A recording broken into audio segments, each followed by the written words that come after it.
Ignition sequence start. 6, 5, 4, 3, 2, 1, 0. All engine running. Liftoff. We have a liftoff.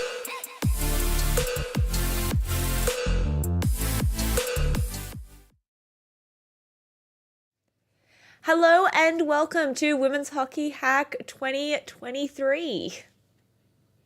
The day is finally here, and we are so happy to have you join us.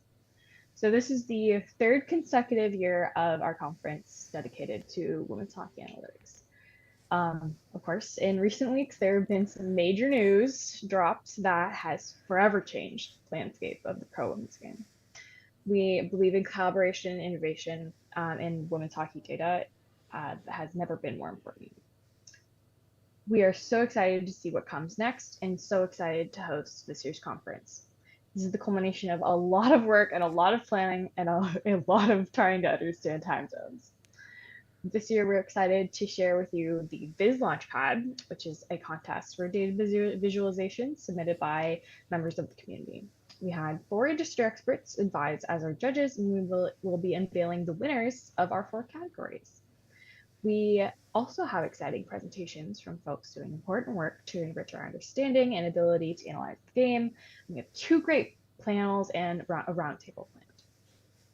Today will be a great day of conversation and sharing exciting news and new work from the ever-growing community that makes Whkyhac possible. So we will be back in a moment with our first presentation of the day.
Is the former director of hockey analytics at the Montreal Force and has also worked with AIK as a player development coach and in varying positions with the McGill Martlets.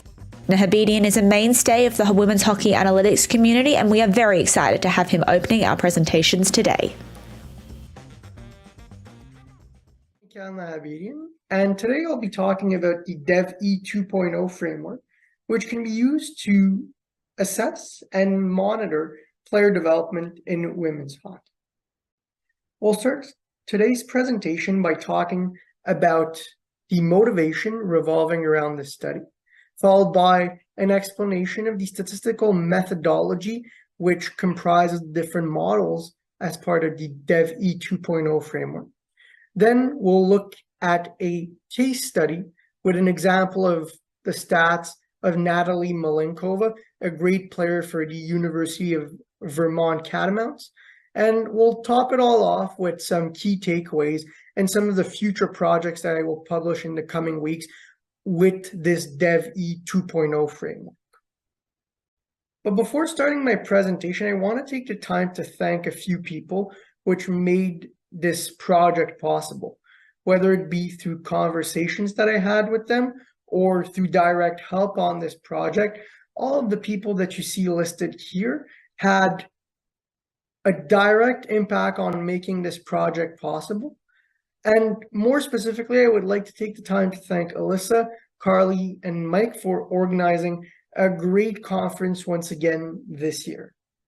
Before diving into what is the DevE 2.0 framework, let's take a step back and look at the last couple of presentations I've done at Women's Whkyhac. Starting with Women's Whkyhac 2021, back in the first edition of this conference with John and Holly, I presented the N Women's Hockey Network, which was basically a way of standardizing offensive production across 40 plus leagues around the world.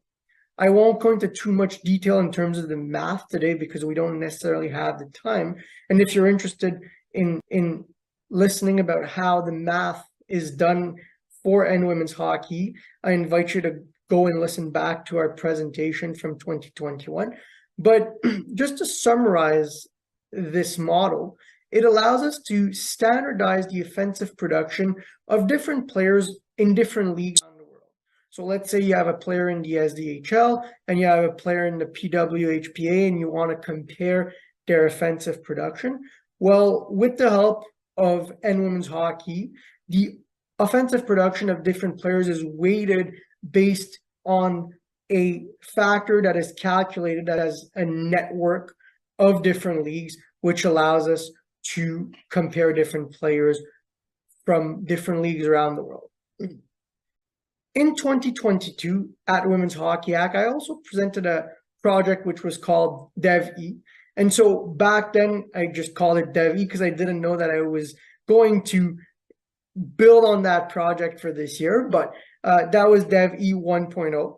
And that project was basically all about projecting production in time and predicting the league in which players will play down the road.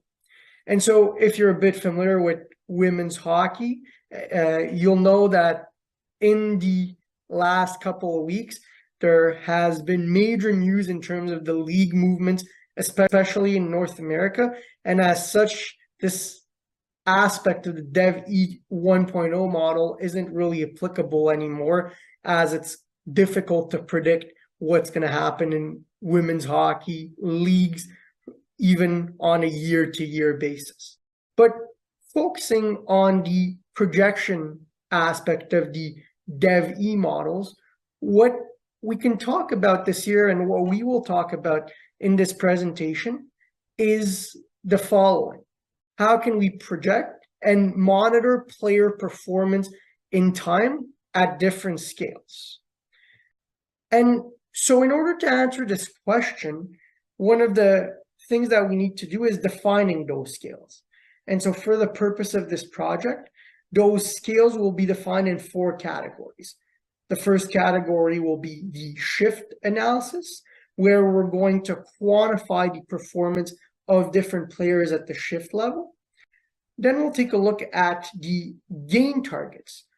the game targets will comprise of the calculation of a target that players have to reach by the end of a game, given the number of shifts that is available to them, that is given to them by their coach. Then we'll take a look at game groups, where we'll keep track of how many times the target that we define in step 2 is going to be met in a sequence of games. And finally, we'll talk about the season monitoring, where we're going to update the assessment that we made at the beginning of the season by looking at the new data that is available to us throughout the year. And so we'll assess and update the targets for each player based on their performance throughout the season. So how do we actually build the DevE 2.0 models in order to answer our question? So the first model we will look at is the shift analysis model. The shift analysis model is all about predicting the N women's hockey for each shift of a different player in a game. To build this model, we used a gradient boosting technique with 2021-2022 NCAA data, which was split 50-50 between the training set and the test set. What's interesting about gradient boosting is that it is a tree-based method, which I really like personally. And if you know me, you know that I really like tree-based methods.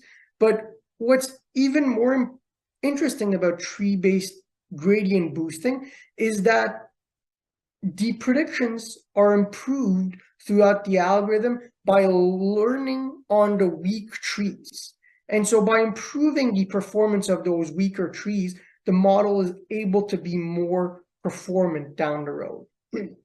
In terms of the variables that are used in this model, as we said, we are trying to predict N women's hockey by shift, and our predictors, our independent variables, are a list of events adjusted for 60 minutes on a shift-by-shift basis, which are adapted to this project.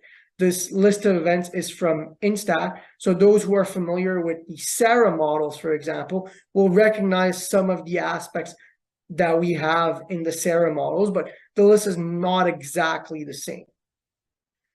One interesting point before I show you the list of events is that we use N women's hockey E by shift in order to be able to apply this model to as many different leagues in the world as possible. And so if we had only used the game score metric, which could have been very interesting, but only for the NCAA, for instance, we wouldn't have necessarily been able to then translate or extrapolate this algorithm, this project for different leagues around the world, like the SDHL, the PWHPA, etc., etc. But coming back to the list of events here, so we have accurate and failed passes, we have dump-ins, dump-outs, puck battles won and lost, we have puck losses, puck recoveries, shot blocking, entries, exits, shots, Corsi for, Corsi against, as well as the strength of the play. So it's a dummy variable that's either classified as power play, PK, or even strength, and the position, so the position of the player, forward or defender. The results of the model are pretty interesting, as we get a mean square error of 0.01 per 30 shifts. And so 30 shifts is an approximation of a game for an average player, let's say. So our first model is performing quite well here. So now that we've talked about the shift level analysis, let's take a look at the game targets. One very interesting observation that I made when I was looking at the data produced by my first model was that as N women's hockey increases, the variability in the player performance decreases. So as we can see on the residual plot here, as average and women's hockey increases, the variability of player performance, so the standard deviation of expected and women's hockey per shift, which is produced from the first model, decreases. And so what that means, and we're not necessarily reinventing the wheel here, is that good players tend to be more consistent over time. But one other very interesting observation that I made when I was looking at this data was that there was an inverse correlation between the average performance ratio and the average and women's hockey. The average performance ratio is the cumulative sum of and women's hockey that is predicted by Model 1 per game. And the average and women's hockey, as we said before, was the target, which we had set our players at the beginning of this whole framework. And so what this means, both for forwards, which have an inverse correlation defined as follows, and for defenders, which have an inverse correlation that you can see on the screen now, is that good players tend to take more time, tend to take more games to reach their goal. And so in order to address this in the DevE framework, I came up with something called the development horizon, which identifies the number of games it should take to reach or produce the equivalent of your and women's hockey, which is our target variable. So in other words, if we rearrange the terms of the function here, we get the dev or horizon as follows. In our forward category, and for defenders, the dev horizon is defined as follows, with X being in both cases the average and women's hockey, which is the target for the players. So having defined the development horizon, we can talk now about the game target model.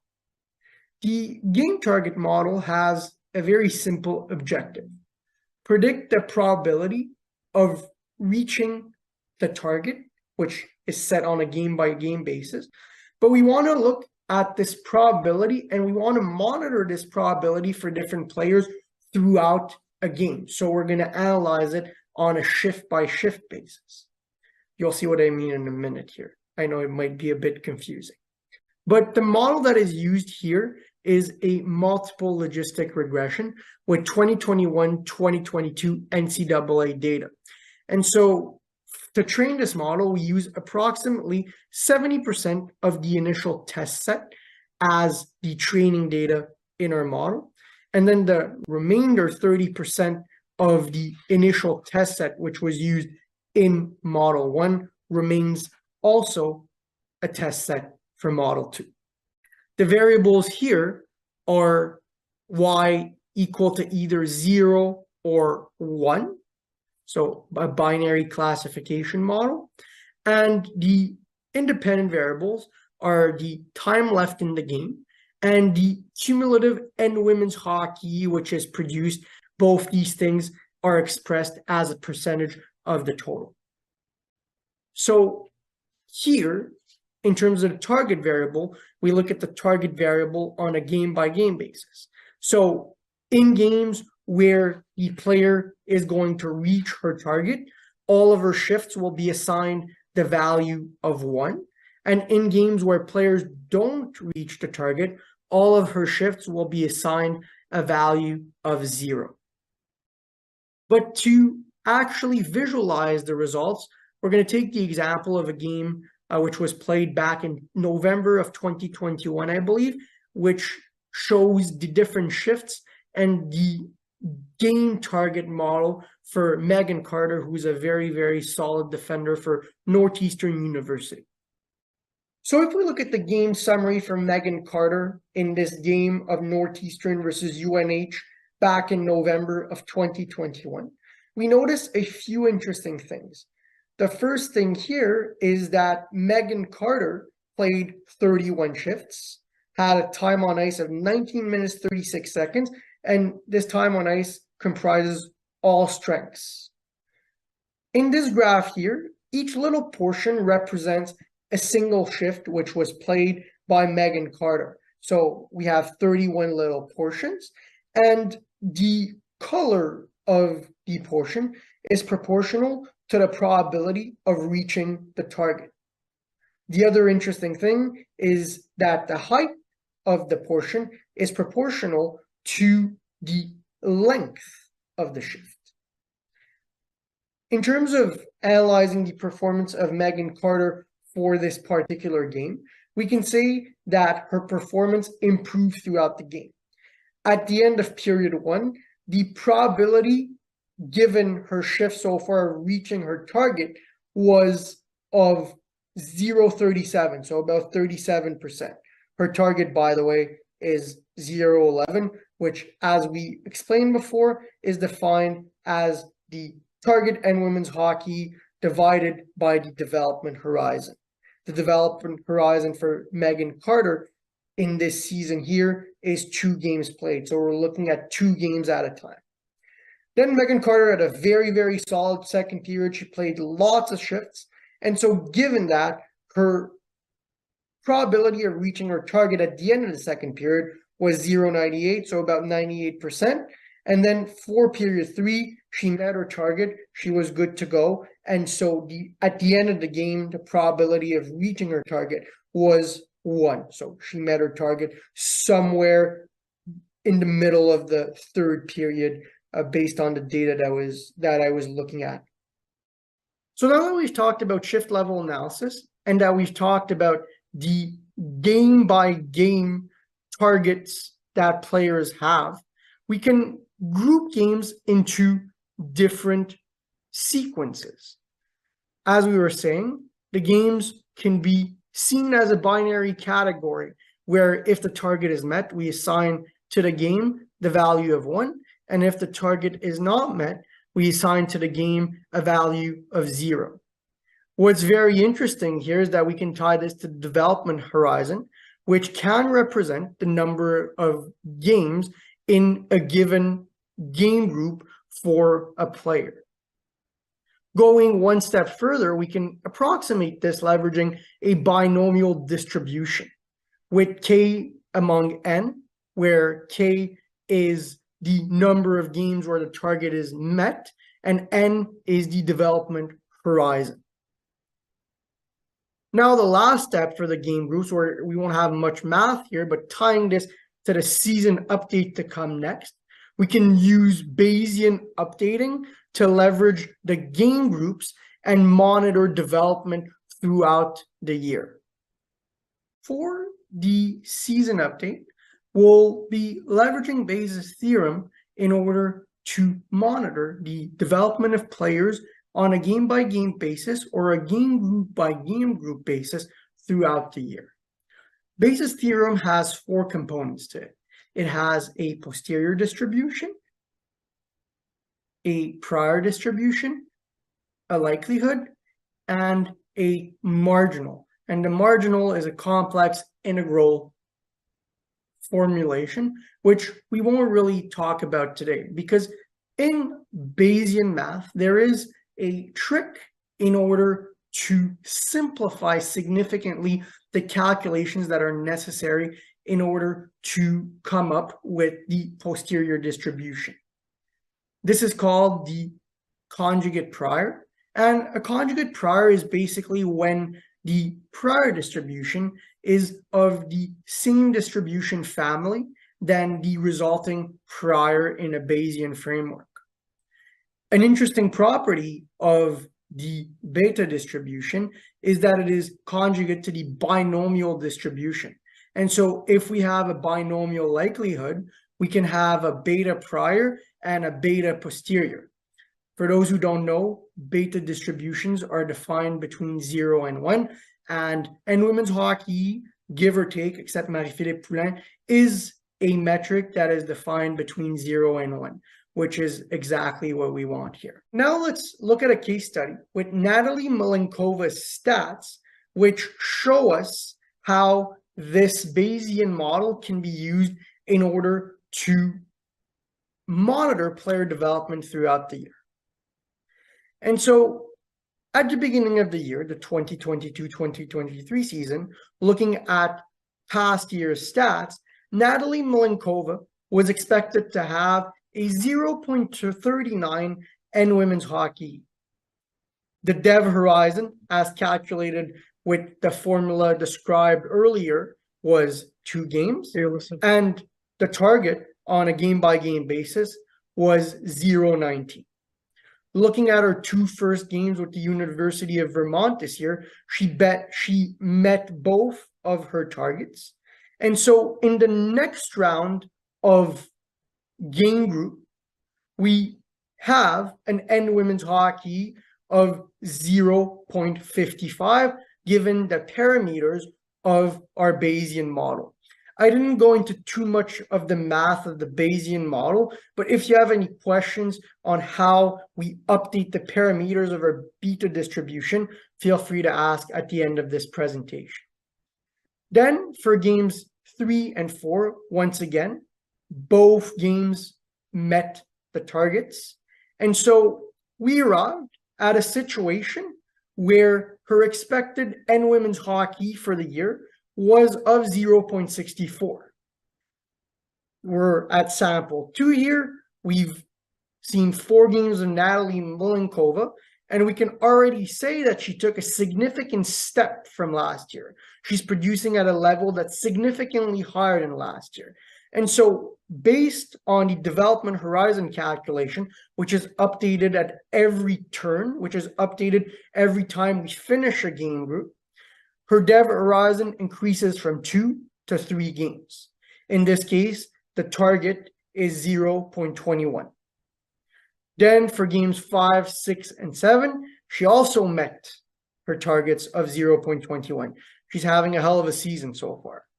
The N women's hockey, or the expected N women's hockey, goes to 0.73. And in game 9, we see the first game in the season. So 9 games into her season, we see the first time where she didn't actually meet her 0.24 target, which is updated based on all the information we have so far on her. So continuing here, the expected N women's hockey slightly decreases back to 0.71. She meets the targets for games 11, 12, 13, 14, 15, 16, 17, 18, 19. She really had a hell of a season this year. After meeting her targets for games 20, 21, and 22, there are a couple of games and a couple of sequences where Natalie Malenkova fails to meet her targets. This effectively brings down her expected N women's hockey score, but she still finishes the year with a very, very strong N women's hockey score of about 0.75. Given a development horizon of 3 games, this gives Natalie Malenkova a target per game of about 0.25. So what are the key takeaways from this presentation? Well, first of all, the DEV-E 2.0 model is and can be used for evaluating and monitoring player development, as we were explaining at the beginning. The development horizon represents the number of games to analyze in a sequence for different players, given their expected level of production. One thing that I would like to look at in the future is the development opportunity that players get as opposed to their performance in terms of their deployment, which their coaches give them. And finally, one thing to remember is that the DEV-E 2.0 models are scalable and can be used to analyze player development at the shift, game, group, and season levels. Thank you very much for taking time to listen to my presentation.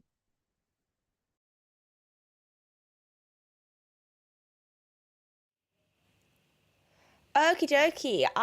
That was excellent. Frankly, I absorbed about half of it. But definitely one, like, it's always great seeing what you come up with these presentations, and definitely like working with you the past year has definitely given me a better appreciation for that as well. Now, question time. Does anyone have any? I guess is our starting point. Let's see. Did we have any? You've already been dragged for setting the bar too high for everyone else. So if you want to defend yourself against that, here's your chance. Just trying to make a fun project, to be honest. So that's pretty much it. That's all I have to say about that. Me, you, fun projects that everyone else hates us for, you know, it happens. Mike wants deck knowledge of how you make slides look that nice. Guys, I feel like we're softballing the man. Like, The trick for slides is to go on Slides Go, and then I just change the font. I won't say my secret font, to be honest, but I take the template from Slides Go, and I just change a couple of things. I'll actually text you the name of the font, Mike, if you want, and There you DM on go. Twitter or something. How much do you think even strength deployment impacts development horizons for players? Well, significantly, in the sense that most of the game is played at even strength. So that would be a big impact on the 5v5 mostly, but also 4v4 and 3v3 events. I only kept periods 1, 2, and 3 in my model. So the overtimes aren't necessarily included. So 3v3 is a bit rare, but the even strength, globally speaking, has a big impact on the development horizon, just because it just contributes to so much of the observations that we have in our data. This is one of those things where I wish I paid more attention during the talks. And I feel like I get popped quiz. Everyone else just gets to sit in chat and not say anything. And I feel like, oh no, I should have paid more attention and not been like, I can rewatch it later. Follow-up question, because, everyone's trying to, good job, drag chat and chat comes through. What would we have to do in order to develop similar toils for goaltenders? Like, do you think it's possible, even with, like, if we say like NHL level tracking data, to do it? Or is this something that you don't think is possible, like, at all right now in hockey?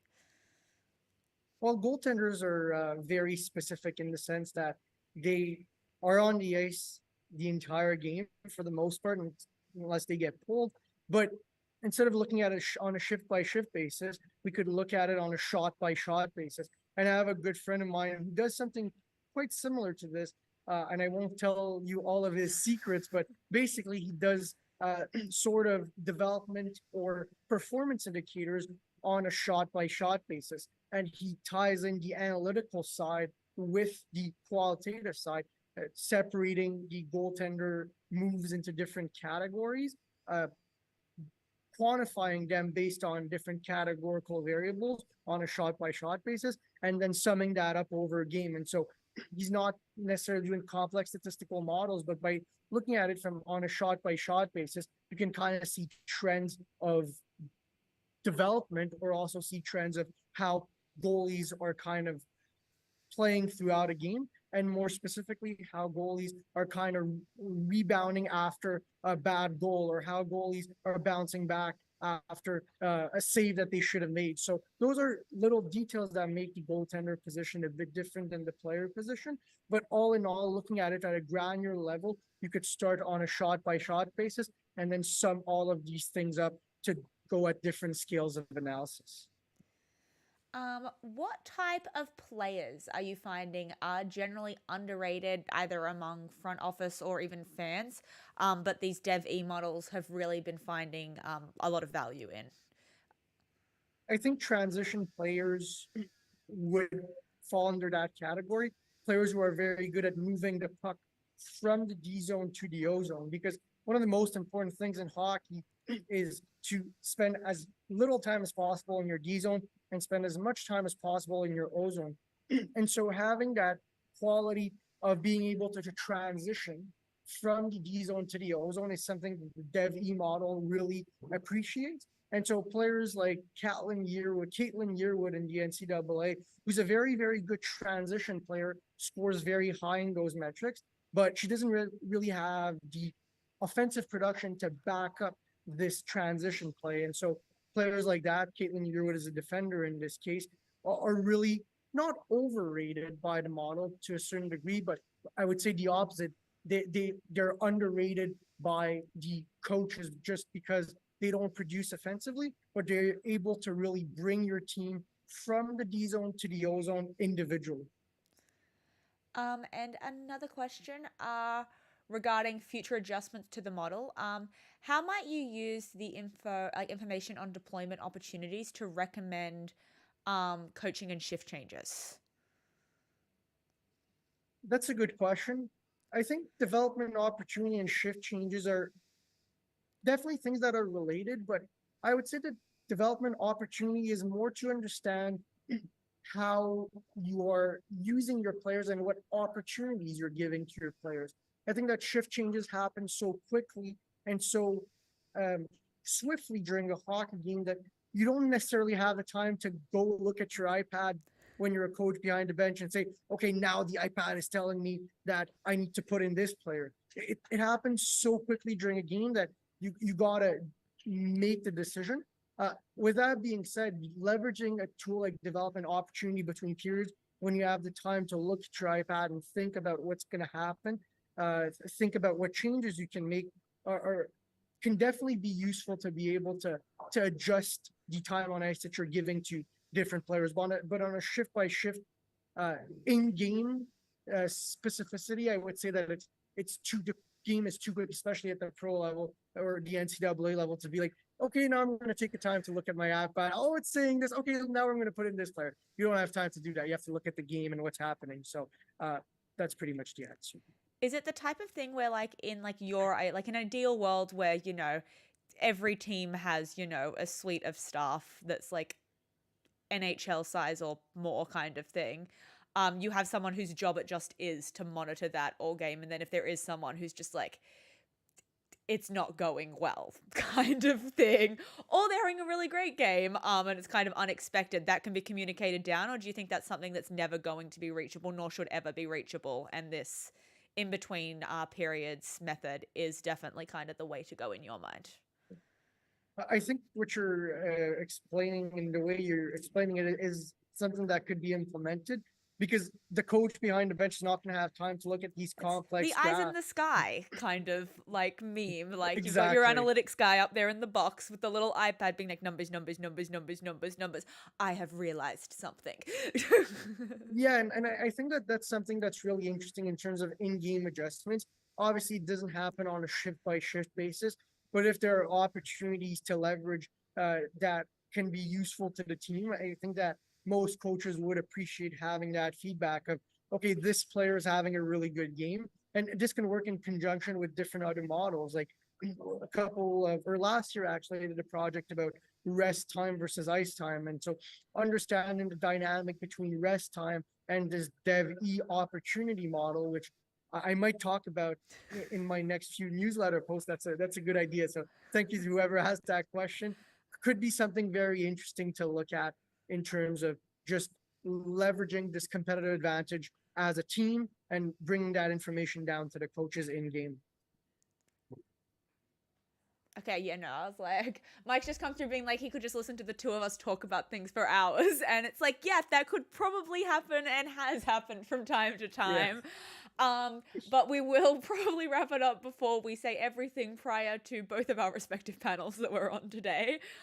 But yeah, always lovely to have you presenting. And as much as obviously I don't think either of us are the most psyched about the circumstances, it's nice to have work back out in the public and be able to like hear other people get excited about the stuff that you're doing, because I feel like I've just been sitting here for the past year being like by myself. So you know.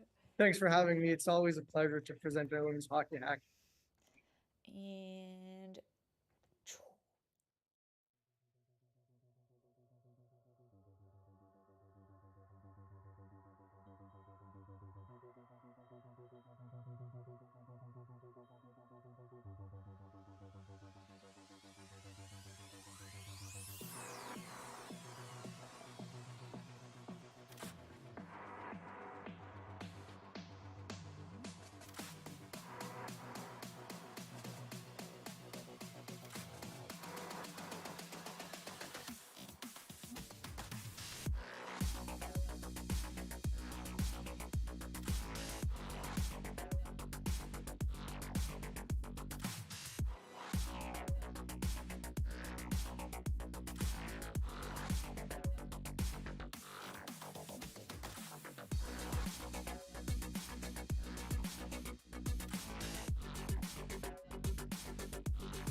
Tim Keller is a computer science student at the University of Basel, a fan of football, the European variety, and of the Edmonton Oilers. Keller likes to find an additional perspective on sport through his use of analytics, and we are happy to have him here today presenting on Power Play Danger.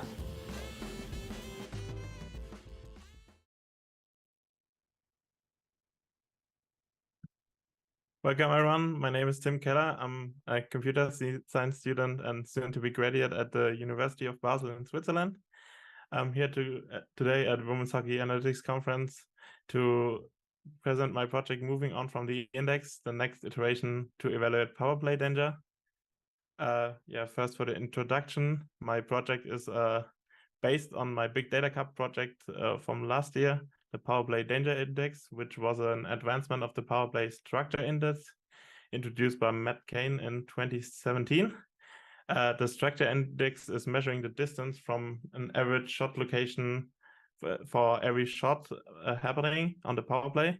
And the Danger Index is weighting the Structure Index by expected goals, or it's like measuring the difference between expected goals and the average expected goals on a shot.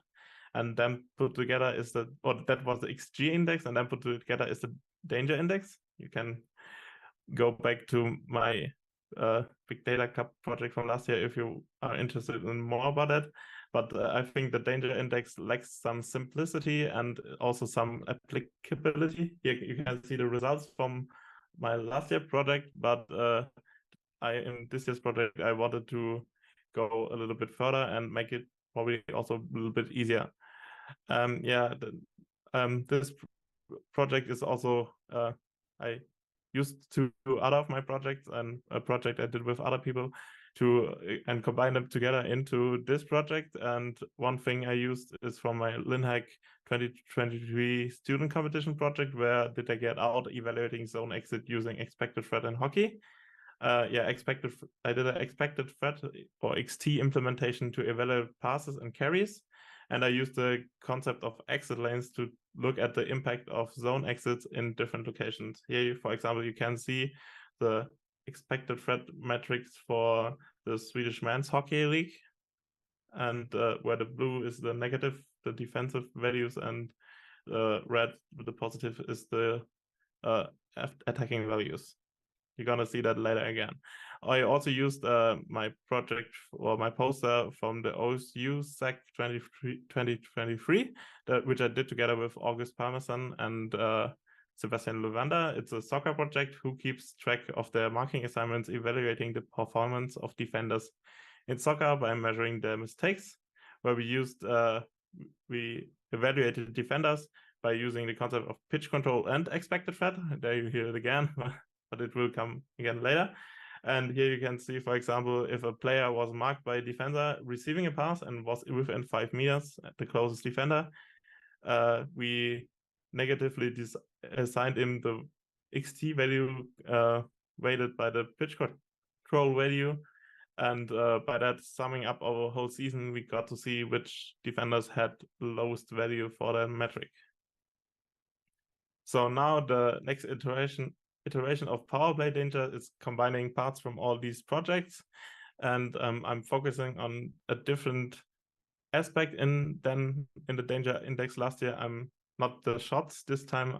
I'm looking at the passes leading to the shots, or the passes in the Power Play. Expected threat is used again here as a simpler evaluation metric than the Danger Index, and I also use Voronoi diagrams as like a simplified version of pitch control, and to evaluate the controlled space by the players on the Power Play. So now, first about expected threat. I'm gonna tell you a little bit about it.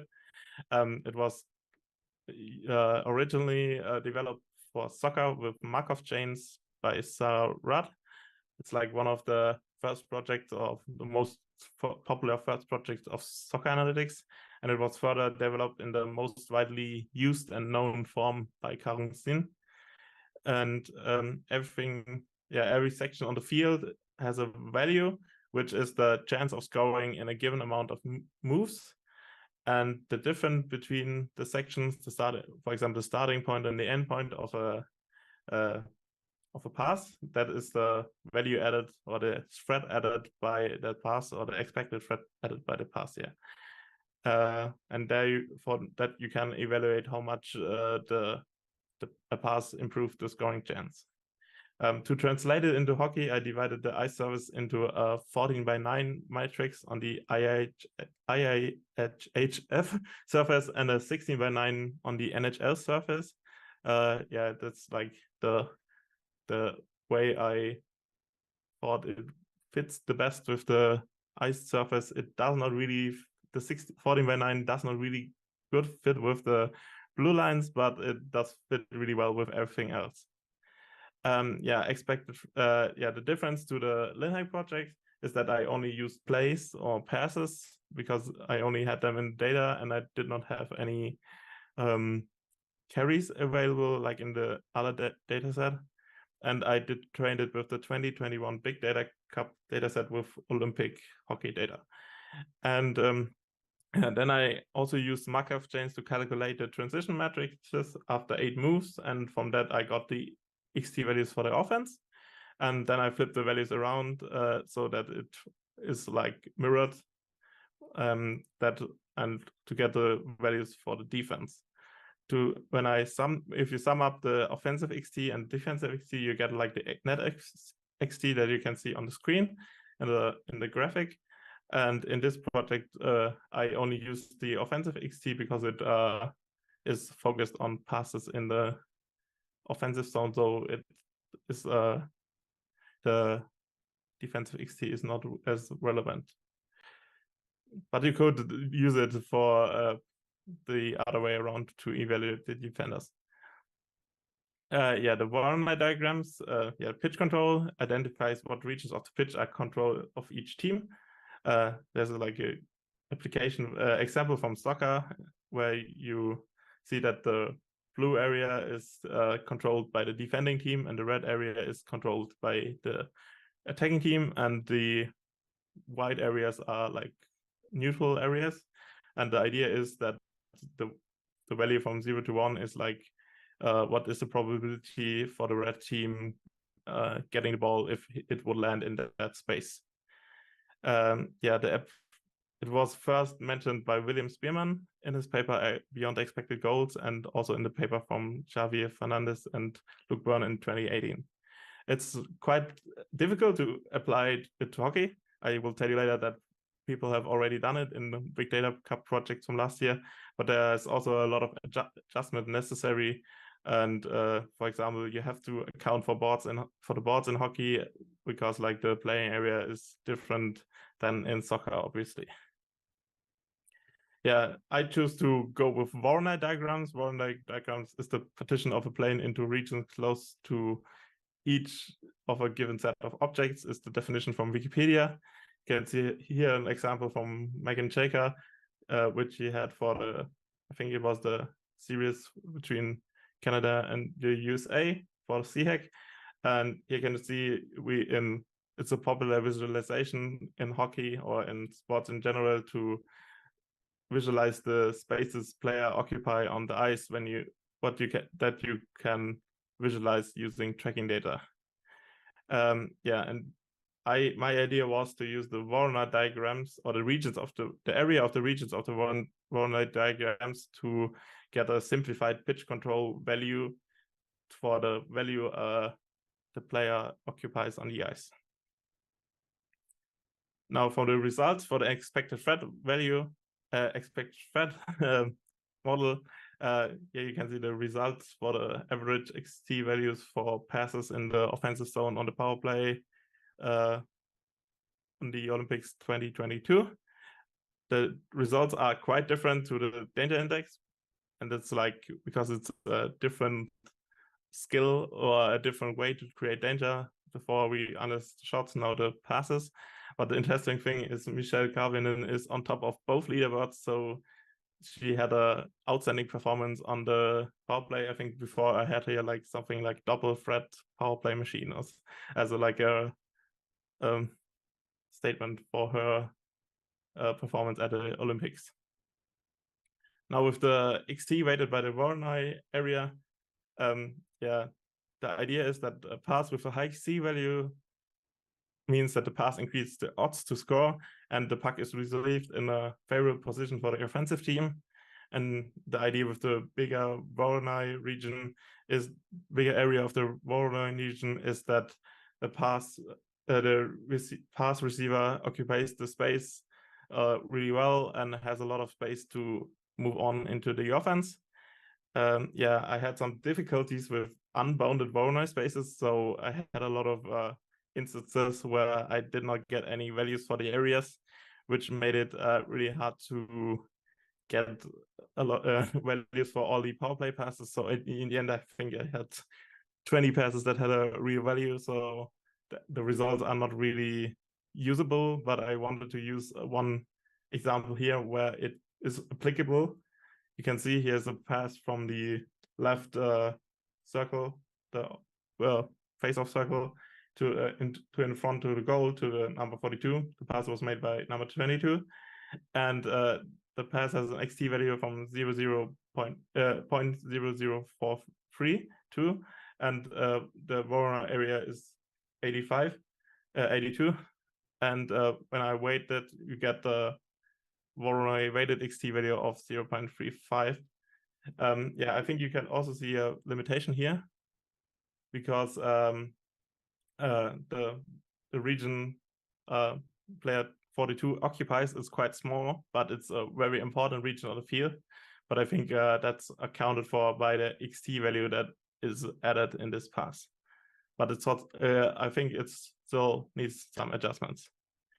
Yeah, that's my conclusion is that the combination of expected threat and Voronoi diagrams is nice to visualize in dangerous situations, but it's harder to really get applicable results from it. And yeah, that's why the project still needs some work to overcome the limitations for the practical application. Maybe I will be able to make a pitch control model in the future and also have some more time to work with it after I finish my exams. And yeah, with the right data availability, I think expected threat is a useful concept in hockey and is coming more and more. And I think, yeah, you have sources that we will see an expected threat project later in the Viz Launchpad competition. So that will be really cool. And also, yeah, I talked about WePlay a little bit earlier. It's a really cool project that was done by a group of friends for the Whkyhac competition. I have them later on my resources. I can't name them all by heart. And yeah, and the underlying passing analysis model uses pitch control in a nice way. So play around with WePlay. It's a really nice app. And yeah, here's my reference. Yeah, WePlay is by Anne, Alan, Robin, Ben, Carlene, Nayan, and Phil. And yeah, thank you very much for listening to my presentation. I hope I didn't ramble too much. And thanks to Alyssa, Carly, Mike for letting me present once more here at this great conference.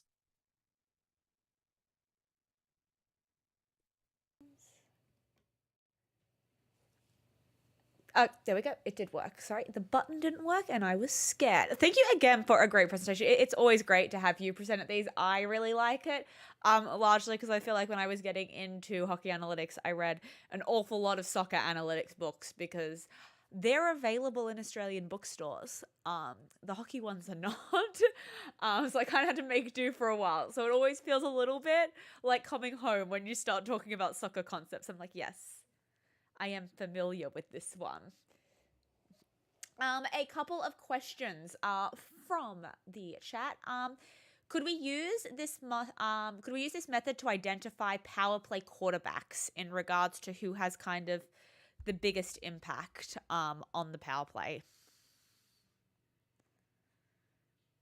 I think so because power play quarterbacks usually have like way more passes in a power play situation, so their XT value sum up really quickly. So I think like power play quarterbacks would have a really high XT sum with their values, and they have like they usually like are in bigger spaces on the ice, so they are always like they are not like the players right in the front of the net.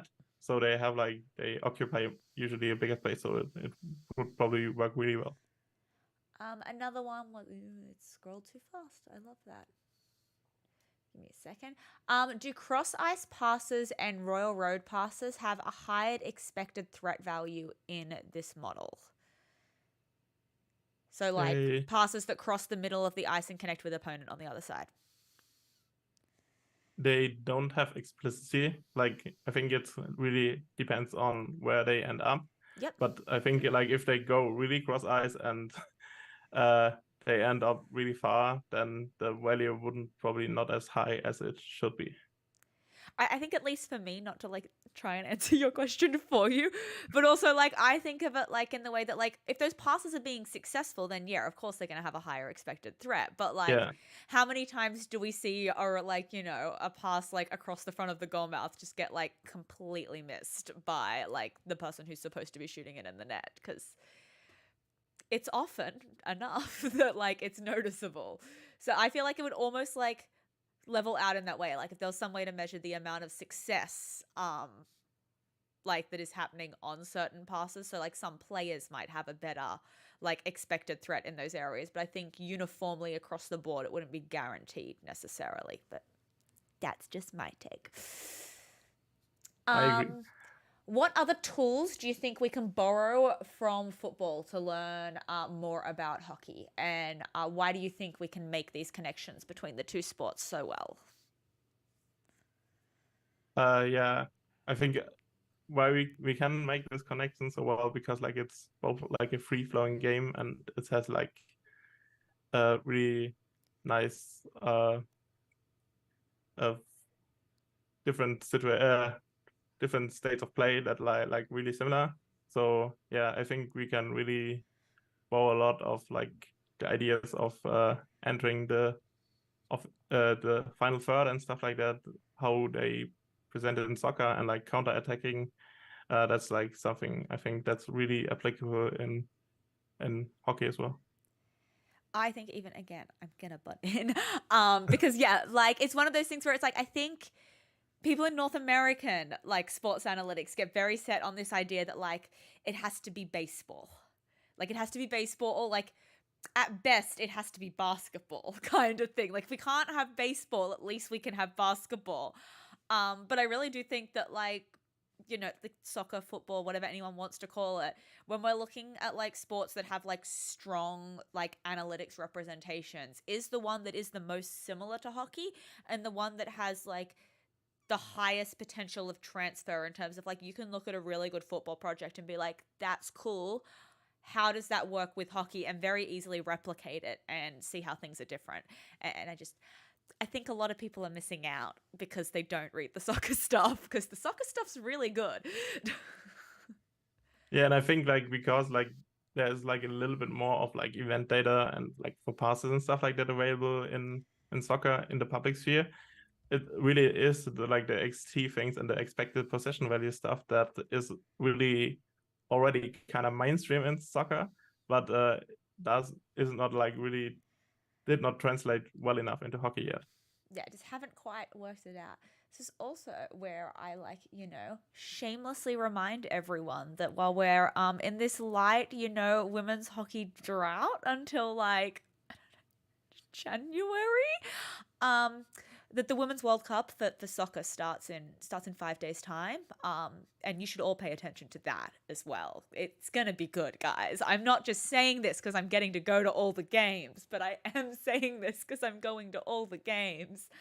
But yeah, It's probably there's a lot of tournament, yeah. event data like available in women's soccer. Like StatsBomb has already promised that they're going to publish play-by-play for the entire women's, well, like their tracky deeper than play-by-play stuff for the entire Women's World Cup, every single game. I believe it's coming out in October because it's going to take them obviously a couple of months to kind of get it all neat and tidy and packaged for the public.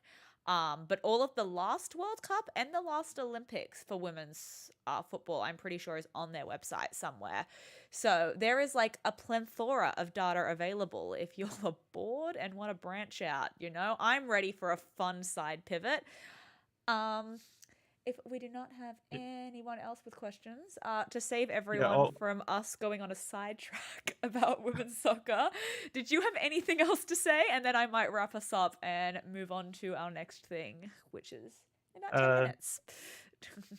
I just want to say that I think two of my first things I did for different analytics phases of my life kind of was with women's soccer data. So it's a good way to start out with the stats on data. Way to go. Like, as always, it's lovely having you here at the conference, Tim. And as always, look forward to see what you pop out in the next year, particularly now that you're going to be finished uni. I think that simultaneously means you get more and less time to do things. So have fun working out how that works. It's a great trip. Thank you, and have a good rest of the conference.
League, women's hockey is poised to leverage analytics for players, teams, and fans better than any other sport before it.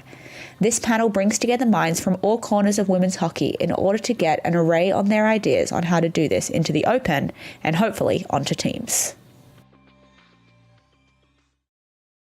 Okay, so welcome to the Blueprint for Success panel, aka what I am calling internally how to build a hockey analytics department in 10 days. Today we have with us Spencer Facetta, David Sutherland, Dante De La Pava, also known as D on Twitter, and Mikhail Nahabadine, which I still don't know if I said that right, Mikhail.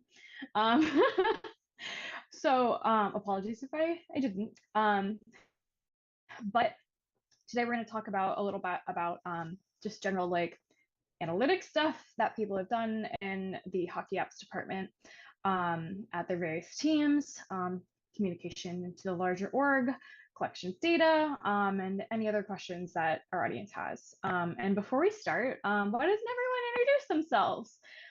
We all have worked for PHF teams. I'm Carlene Markey, if you didn't know. I worked for the Boston Pride last year, wearing my shirt, and worked for the Chatham women's hockey team 2 years ago, and I'm moderating this panel. Spencer, why don't you go? Fun. My name is Spencer Facetta. I spent this past year as the assistant coach for the Castleton women's hockey program. It's a D3 school up in Castleton, Vermont, primarily focused on recruiting and data analysis, ran the power play, that kind of stuff. Before that, I spent a year at Princeton as their director of video operations and 2 years at the University of New Hampshire with their women's program as a data analyst and statistician. So, resident college hockey person. Thanks for being here, Spencer. David, where were you last year? So, hi everybody. I'm David. I spent the last year interning with the Metropolitan Riveters with Dante. So I miss it very much. But yeah, I was mostly doing a lot of data stuff, as pretty much everybody on this panel is. But for basically the second half of the season, I was building out an AI model to evaluate women's hockey games at PHF level, but also college, Canadian colleges, and international level. So that way we could just kind of feed it the in-stat reports, and it would kind of come out with like a percentage that, you know, certain events had on winning or losing. So stuff like that. Good stuff. Thanks. Speaking of the Riveters, D. Hi, I'm Dante, be on Twitter, as Carly said. This was my second season with the Riveters. I had sort of the general responsibility for our game day stats program and making sure our broadcast went well. So feeding things to the stats people over in Florida who ran the broadcast. So overall, I was focused on making sure our game went well and coordinating everything. And David was a great head of our little stats bench going, and it was great to work with him. But my focus is more on the in-game. I forgot to mention that I also was the person taking the stats for the games. So Doing everything. Mikhail, last for last. Yeah, so hi everybody, my name is Mikhail, but you can call me Mick. It's shorter and it's easier to pronounce, I guess. I was the director of hockey analytics for the Montreal Force and the PHF. I was running everything that was related to analytics, but also scouting and video analysis. We had built a little department of hockey analytics before the league shut down, unfortunately. And before the Montreal Force, I was with the McGill University women's hockey team for 4 years and AIK hockey in the women's league in Sweden. Good stuff. Thanks, everyone. So we are going to step in kind of to ease into things.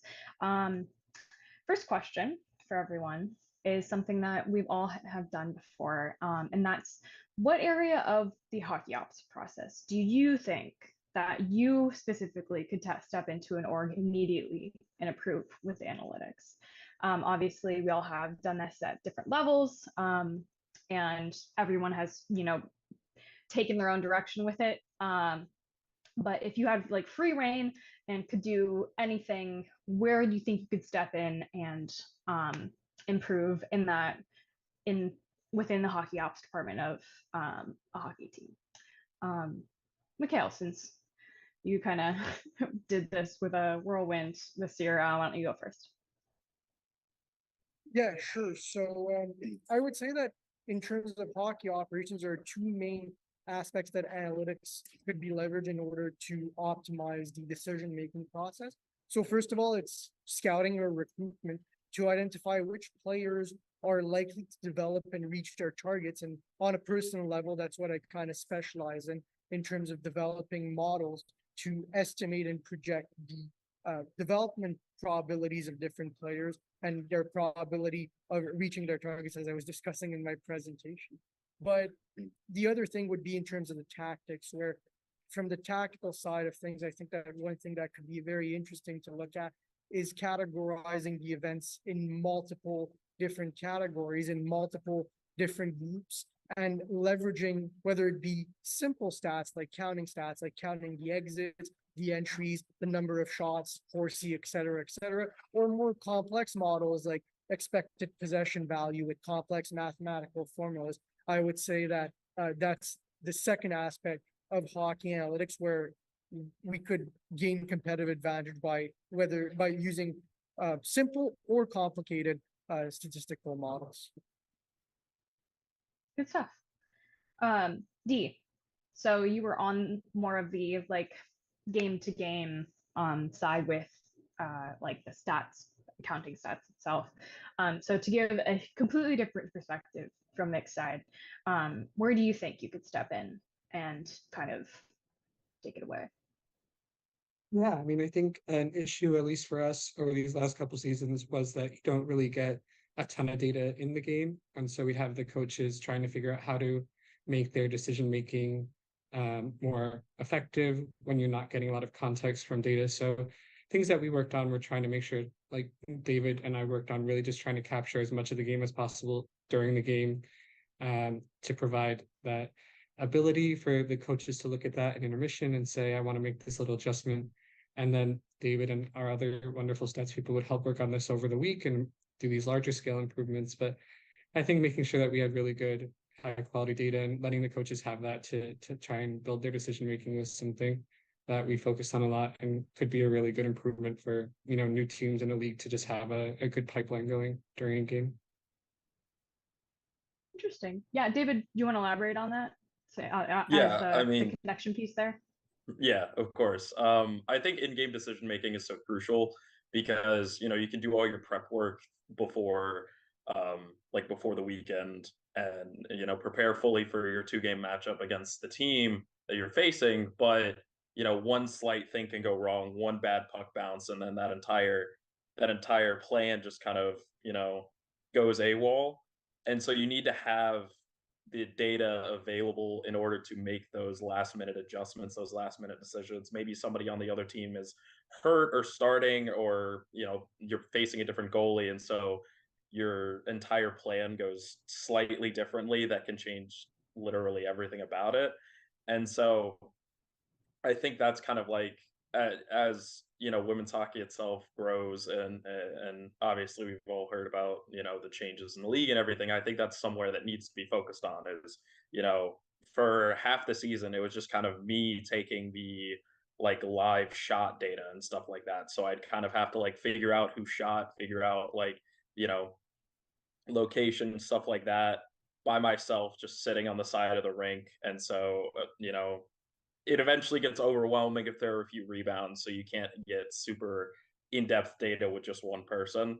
And that's kind of like, I think, what needs to be expanded, especially in like new organizations, is have maybe 4 or 5 people doing that, so that way you can have someone run a first period report, give it to the coaches, and then you can get that kind of competitive advantage.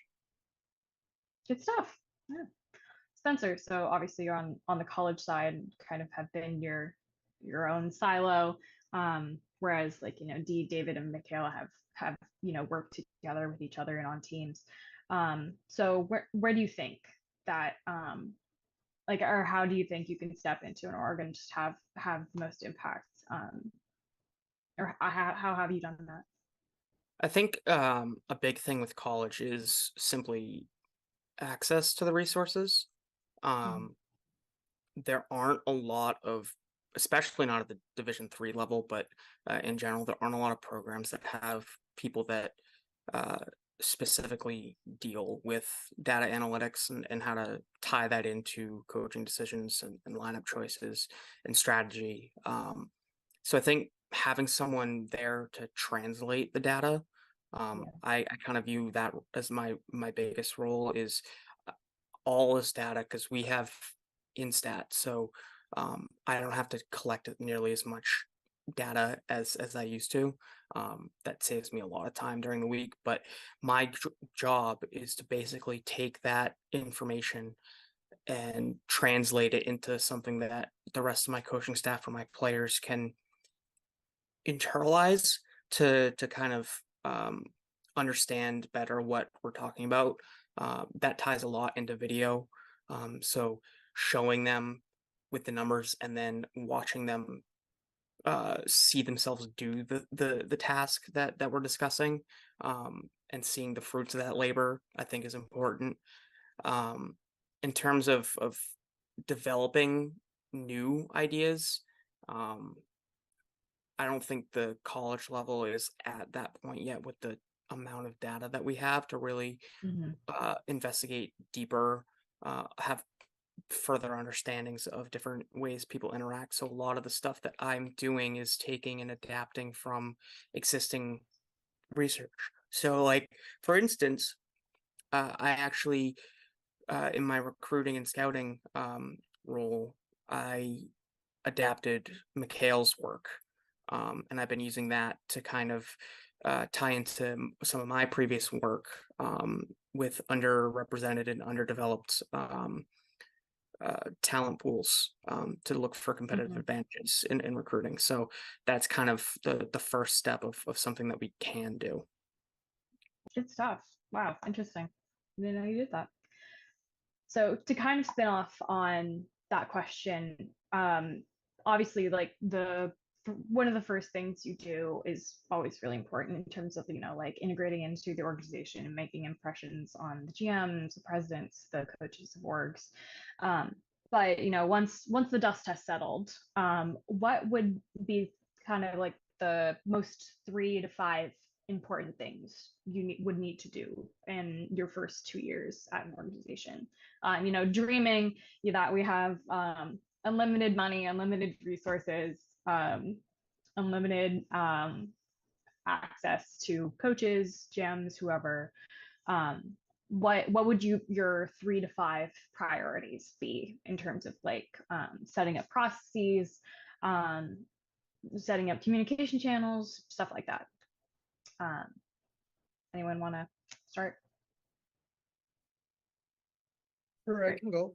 So I think that creating the communication channels, creating a relationship of trust with the coaching staff, with the GM, with whoever you're working with in the organization, is the most important thing when you're implementing analytics, whether it be at a very small scale or at a bigger scale with a protein, because you can do all of this great work, but at the end of the day, if you're not actually communicating your insights in a way that the coaches or the GM will understand and will be able to use, you're doing all of this great work for nothing. So the one thing that's really the most important, and our GM with the Montreal Force is actually just walking by now and he's smiling, is that communicating and making sure that you're speaking the same language as they are.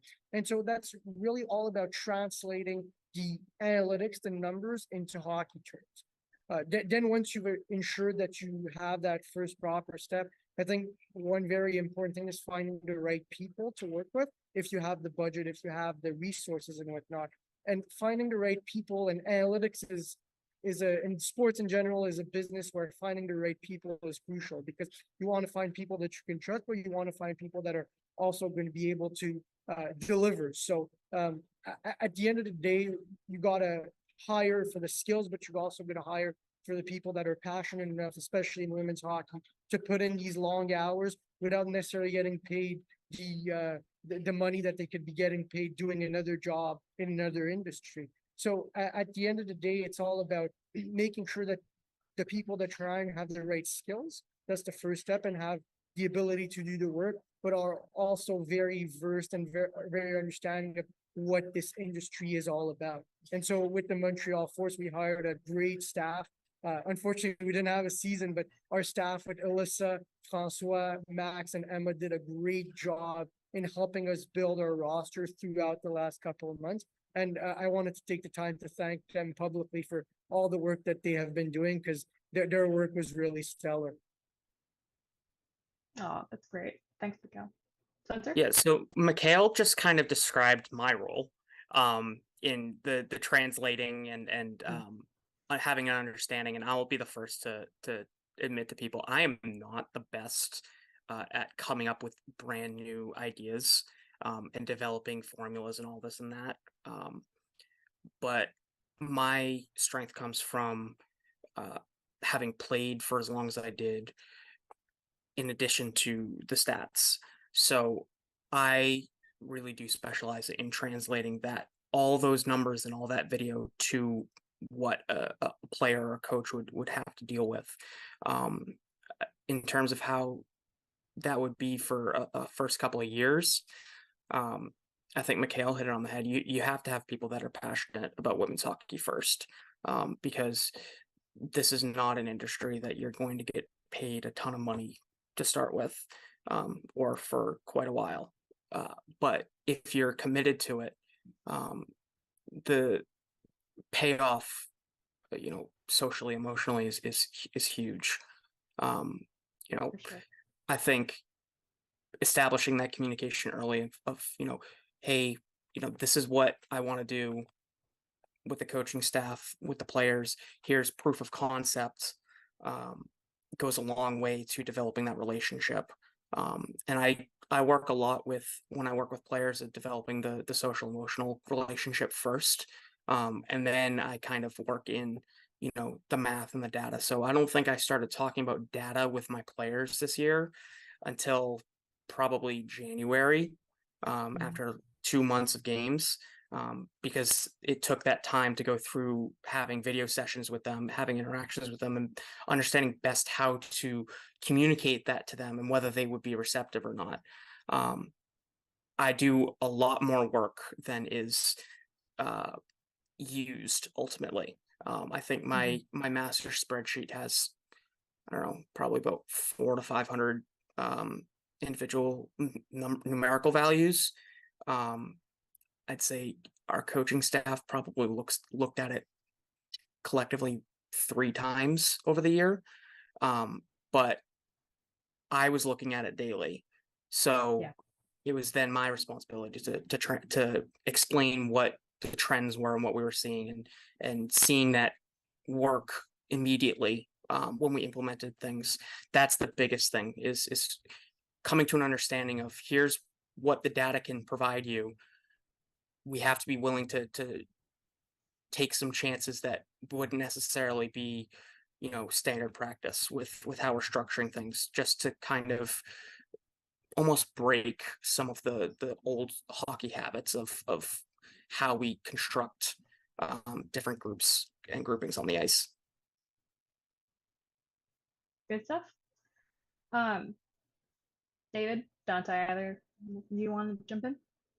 Yeah, I mean, y'all have really hit it kind of nail on the head there, but I think something else to emphasize is, you can set up that pipeline as much as possible, but you also have to be able to get the return from it as well, where if somebody needs help, they feel comfortable coming to ask you those questions, whether or not be it a member of the coaching staff or a player being like, how can I improve in this specific aspect? You can kind of go through the data and show them all right, maybe even if it's taking one step to the side to be a better shot at the blue line, or taking just doing these little simple things that may not, feel natural to them, or may not feel like they can realize how much those little tiny changes can change the way that they play and the way that the team plays as a whole.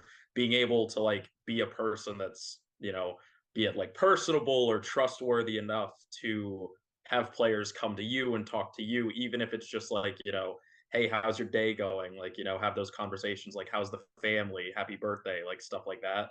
It really does make a huge difference where, instead of just kind of being like a lot of times working in analytics, I don't know about y'all, but I feel like the computer nerd in every superhero movie that's just sitting there with a bunch of monitors typing away.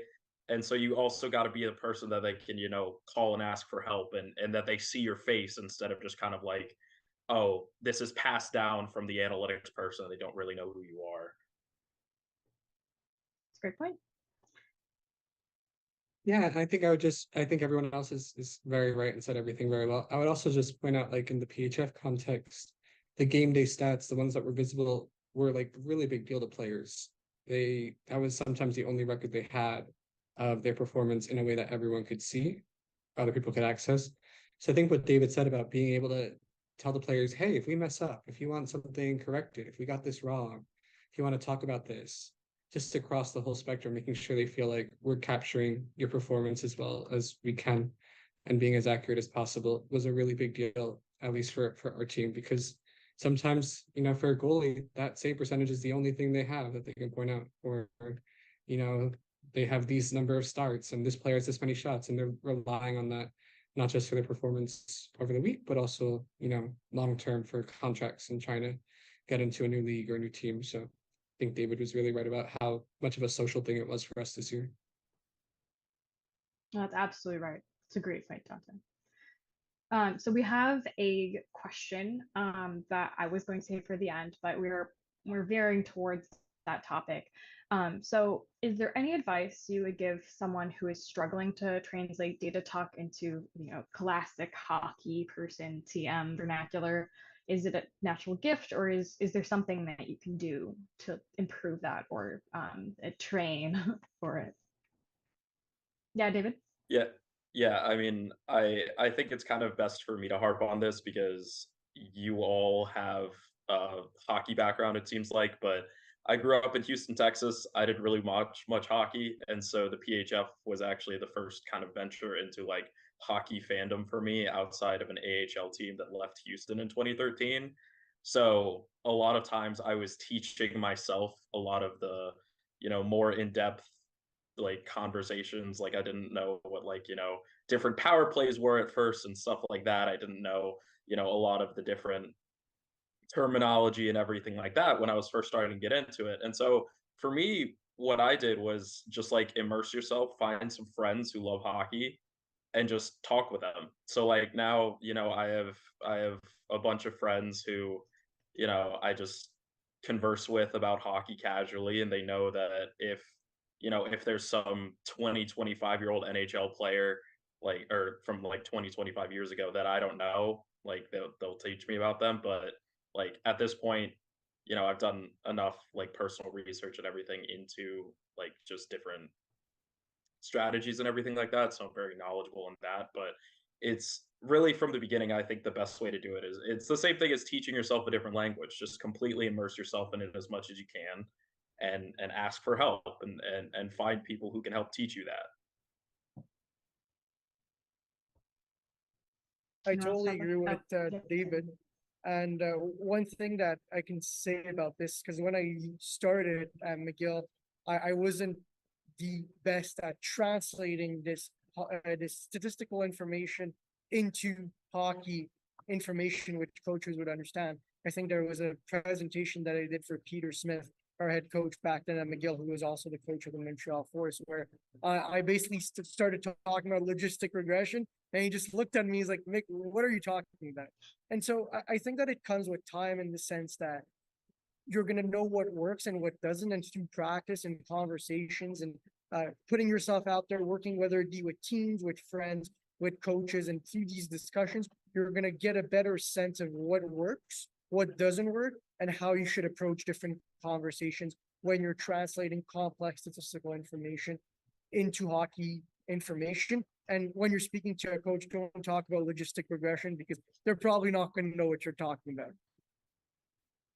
Yeah, no, it's funny you mentioned that, Mikhail. I explicitly try to avoid any talk of the actual processes with the coaching staff or the players. I'll give a vague overview of, this combines X, Y, and Z to give you this number, and this is what it affects. But I'm almost never going to say, I had this operation that I performed, and then this one, and it gave me this number, because the eyes glaze over immediately, and you lose all impact that you could have with that information. I think that it's interesting hearing what David had to say as someone without a hockey background. I started playing when I was 2, so I never had that chance to come. Yeah, I literally cannot ice skate. Yeah. So I think that there's the thing to remember the most about this kind of translation necessity is that every coaching staff, every player is going to receive things differently and have a different understanding and willingness to understand. So there isn't really a blanket approach to it. You have to be willing to sound stupid sometimes, to continuously not make a lot of sense, and have those be comfortable having those internal conversations with yourself and your coaches and your players about, do you understand this? Is this something that you'd be interested in? I try my best to focus on what a player is actually needing or discussing or talking about, and eliminating any other discussion of any other topic, specifically because it serves to confuse them. They have enough going on in their brains already. They don't need to know every intricacy of what they're doing and why. I think that's imperative to creating that, talking about that social emotional relationship with a player, and understanding them at a deeper level to really allow them to grasp what they're looking for. I don't want a player on the ice playing and thinking to themselves, if I did this instead of this, then this is going to happen. It should be something that they develop and becomes instinct. So never am I showing players deep stuff on a game day, ever. I'm not really showing that to coaches either, unless I'm trying to prove a point with a lineup decision. I'm never going to try and change something immediately, mid-game, unless it's something that's been discussed first, with the reasoning behind it. Until you get to that point with that trust level with the coaching staff where they're like, what you're talking about, go do it, we'll see how it works. You kind of have to play devil's advocate with yourself, to understand why hockey is, as a sport, is reticent to kind of embrace some of these changes. It's very stubborn. It's a very stubborn sport. Yeah, I just have I one think example that. Yeah, go ahead. Oh, Dante, sorry. Go ahead, Mark. Sorry, no, go ahead. No, I was just going to talk about one example quickly in season 7, where we realized that we were having a real issue in the second period, where we would give up a goal and then give up another goal and then take penalties and then give up another goal, and we would lose a lot of games in the second period. And so our GM came to me and was like, this isn't working and we have to figure out what's happening. And what we did was we looked at the penalty data and saw we were taking something like 60% of all our penalties in the second period, and then letting a goal in right after, and things like that. It was a real discipline issue.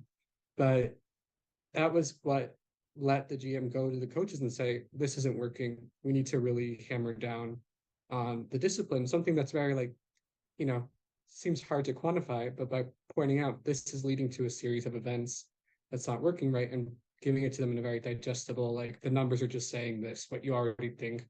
And the GM was able to use that, and we turned around a bit. Not amazingly, but the last few games were a significant improvement in discipline, and we stopped letting in those 5 goals in 5 minutes, just because the players were more aware of it in a way they could understand. So I think Spencer's so right about that. Just making sure that everyone can relate to what we're trying to say on their own terms, I guess.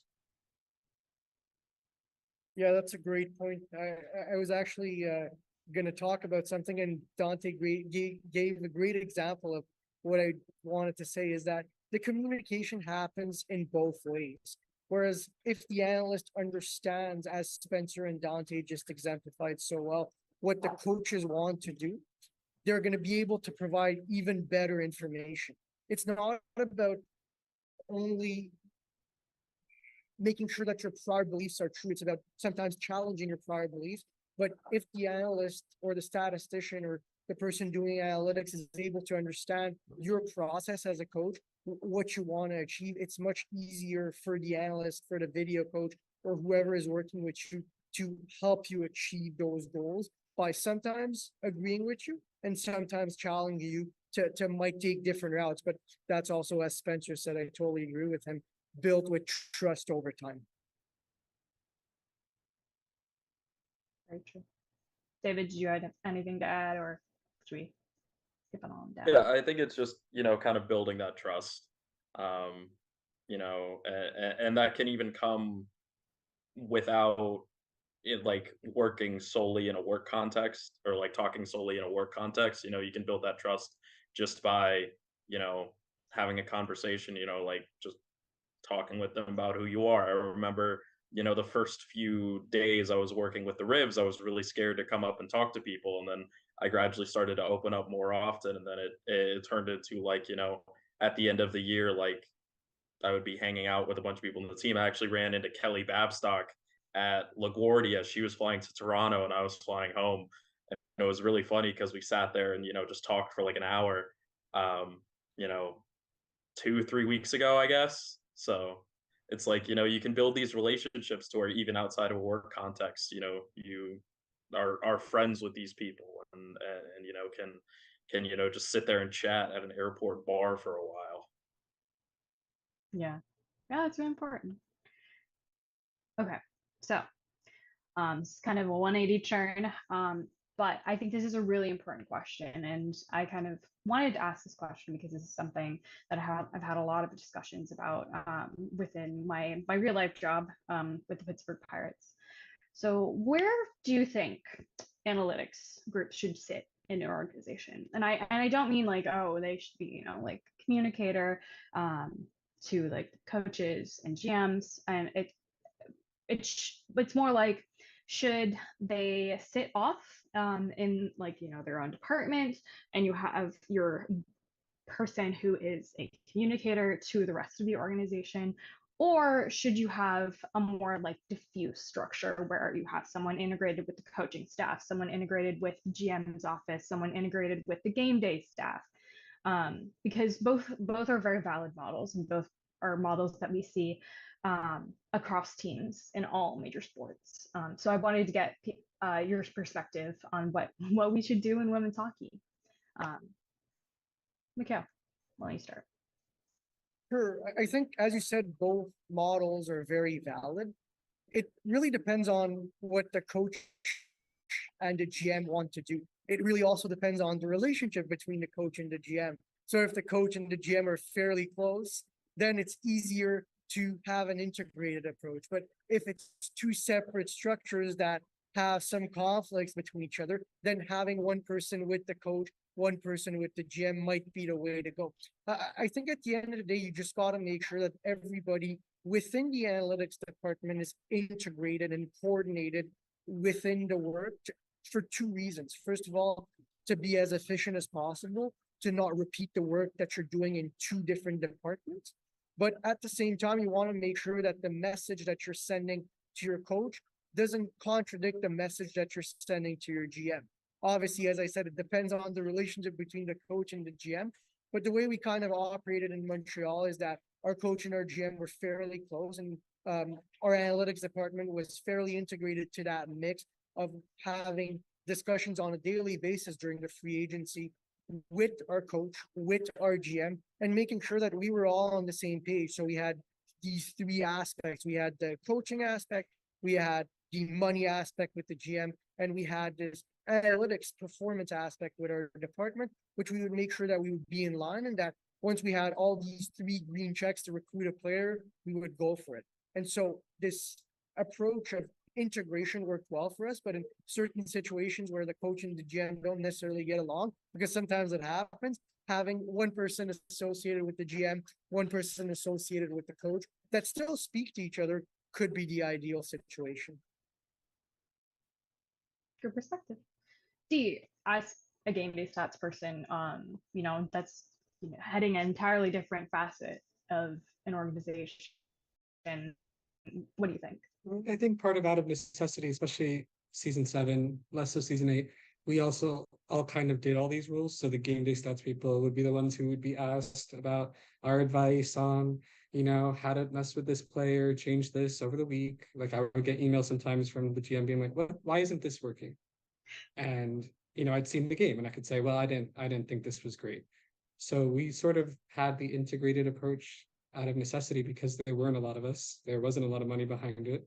And if we did, that was what worked for the GM and the coaches because they saw that same person, they know this person seeing the game, and there was a level of trust there. I think ideally, like Michael says, if you have a full and proper analytics department, that'd be really cool. And the Montreal Force were, I think, the best team in that, like just really committing to like a comprehensive office. But for the rest of us, what worked was not just for us, but what I heard from other teams, smaller teams, was it's the same people and they're able to contribute and be around and have that relationship, but less of a formal separation. But it would depend. If you're starting fresh, I think the biggest thing is to have hopefully commitment from your team for either one, and have your team say, we're going to provide you the funding, we're going to give you the structure, the independence that works for everybody, and then at least having that support, because I think both models can work pretty well. And then it helps game day stats as well when you have a good overlap in communication. Beautiful. David? Yeah, I mean, I definitely think, the Force did a phenomenal job at building out the department. I remember when they came down to New Jersey, I remember remarking to Tori, our GM at the time, like, are these all like stats people? And I met Mick for the first time then, and I was like, this is phenomenal. I'm like, I'm with my people now. Like, this is amazing. The hockey nerds, but yeah, I definitely think integration is the way that I would go in a perfect world, because I think, from a basis, analytics can give you like the closest to like a sum zero decision making that you're going to get, where when you're thinking about signing a player, they're going to eat into your cap space, they're going to eat into your finances, and so you have to really think hard about that decision, especially at this level, because you don't have enough money to kind of throw $100,000 at somebody and then it doesn't work out for whatever reason. And so exhausting every possible outlet of finding out, hey, is this a good decision? And a lot of times the analytics are what you can find, because it's you can't find much out about that person outside of like first person testimony, I guess, if you know their coach or whatever. But yeah, so I definitely think the analytics are crucial, and this might just be because, who I am, but I think that every organization should fundamentally be built through the use of analytics, um, just for decision making, and also like marketing analytics and stuff like that, even outside of just like hockey operations, which is what this is about. But I think that analytics has, a critical part, and also can kind of save you time and effort when it comes to a lot of this decision making, because if you have so many people and if you have people working together in the right manners, then you don't just end up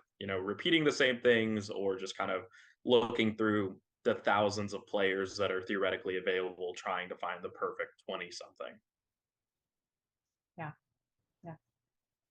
I think both models have value. At the college level, I don't think it's realistic to expect much of a department in itself. Yes. Yes. It really has to come from integration with players and students, and your director of hockey ops, if you have one, being heavily involved. So I think that in that sense, it's important that there's an understanding of what the end goal is, and why you're doing what you're doing and how you're going to utilize it. But I don't think that there's any one proper way to do things. You know, I've been a part of 3 programs and held a different role in each, and the way that the data was utilized by each is completely different.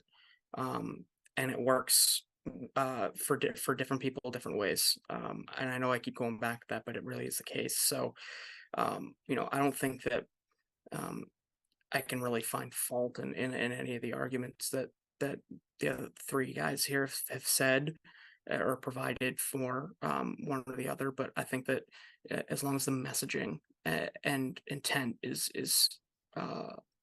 fully defined and properly executed, I think that that's the most important part. Yeah, totally agree.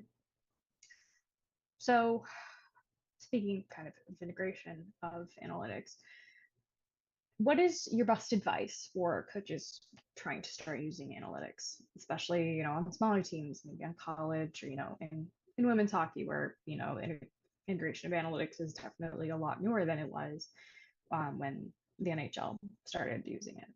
And I specifically want people to maybe think through 3 scenarios, because, you know, across my experience, I've seen scenarios where coaches have no tools at the beginning, or, you know, have something like access to Instat, which is, you know, in-depth counting stats, or of course, you know, gold star case with the Montreal Force, have an entire analytics department. So from the coaching perspective, what would you give advice to coaches about? Be willing to get your hands dirty. My first 2 years that I was in these positions with the University of New Hampshire, we didn't have Instat. We didn't have any. I was physically myself as one person compiling all of the counting stats, all the shots, all the passing information, all of the entries, exits, etc. So that was taking up a large chunk of my time. And, you know, I wasn't getting a ton of return on investment from that time, but what I was getting was meaningful. So being willing to really grind it out for minimal recognition or output, you have to be okay with that to some degree. You have to be willing to fail. You have to be willing to be wrong. You know, and then take advantage of any extra resources you can find, and find ways to streamline processes, and you know, find what works for you, because every person is different. Every person is going to approach things differently. Every coach is going to want you to approach things differently. How you cut video, how you define different aspects of the game, how you you know, choose to label certain things, those are going to evolve depending on who you're working with and what the goal is. So be willing to be wrong, be willing to be told you're wrong a lot, be willing and able to explain your process and why you thought you got to that point, and then hope like heck that someone is willing to listen. Gotcha. Anyone want to jump in? Mikhail? Sure. I think that Spencer summarized it fairly well. I think that as a coach, if you want to implement analytics, you got to be open-minded. You got to be open to listening to new ideas. Sometimes they're going to be right. Sometimes they're going to be wrong. Statistics is not a perfect science. So sometimes we're going to build a model and it's not going to be a useful model. But at the end of the day, it's about listening. It's about understanding what the statistics are saying and understanding how we can translate that to on-ice performance. I think that that's very important to differentiate useful models from models that are more theoretical, especially in a game that is as complex as hockey. But the first step, as Spencer summarized fairly well, is being open-minded and taking the time to really understand what we're trying to achieve here.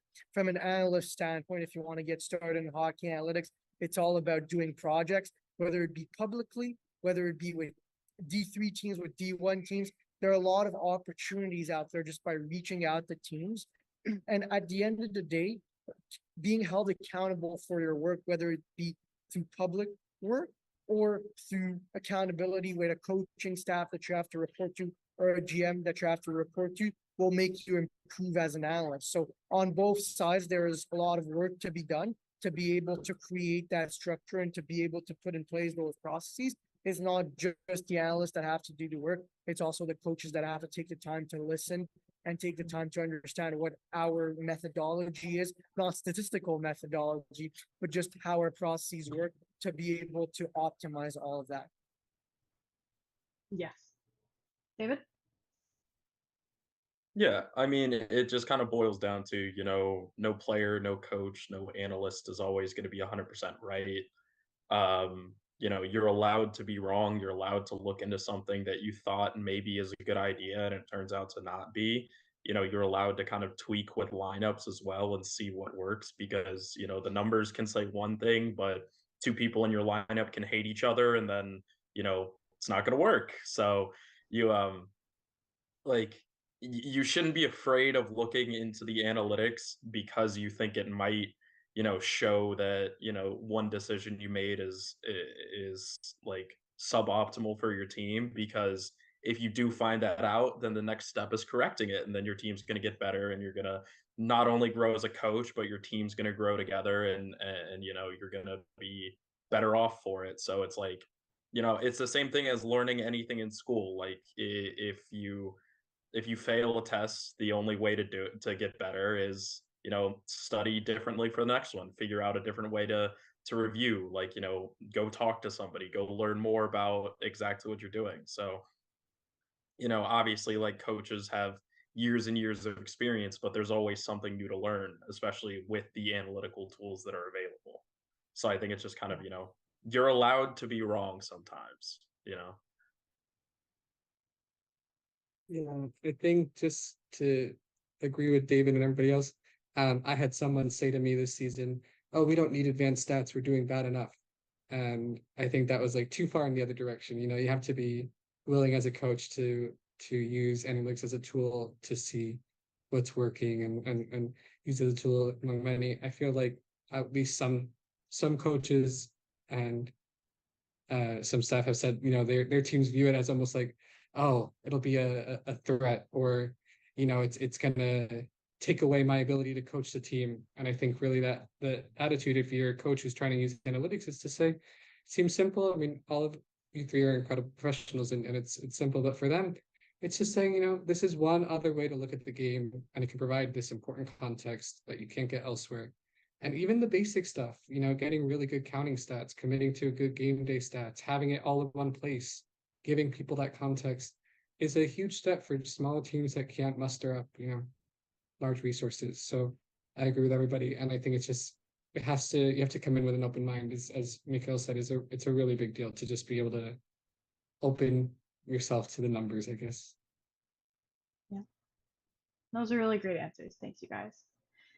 So moving to some audience questions we've had. First, for the new women's pro league on the horizon, how high of a priority should an analytics department be for each of the 6 teams, or the PW in general? We don't know how it's going to be structured. Where does it land on the list of priorities for a true professional org, do you think? Top? Is that too presumptuous? Should be the top priority? No. I agree. Yeah. I don't know. I think at this point, we still have a ways to go to know what we're even dealing with. I think that it should be in the priorities list. I think that any good organization takes as much data and information as possible to make their decisions. But how that works and how that looks is really dependent on what we end up seeing. And right now it's still in its infancy and we just don't have all the information yet. Yeah, true. Yeah, I definitely think it should be one of, if not the top priority. at least from a roster building standpoint, because you're going to need to kind of comb through, thousands of, be it like, players just coming out of college, players who played in the PHF, players who played in the PDub, players who play abroad, like, players who potentially might want to, join the league after not playing for a few years. Like for all we know, it could drive new interest in, players who thought that they were done and retired and, maybe want to come back. So you have to use every outlet available to kind of go through that massive amount of players. But also, I think that having an analytics department can also just help the league grow as a whole, because you can integrate, marketing analytics or social media analytics into that.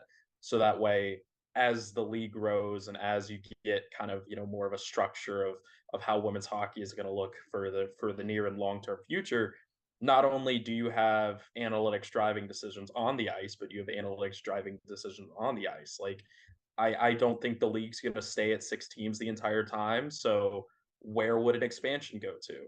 Like, how do you make that decision to where it's the best for every team in the league, including the new expansion team? How do you deal with an expansion? How do you deal with, deciding in partners? How do you deal with spending your marketing dollars in different places? How can you optimize game day revenue? That all comes through analytics departments, even if it's not, people like us on the call who are more focused on the game day stuff or the hockey side of things. That can still be integrated into it. So if you build out a quote unquote analytics department, you can have, a couple people doing the marketing, a couple people doing the ticket sales, stuff like that. So I think it should be fundamentally at the very top, if not the very top, close to it, because it's one of the few aspects of a sports team that can not only impact on the ice or on the field or on the court, but also off it in such an influential manner. Yeah. I think I that's think a like great Spencer. point. Oh, sorry. Yeah, go ahead. Sorry, Dante. Go ahead. I'll go after. No, I was just like Spencer was saying that women's hockey, I think women's hockey in general is a meaningfully different sport than men's hockey in the style of play and what you're looking for in players, what you're trying to build out a team with. And so I think like when we see from the PHF, across the PHF, when teams commit to analytics and use it in a meaningful way, you at least have a better understanding of what you're going in with. It gives you the context you want, because a coach might be coming in from only touching men's hockey, for example, and they might have certain expectations or think certain things of their players without even realizing. And having the analytics be a key part of forming a new league can help give coaches who are maybe just starting out, staff who are just starting out, even players who are just adjusting to a new environment, this idea that, okay, well, I'm being recognized in a way that I can use as a tool for my development, for my team's development. And I think it's like everyone else has said, it should be a really important priority just to provide that structure to help recognize people and help them on their careers. Yeah, I think everybody made some great points here. And I would add one thing is that one priority in this new league should be to try to integrate analytics with video analysis, because analytics in itself is going to tell you the things that happened on the ice, because the human brain is not going to necessarily be able to remember every single event. But then leveraging that and linking it to video analysis will give you context as to why those things happen. For example, if you take a failed exit, you're not going to necessarily know why there was a failed exit. With more complex analytics, you technically could. But looking at just that one data point, you're going to then have to link it, and where we're at in women's hockey net right now, to link it to video analysis to understand trends of things that we could do better as a team, like slash or stretch the ice. And little details like that can be leveraged to improve the performance by ensuring that there is a link between what we're seeing with video and what the stats are telling us. Yeah, that's a great point. Thank you all so much for your perspectives. I have learned so much in the last hour, and then I have in like the last 6 months on my own. So selfishly, I'm glad we had this panel. Thank you, Spencer, David, Dante, Mikhail. If you want to contact any of these lovely people to hire them, hopefully, you can find them all on Twitter. I will tag their tags in a tweet after. And yeah, I think that's that. Thank you so much. We'll see you all Yeah, later. thank you for having me. Thank you.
represented floorball player for Denmark and has also been assistant coach of their U19 side. Scoot prides himself in being curious and creative, and last year published his own hockey analytics book titled Introduction to Hockey Statistics. Today, Scoot will be presenting on how Power BI can be used for sports analytics.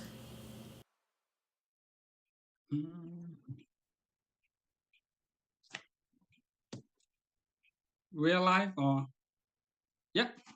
So welcome to this video, and my name is Lars Scoot, and I'll be presenting about Power BI today, or actually it's more about a tutorial on Power BI. So we'll try and build some things, and hopefully you'll be able to follow along. The whole point is to get more people into doing visualizations, and it's actually not that difficult. So I hope everyone can understand. And English is not my first language, so maybe sometimes I'll miss a word or something like that, but I'll do my best. So we're gonna work with some women's data today, and because the sport logic data from the Viz competition is private, I decided to use data from the Big Data Cup from 2021, I think. This way you'll be able to download it for yourself. I put it all on my website, so I'll just show it really quickly. Yeah. My website is whky-statistics.com, and there's an article there where you can find a guide to how to get into Power BI, and you can find the data files that I'm using. So let's just get started by talking about the data. So this is what it looks like. This is from Stathletes, and it's the Big Data Cup data from 2021, as I said. And this is just the raw data. So it has all events, and then which team is playing, and so on and so on and so on. So most of you have probably seen this before. So the data ends here, and it has coordinates of all shots, of all passes, and so on. I've calculated a few columns that I'm going to use, so I'll just go through it really quickly.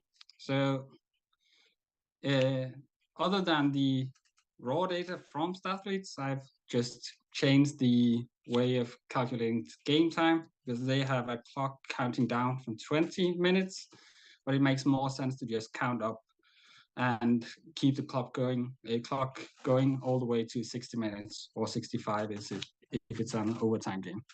Then I just calculated goals, shots on net, misses, and block shots. I prefer having them as columns for themselves, so that you don't have to look it up in the event data. Then I just put up the string state, and if the event team is the home team as well, we're going to use that information.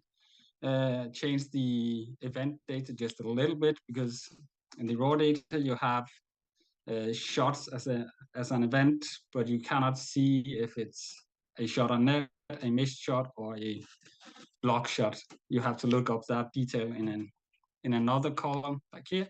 So I just put it all in one in the event data. So now it says shot on net instead of just a shot. Then you got all the X and Y coordinates. I calculated them just slightly different as well. So you have a reversed X and a reversed Y, and you have a X coordinate where the home team is to the left and the away team is to the right. Yeah. So it's just calculated that way. That's also useful to use. You have a game name, and you have the event number. This is perhaps the most important thing. So every single event has a number, so that it has a unique entry. That's important when we're going to do relationships between tables. Other than that, I created a players table, and I looked up all the images of all the players found on PHF's homepage. So it's just all of the players, which team are they playing for, what position do they have, and where can we find the image. And I did the same thing for the teams, just what is the team name, what is the code, and what is the image, where can we find that. So that's what the data looks like. So now we get to the fun part. So I'll just close down this one and try and open Power BI.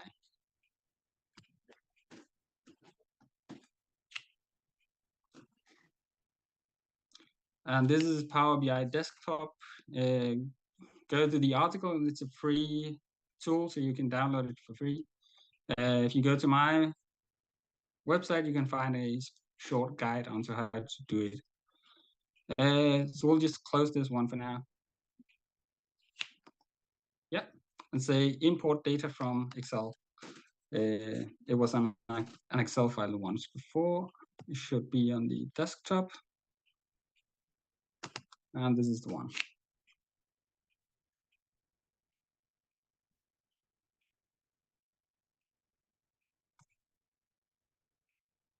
Okay, so when you import data into Power BI, it will come up with this screen. And we just select the 3 tables that we are using. Click on transform data. Not that we need to transform it, I think, but always a good thing to just look if everything is correct.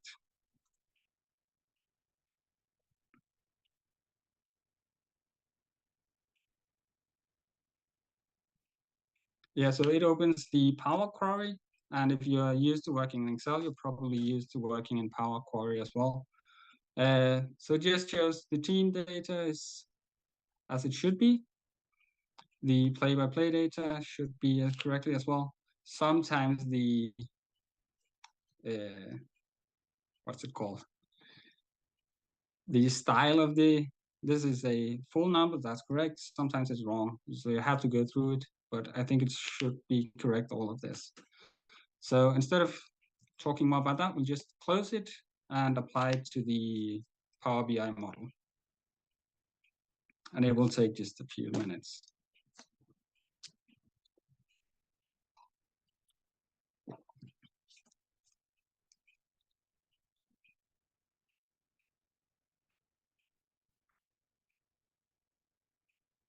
Yeah. Okay, so that's it. Now it's been loaded to Power BI, and the perhaps most important thing is understanding how tables work together. So in this case, we want to change the relationships just a little bit. So what we want is we want to be able to select a team, and then that team should filter or should be related to the team the player is playing for. So we want this relationship. And actually, we want it to go both ways. So if you select a player, then you also select that team. So we'll just apply the changes. Oh, we'll just click on both and apply. So now you see an arrow going both ways. And then we'll just do the same here, make it active and make it go both ways. So now all the data is connected. So teams is connected to teams and players table, and then the player is connected to the player in the event data. Yeah, so the player here. So you can see it's player to player. Okay, so now all things are connected and we can do some really easy things. So it's just learning how to do it in Power BI. So the first thing we want to do is we want to add a slicer. This is done just to filter the data. So you select the slicer and then you can, oh, we really need to move this. Then you can select the player from the player table. You just click on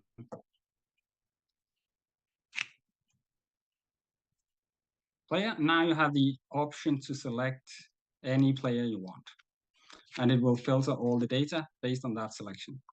So we'll just make it slightly different, make it a drop-down list, and saying that you can only select one player. Okay. Next thing, because I looked up all the images, so let's just add those as well. You can do that in more ways than one, but I prefer to just add a new custom visual So we'll just search for image and just add the simple image one.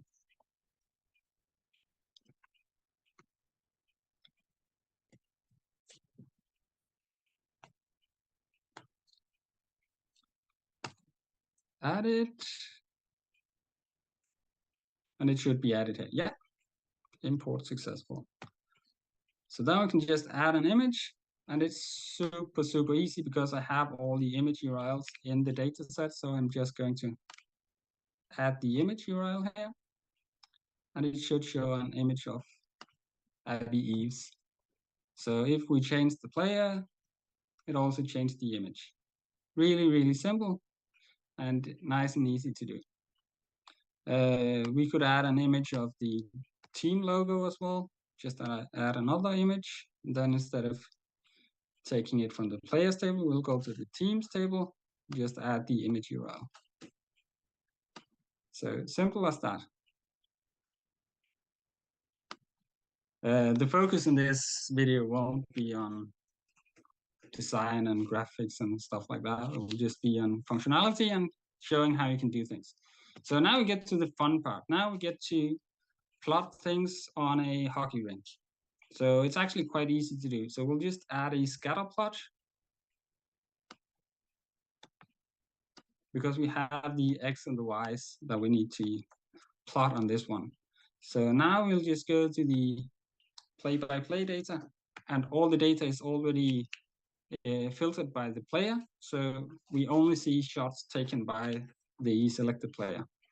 So we'll just go down and take the X coordinate and the Y coordinate. So you can see here that it only shows one spot. That's because it just sums up all X values and all Y values. Obviously, we don't want that. We want it to don't summarize. This is the one way you can do it. So you can just say don't summarize. The other way you could do it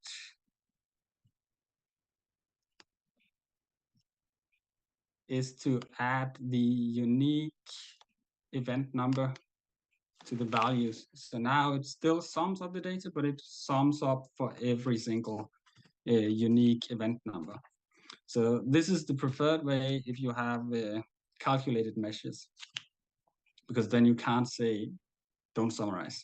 So it's important to learn both things. So now we have all the shots plotted on a graph, not a rink.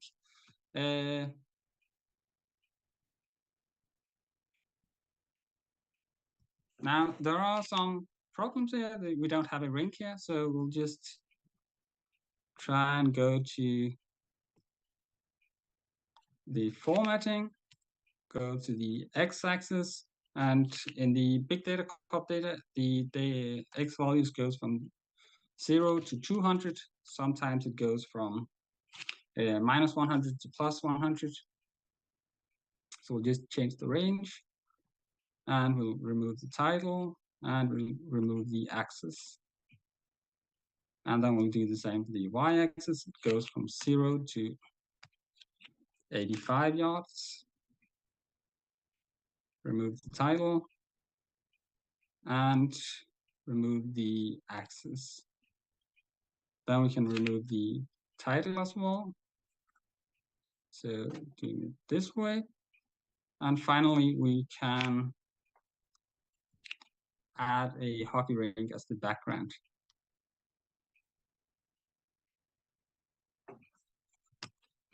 So I have a file on here somewhere.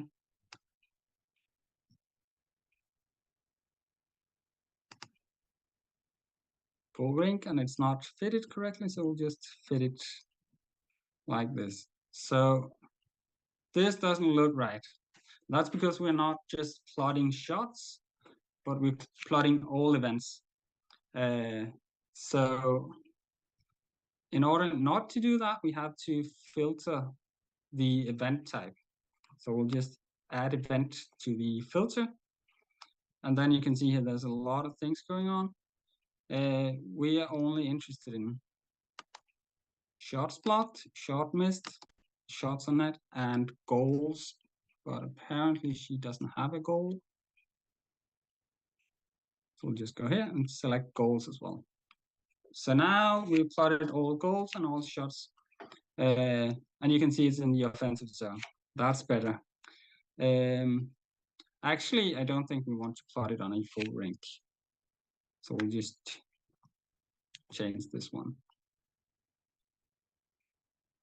Should have a, yeah, an offensive zone rink. Again, we'll fit it and just make it a bit nicer. And now we need to redo the x-axis so that it goes from 125 yards to 200. So now it's looking correctly. So that was plotting shots on a hockey rink, really, really simple. What we also want to do is we want to add some things here. So we want to add events to legend. This way it will differentiate between goals, shots blocked, shots missed, shots on net. And we could even add some information down in the tooltips.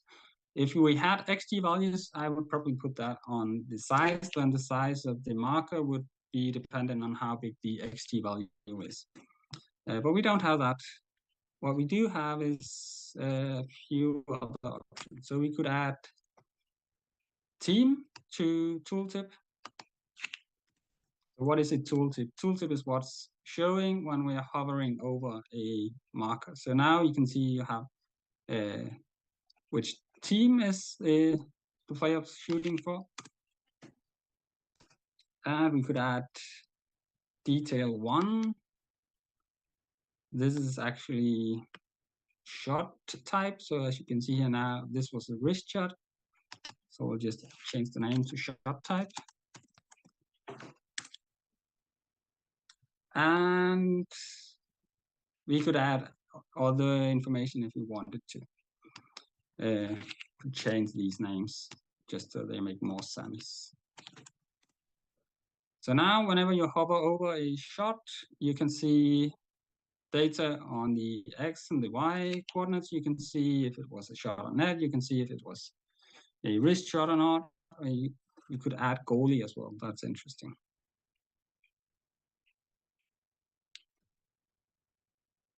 Where is?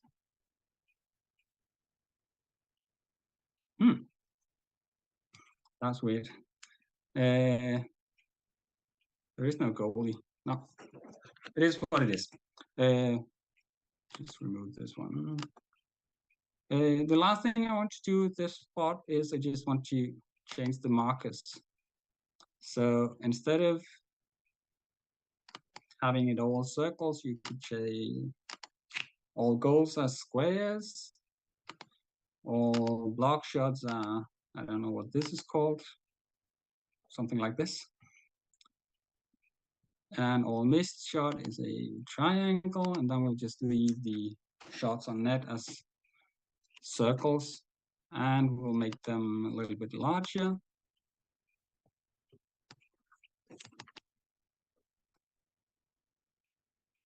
Something like this. And finally, you could change the coloring if you wanted to. We don't have that much time, so I'll just leave it as it is. We could create a filter.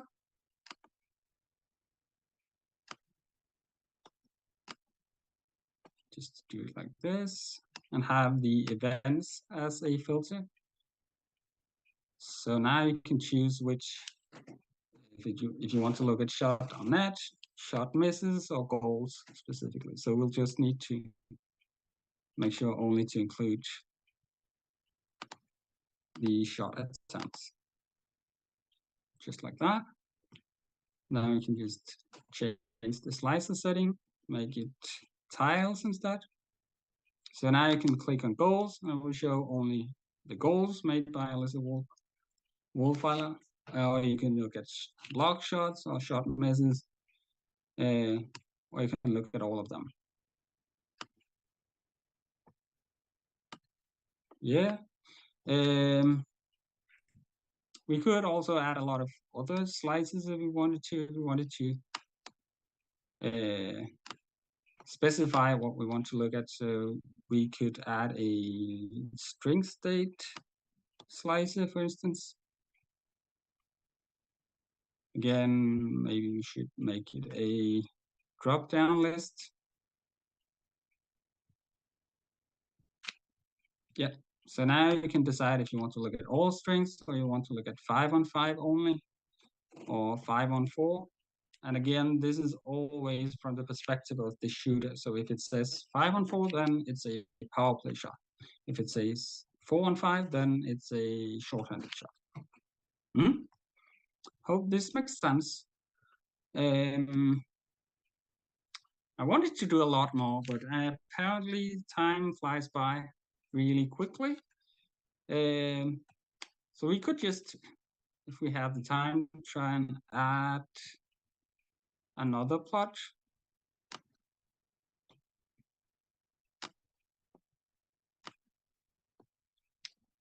And just instead of looking at shots, we could look at other events. So it would just be same process, X and Y, and event number as the value. And then instead of looking at only shots, we could say, let's look at dump-ins and puck recoveries, perhaps, and zone entries, maybe, always near the blue line, you can see, and maybe takeaways. Just some other stuff. And other than that, it would be the exact same process. We would just make sure that the x-axis goes from 0 to 200. And there's no title. The y-axis would have to go from 0 to 85. Without any title. And the overall title, this one, it's a bad title, by the way. We'll just remove that one. And then we need to add a rink as the background. So just same process as before. Find the rink, which again, you can find that on my website as well in the article. So we'll just add it here and make sure it's fitted.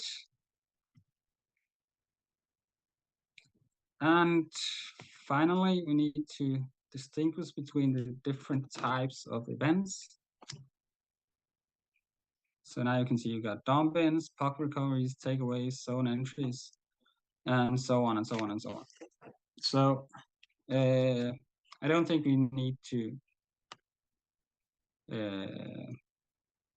specify the shape and things like that. We already did that on the other chart. And this is just to show how relatively easy it is to plot things on a hockey rink. So it's not really, what was the word I was looking for? So this tutorial is really basic stuff, but again, it's things about how you can very easily present data in a manner that is relatively easy to do, and that is beautiful, I think. Obviously, you can add other information. You could add a table of some sort. So we could just select the player, and it would always only show the selected player. Now, if you want to have a table that shows all players, we just need to go to the filter, go to modeling.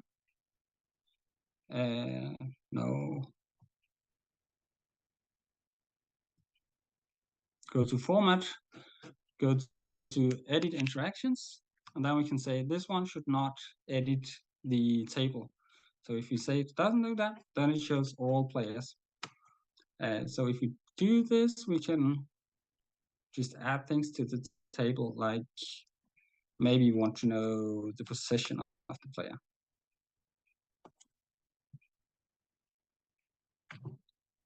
There we go. Maybe you want to know the position of the player.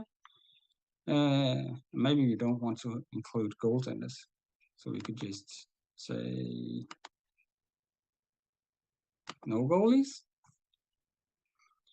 And then we could look up how many goals has been scored, for instance. So just add that to the table. And then we could sort it by number of goals. Anyway, you can do a lot of things, and I think I'm running out of time. So if there's any questions or something like that, I'll take those now. Yeah, we just had one question come through in chat, which was, what are some great free resources for people who are curious about learning how to do data viz, and where could they check those out? I don't know. I've worked with Power BI for just 5-6 months or something like that. So for me, it's just about searching YouTube. You can find really great resources. Not necessarily one specific one. The truth is, no one is doing hockey analytics in Power BI. I'm pretty much the only one. But I have done some tutorials as well, just doing things like this and showing how you can do that. And it's actually not too complicated. You just need to get started with it. I think if you're coming from a non-coding background, it's a lot easier to get started with Power BI compared to Tableau or Shiny App or something else. So presenting data is not the difficult part, I think. Awesome. Thank you for that. Great presentation. Really enjoy always having you at Women's Hockey Hack, and hope to see what else you'll put out in the next couple of months and the coming year. Yeah, thanks. Awesome. We will go to our coming up next screen, and we'll be back with another talk shortly. Where is my screen? There it is.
Nitish, analyst at SportsLogic Q, and as part of our Viz Launchpad partnership, will be presenting today on rebounds and expected goals.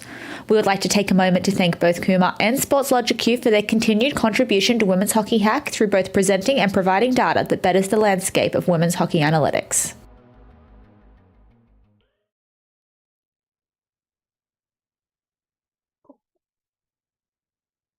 Good start. Yeah. Hi, everybody.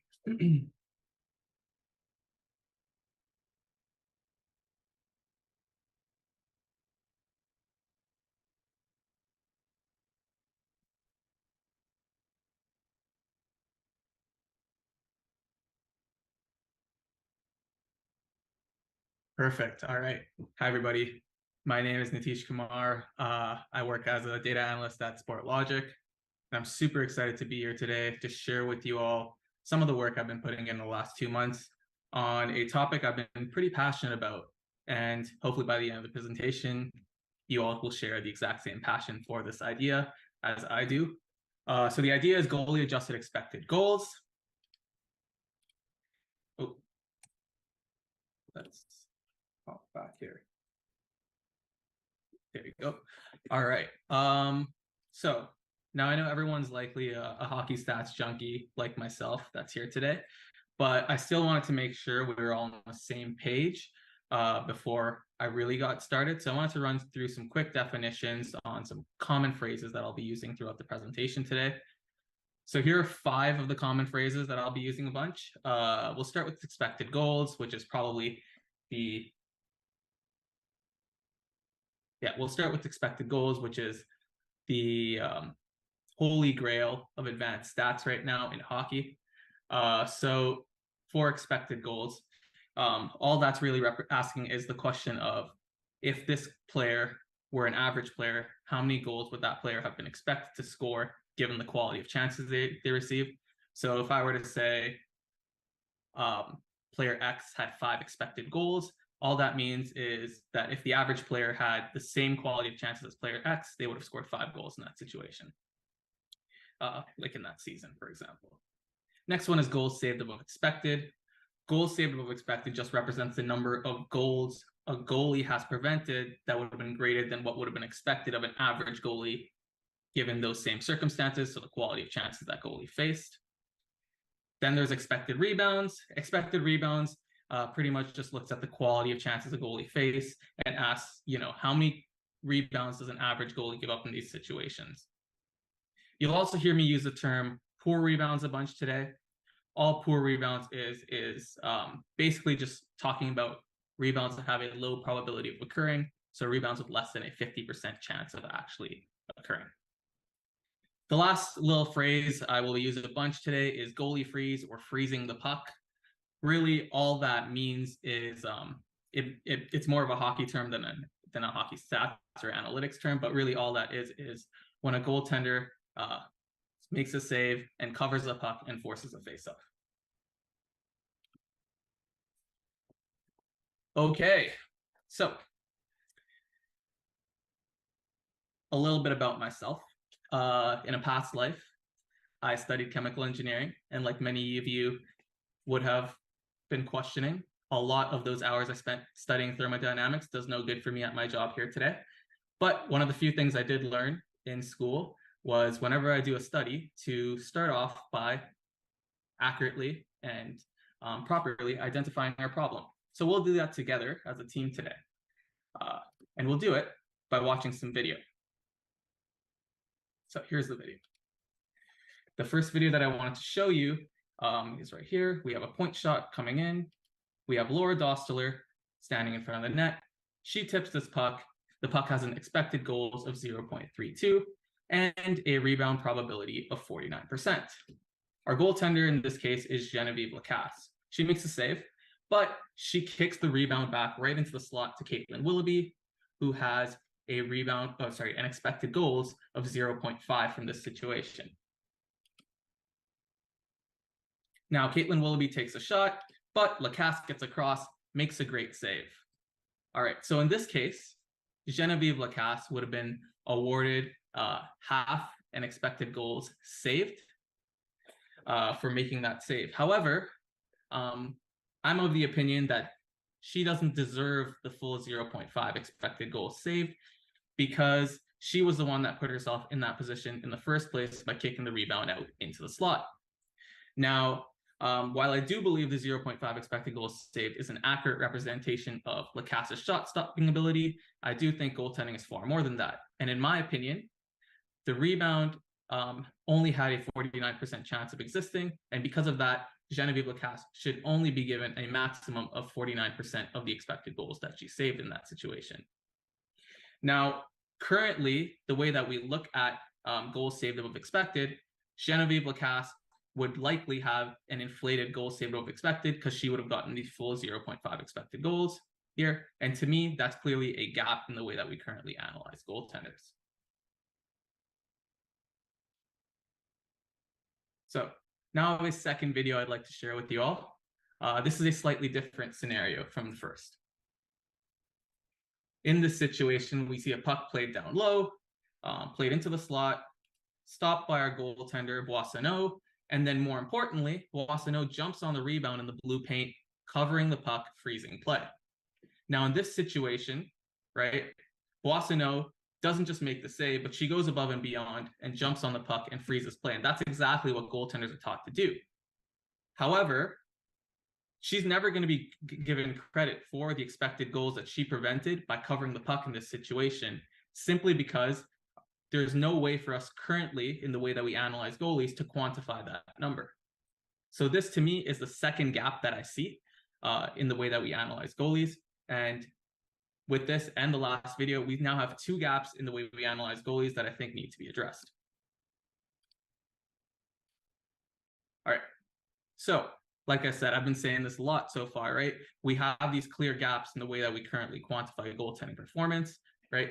And currently we do have some interesting attempts to try to deal with this, including the way that we deal with rebounds throughout the public sphere. However, none of these solutions, in my opinion, adequately solve the two problems that we saw in the last two videos, right? We still see, in the end, as a result, a lot of goaltenders with inflated goal saved above expected numbers, teams likely to have inflated expected goals against numbers, and goalies that are really good at doing their job and are above average at freezing the play, never getting true credit for how good they are at what they do. All right, so give me a second there. Okay. Yeah, so I proposed a few solutions to try to address these gaps, and we'll get into it a bit here and start looking at the math. So great, a lot of fun math here. First off, let's address that first video, the first gap that we found, right? Goaltenders inflating their goal saved above expected by making saves off of poor rebounds. Okay, so to address this gap, I put together a pretty basic formula, especially for a standalone shot, where the rebound adjusted expected goals would just be the expected goals of the rebound shot times the probability of the preceding shot leading to a rebound. So if we think back to that first video and Genevieve Lacasse, we remember in that situation, the expected goals of the rebound shot was 0.5, but the probability of that shot existing, or of the shot before it leading to a rebound, was 49%. We use those numbers in our formula here. Instead of Genevieve Lacasse getting facing an expected goals of 0.5 in that situation, the rebound adjusted expected goals would be 0.245. So instead of getting 0.5 expected goals saved, she would get 0.245 expected goals saved in that situation instead, which I think is a more accurate representation of what she deserves in that situation. Now, where this can get a little bit more complex is when we're talking about a possession with multiple shots and multiple rebounds, right? We know that if there are 3 or 4 shots in a possession, they don't exist if shots 1, 2, and 3 aren't stopped and kicked out for rebounds. In this situation, I apply a really slight tweak to our equation, where we're still taking the XG of that rebound shot, but instead we're now multiplying it by the product of all of the probabilities of the preceding shots to that specific shot. So here's an example of how that works. Let's say a possession has 3 shots on goal. The first rebound has a probability of 25%. The second has a probability of 50%, and the third shot itself has an expected goals of 0.5. We put all of that into our equation, and will get a rebound adjusted expected goals of 0.0625. So if we really look at that, originally a shot that would have had an expected goals of 0.5 now has a rebound adjusted expected goals of 0.06. So if a goaltender were to make a save on that play, right, we can see exactly how much of an inflation the goalie would see in their stats from making a save in that situation. All right, now for addressing our second gap, right, evaluating expected goals prevented when a goalie freezes the puck, we have a situation here where it's a lot more complex because we need to model something that doesn't actually exist, right? So if we go back to that second video, we're kind of asking the question, what if Marlène Boissonneau doesn't cover the puck there and she lets it go for a rebound? What would the expected goals have been in that situation? So by her covering the puck, what exactly is the expected goals that she prevented? Well, to do this, I did build a second formula. The formula here is that the expected goals prevented from freezing is equal to the likelihood of the goalie not freezing, which is just 1 minus the likelihood of the goalie freezing, times the likelihood of the rebound shot against, times the expected goals of the rebound shot against. Now, a couple of these metrics don't actually exist, and instead I had to use predictive modeling to build out proxy variables to represent them. So for the percent likelihood of a rebound shot against, I built out a binary classification model, and for the XG of a rebound shot against, I built out a regression model. And after I did these, I now have proxy variables so I could actually approximate what the expected goals would be when a goalie froze the puck and what the expected goals prevented would be in that case. So if we look back at the Boissonneau situation, right, we see a situation where she froze the puck and had a 13% likelihood to freeze that shot. And my predicted modeling suggested that if the shot was not frozen, it would have had a 96% chance of resulting in a rebound shot with an estimated expected goals of 0.18. If we put that all into my equation, right, we get an expected goals prevented of 0.15. So that's what Marlène Boissonneau did there when she covered the puck in the blue paint.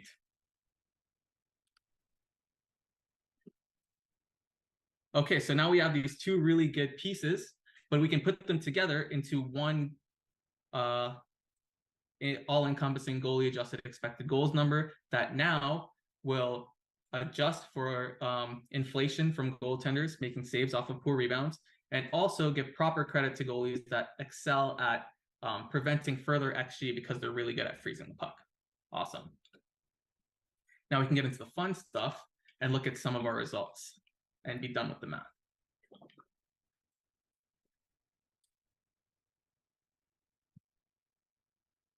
All right, so one of the first things naturally that I wanted to do was, once I came up with this methodology, I asked myself, what did this look like for the goalies last season? So I looked at all goaltenders from the last PWHPA season that faced at least 150 shots on goal. So that was these 7 goaltenders right here.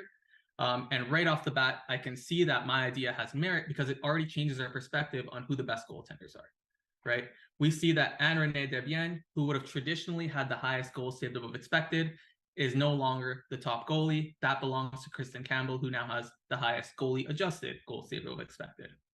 Another goaltender whose name shifts quite a bit is Nicole Hensley. She would have ranked 4 out of 7, but now she's down in 6th. So she took a big hit from the goalie adjustments as well.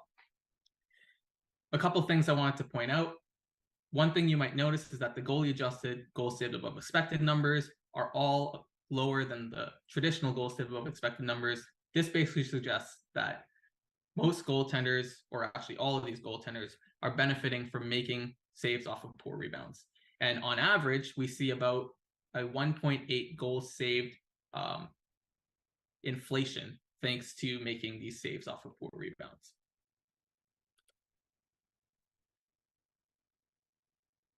Okay, so now that we have this all-encompassing metric, we also can look under the hood, slice and dice a little bit further, and really understand these goalie strengths and weaknesses, right? A lot of what I've talked about today is pointing at the idea that a goaltender is far more than just a shot stopper. They can influence the game in how they minimize their dangerous rebounds and also in their ability to freeze play. And there's no better example of that than Kristen Campbell. Her secret formula to success as to being the best goalie last season in the PWHPA was that she was exceptional at freezing play. She actually prevented 1.6 expected goals due to her ability to freeze play last season. That's way above the median, which was just at 0.5. Another name of note is Nicole Hensley from the last slide. We can really see why she fell down the rankings the way she did, because according to this chart right here, Nicole Hensley probably benefited the most amongst all goaltenders from making those saves off of poor rebounds.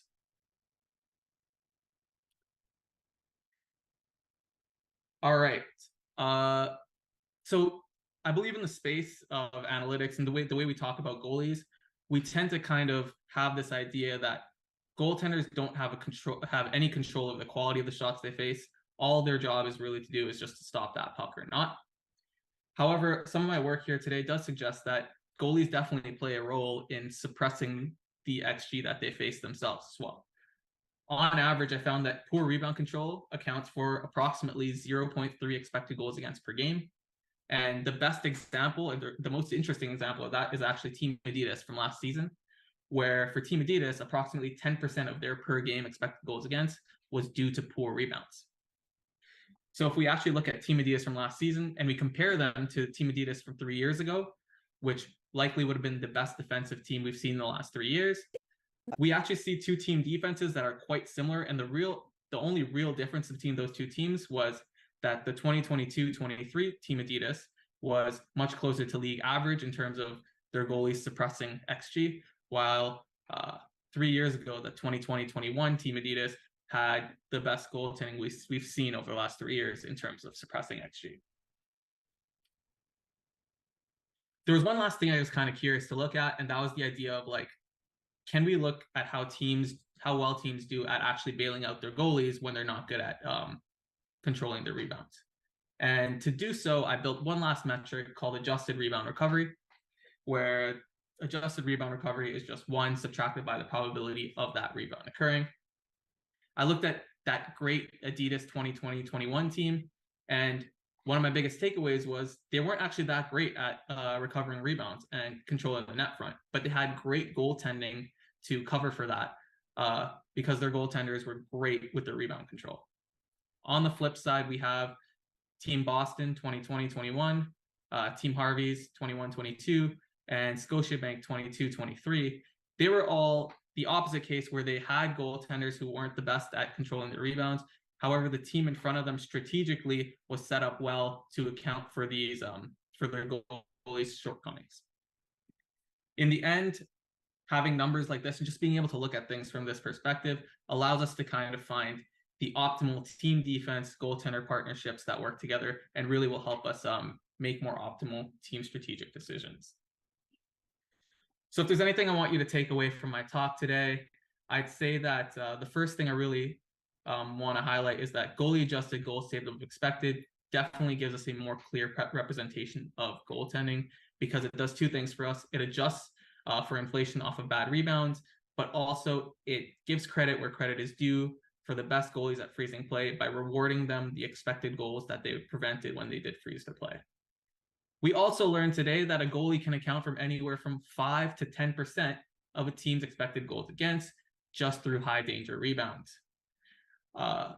So XG suppression is definitely not just on team defenses, but it's also on the goaltender also plays a role in doing so. And the last thing was we looked at adjusted rebound recoveries, and we looked at the use of that metric and how we can optimize team defense and goaltender partnerships by using a metric like that. In general, although shot stopping is the most important job of a goaltender, it's definitely not the only job, and that's what I've kind of shown to you all today here. And I believe that it's about time that we, as an analytics community, start looking at quantifying all the other ways a goaltender can impact the game beyond just shot stopping. And I hope some of my work here can kickstart some great ideas that are to come. Last thing I wanted to say, I promised my colleague Nick I would plug some of the great work he's doing with Grindstone Award Foundation. So the Grindstone Award Foundation is doing some great work helping more young girls play hockey. Their mission is to fund opportunities for young female hockey players who have the desire to play but may not have the financial means to do so. So if you're looking to volunteer or donate or help out in any way, I definitely want to put this on your radar. And also, if you happen to know someone who may be in a situation where they love to play the game that we all love here today, but they might not have the financial means to do so, I definitely hope you could pass along the Grindstone Award Foundation to them, and hopefully the foundation can help them out. And then last but not least, want to say thank you to my teammates at SportLogic. I couldn't be able to present here today without them. And also thank you to everyone here that came to just listen to my presentation. I appreciate it a lot.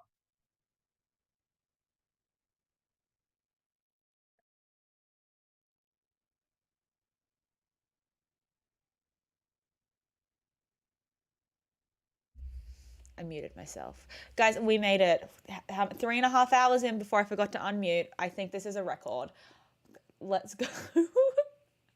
But no, I was saying before I realized no one could hear me. I always love goalie presentations because I feel like I'm really bad at quantifying them. And so like in any way, so when someone else does it and does it like really well, I'm like, yes, this is excellent and lovely. Did you get to the question in chat about pre-shot movement and pass types? Or am Pre-shot movement and pass types. Okay. Actually, is that the question? I don't have that here. That's okay. It was just asking, does the XG model take into account screens and or pre-shot movement / pass types? Yeah, so we're fortunate at SportLogic to be able to have all the tracking data to do that. So we definitely have a feature for screens, and we have all sorts of pre-shot movement that looks at velocity, position, distance of the passes, where on the ice they're occurring, are they crossing the slot, all sorts of good stuff. So it's all the fun things. I feel like I got access to like good tracking data for the first time this year, and I was like, oh, there's so many things here. I love things. Does anyone else have any questions that they would like to pose? I feel like it was just a great talk. I always feel bad when people have really good talks, but they're really solid in the way that it's like really hard to ask questions about, because it's like you've covered everything. I feel fulfilled. Like, well, thank you. I'm flattered. I'm going to take the lack of questions as a very flattering point. It's always the best way to do it. Me, when teaching small children and none of them are answering me, I'm like, yes, I explained this very complicated concept very well, and you definitely all get it. Yep, let's run with that. But no, we're always so happy to have anyone from SportsLogic Q involved with this, obviously. You guys as like a company have kind of been involved with us since our first year. And so on our third year to finally kind of actually have someone doing a presentation, not just like a tutorial, and then also have the Viz competition running, has been really lovely. And I've really enjoyed it, just from a kind of getting to see what other people do point of view rather than doing stuff myself for once type of way. Yes. All is quiet, so we are going to assume that no one has any further questions. Thank you again so much for your time and effort. And again, like even just the effort of going and doing a talk for a women's hockey conference is always just greatly appreciated by, I know, both me and the other organizers, but also just like the wider women's hockey analytics community as well.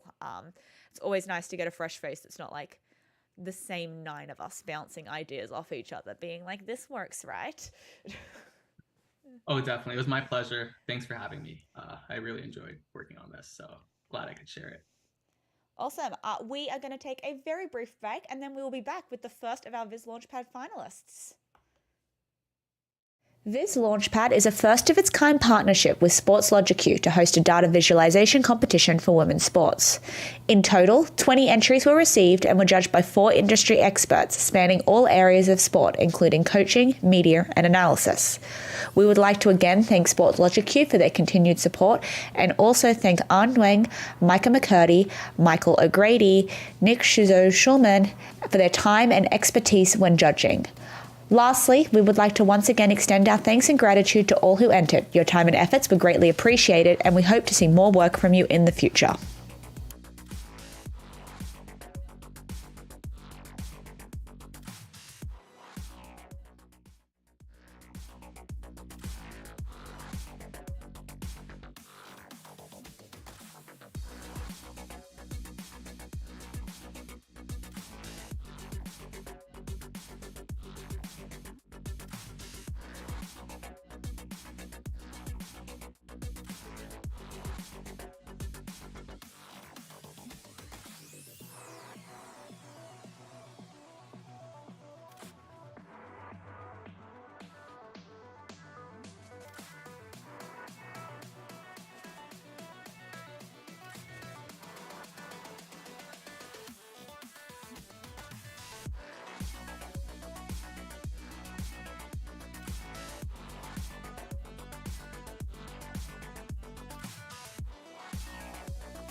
First of our Viz Launchpad finalists, we have Brett Lee, who is taking home the award for Newcomer of the Year.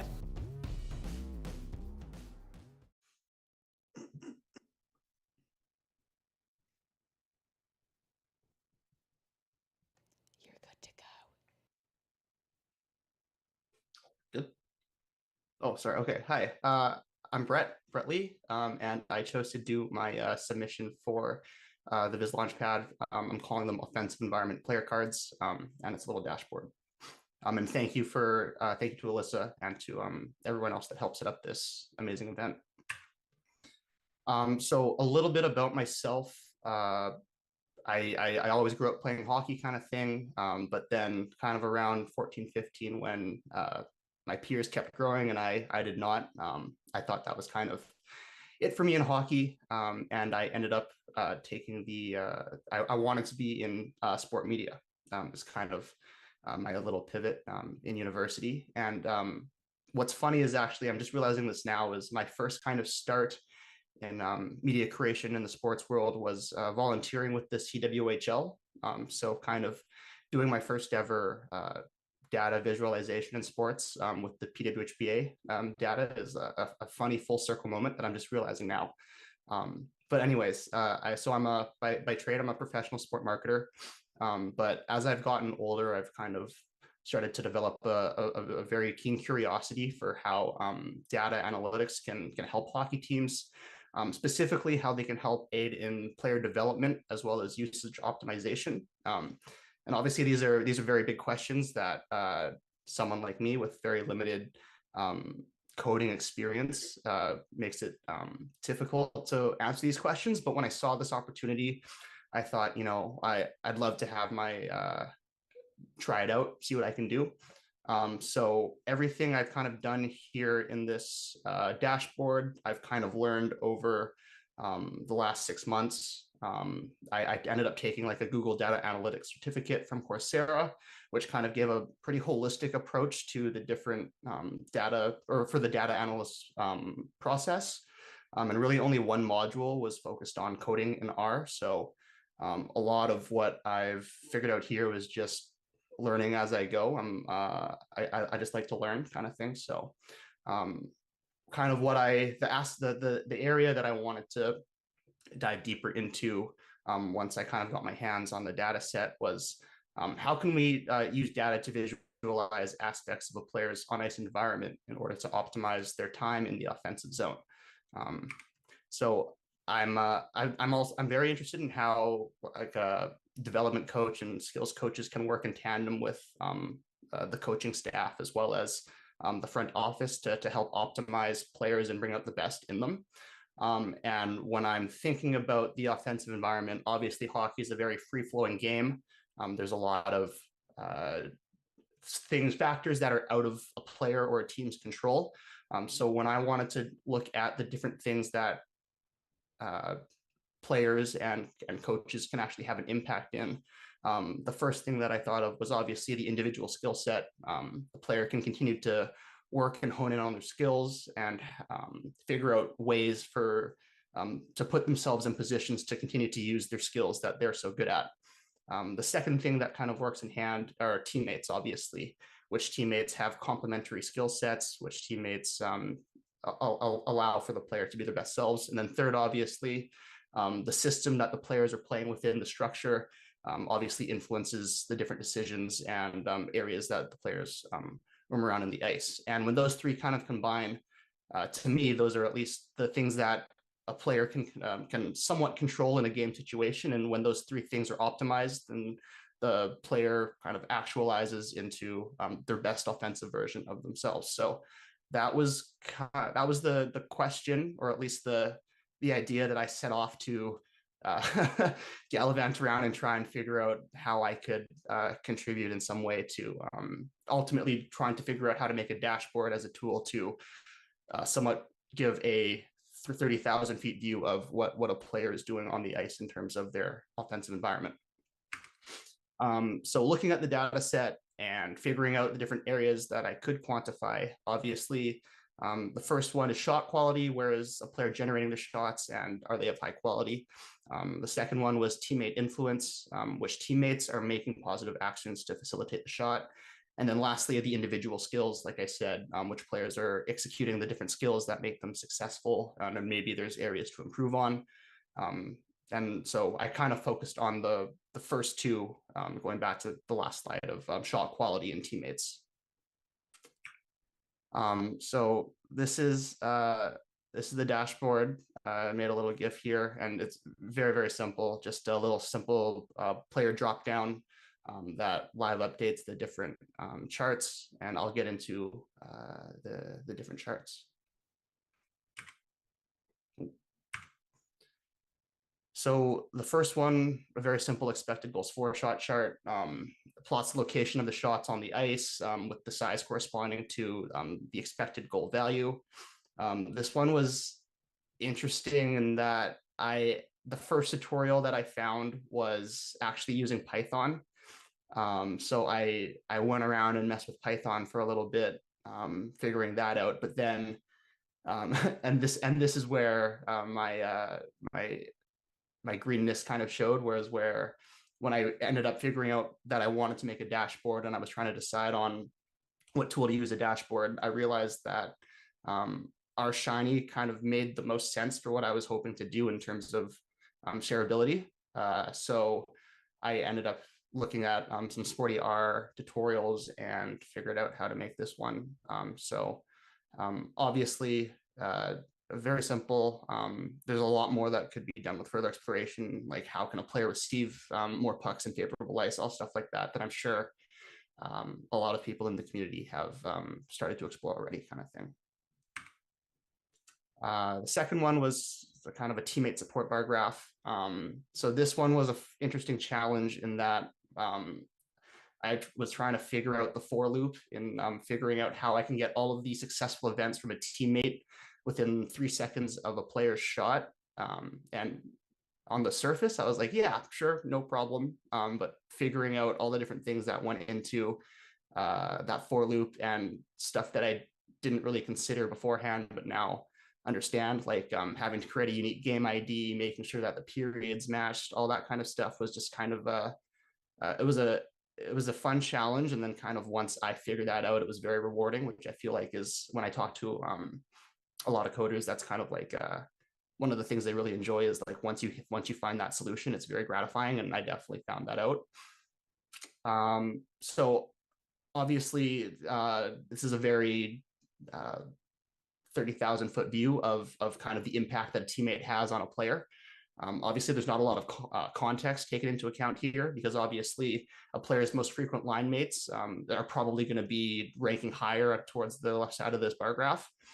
So, I mean, further exploration would be taking into account the shared time on ice, even success rates. Like I'm sure maybe a teammate is leading to a lot of shot events for the player, but they could be equally creating more turnovers or other negative events that haven't really been taken into account. And then the third and final scatter plot that I made was kind of a skill event matrix. And this idea is definitely inspired by Dale Belfry's skill matrix kind of thing. So we have the success rate on the y-axis and the frequency of that event on the x-axis. And this one was also more challenging than I expected, in that I initially wanted to break it down from the overall event names and then breaking that down by their subtypes. And if I had more time, I probably would have liked to been able to include the subtypes as well, because like right now it's really just 4 events that I'm able to plot, but I didn't have enough time to figure out the debugging and all of that kind of stuff. So that was definitely a learned experience as well. So yeah, that's the dashboard. Final thoughts was, I mean, this was a very, very cool experience. So again, thank you to Alyssa and to everyone else, and SportLogic and the PWHPA for putting on this event.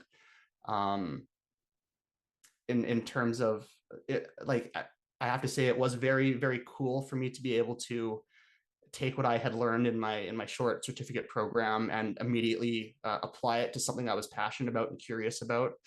And I just think it's really, really cool that I was able to create a dashboard that I can show off.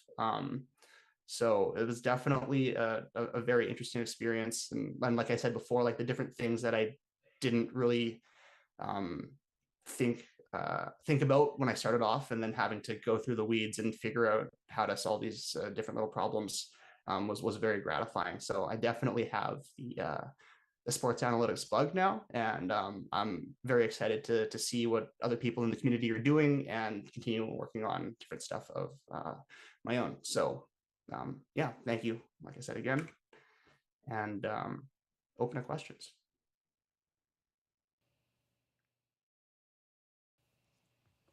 Wrong frame. Give me a second. And No now worries. we're in the right one. Why did I label one person and one two people when it's two people and then three people? And then trust that 3 a.m. me would know what that means, because she does not. Update. Again, lovely dashboard, and also really lovely presentation, I thought, that really touched on kind of just the realistic struggles of being someone who's like new to the thing but wants to learn about it. Like, as someone who had like a coding background in like high school and then didn't code pretty much for all of university, and then popped out the other side and was like, actually, I want to do some sports analytics stuff. Like, Yeah. working out how to do that by yourself is always a little challenging. One question that's come up was, what would you say as someone who is still kind of new to this, who might go like, okay, this is neat, but I don't know how to code, so like I can't make a viz. What would be kind of your advice, or even your own experience being kind of in the same position? Sure. I think it's really just like, say, screw it, I just want to try kind of thing, and throw yourself in there. It's kind of the same approach I really took to my background in media as well. Like I think with the internet, there's so many resources that are pretty free, low cost, low barrier to entry, where there's a lot of tutorials out there, and it's really just enjoying the process of trying to figure out and problem solve, and just being a self-learner. And I would say just try to enjoy the process, and it is pretty rewarding, just kind of trying to figure stuff out. And when you do kind of get there and having that perseverance to get there, it is a lot of fun. And I would say like even just this community, in terms of the sports analytics community on Twitter, I find so many people online are very, very friendly, and like I feel like a lot of them have been in my shoes before, and the question asker shoes as well. So I think there is a bit of a culture that's been set where they're very helpful and wanting to help other people out. So definitely reach out, ask questions, and just try to. I think sometimes we also just really compare ourselves to what people have been doing who've been doing it for a long time, and really the way I like to look at it is like comparing how I was to how I was a month before, and like just seeing that kind of growth and keeping that encapsulated with kind of just, I don't, if you're competitive, like competing with yourself more so than those around you. And I find that that's kind of the way I get over the mental block, or like the imposter syndrome, I guess, because like really everyone started as a beginner at one point. So it's like just continue learning as yourself, and just compare yourself to yourself. Yeah, I think there can definitely be that kind of fear of like, other people have been doing it for forever, but there's a lot of people like in sports analytics, and like even in women's sports analytics specifically, who like, we've come in with like barely any training and we have no idea how we got here, but it sure is happening, kind of thing. And if you try, and if you really enjoy learning about the stuff, it'll come eventually. You'll work it out. And not everyone has to code. There's ways around it. You can do, we had the Power BI tutorial earlier. Tableau's fantastic. I swear every day on Twitter I see a new like viz making semi AI integrated thing that I'm just like, oh, that thing's coming for my job. Okay, I'm interested. Yeah. How can I do less work? Let me know. So I definitely think it's more accessible than ever in terms of like how many resources are out there. in terms of So many learning. resources. Well, it was lovely to have you today. I feel like Mike Murphy is going to hunt you down and find out the entire story of you being a CWHL volunteer to you entering this competition now, because he's already talking about it in chat. But I don't think we quite have time for the full potential breakdown of that story. So I will let him harass you at another date about that one. But I'm sure it's a nice full circle moment, you know. We love those here, particularly given the state of all our leaks right now. It's fine. We're coping. We will be back again in just a moment with the next one of our Viz Launchpad finalists.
Now on the Viz Launchpad, we have Max Tixidor and Francois Kick, who have won the award for Most Innovative.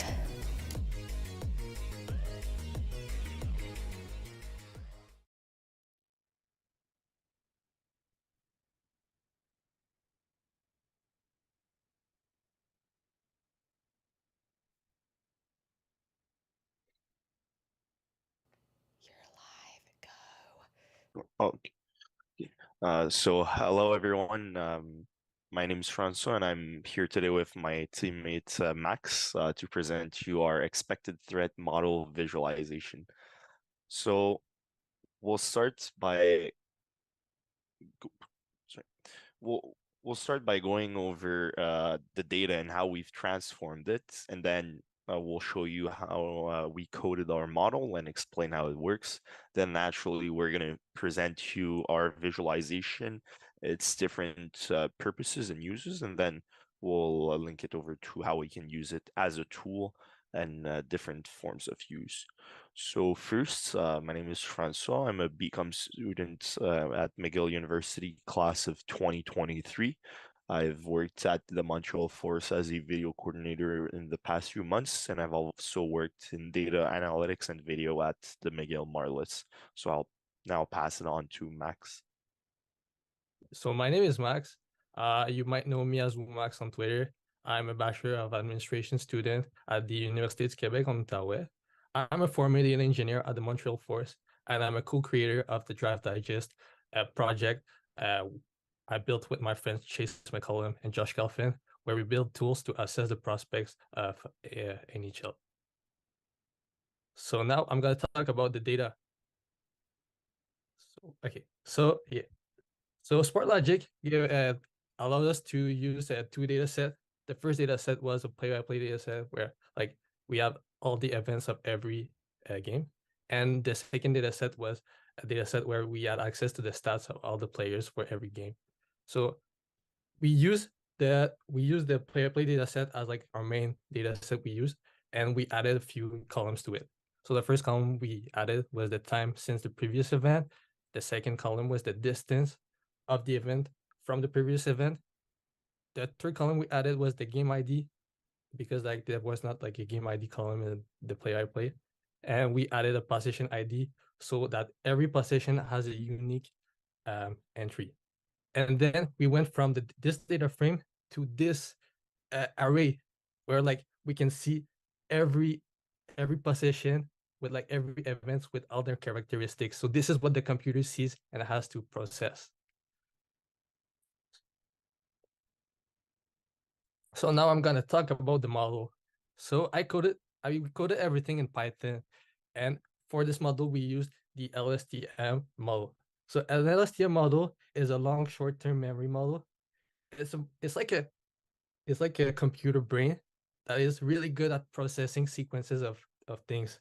So it's really popular for sentiment analysis, speech recognition, language translation, and series forecasting. And we used it to see the events of a possession and see if it leads to a goal or not. So this is what we did. And for that, you can see image of the code. We used 14 features that you can see here. And what is really cool about LSTM model is that it's a neural network. A neural network, it's a really complex type of model.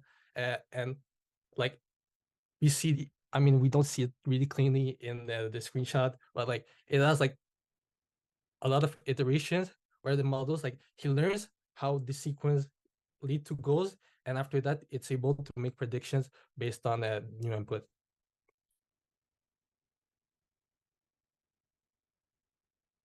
So now on to the visualization. As you can see, we have multiple dashboards. So the first one is a possession viewer. We have a drop-down menu that shows every roughly 22,000 possessions that occurred throughout the past PWHPA season, and you can choose any of them on the said menu. This possession viewer displays a possession map, shows every action that occurred on any possession on the ice. It also provides the possession expected goal for and the outcome.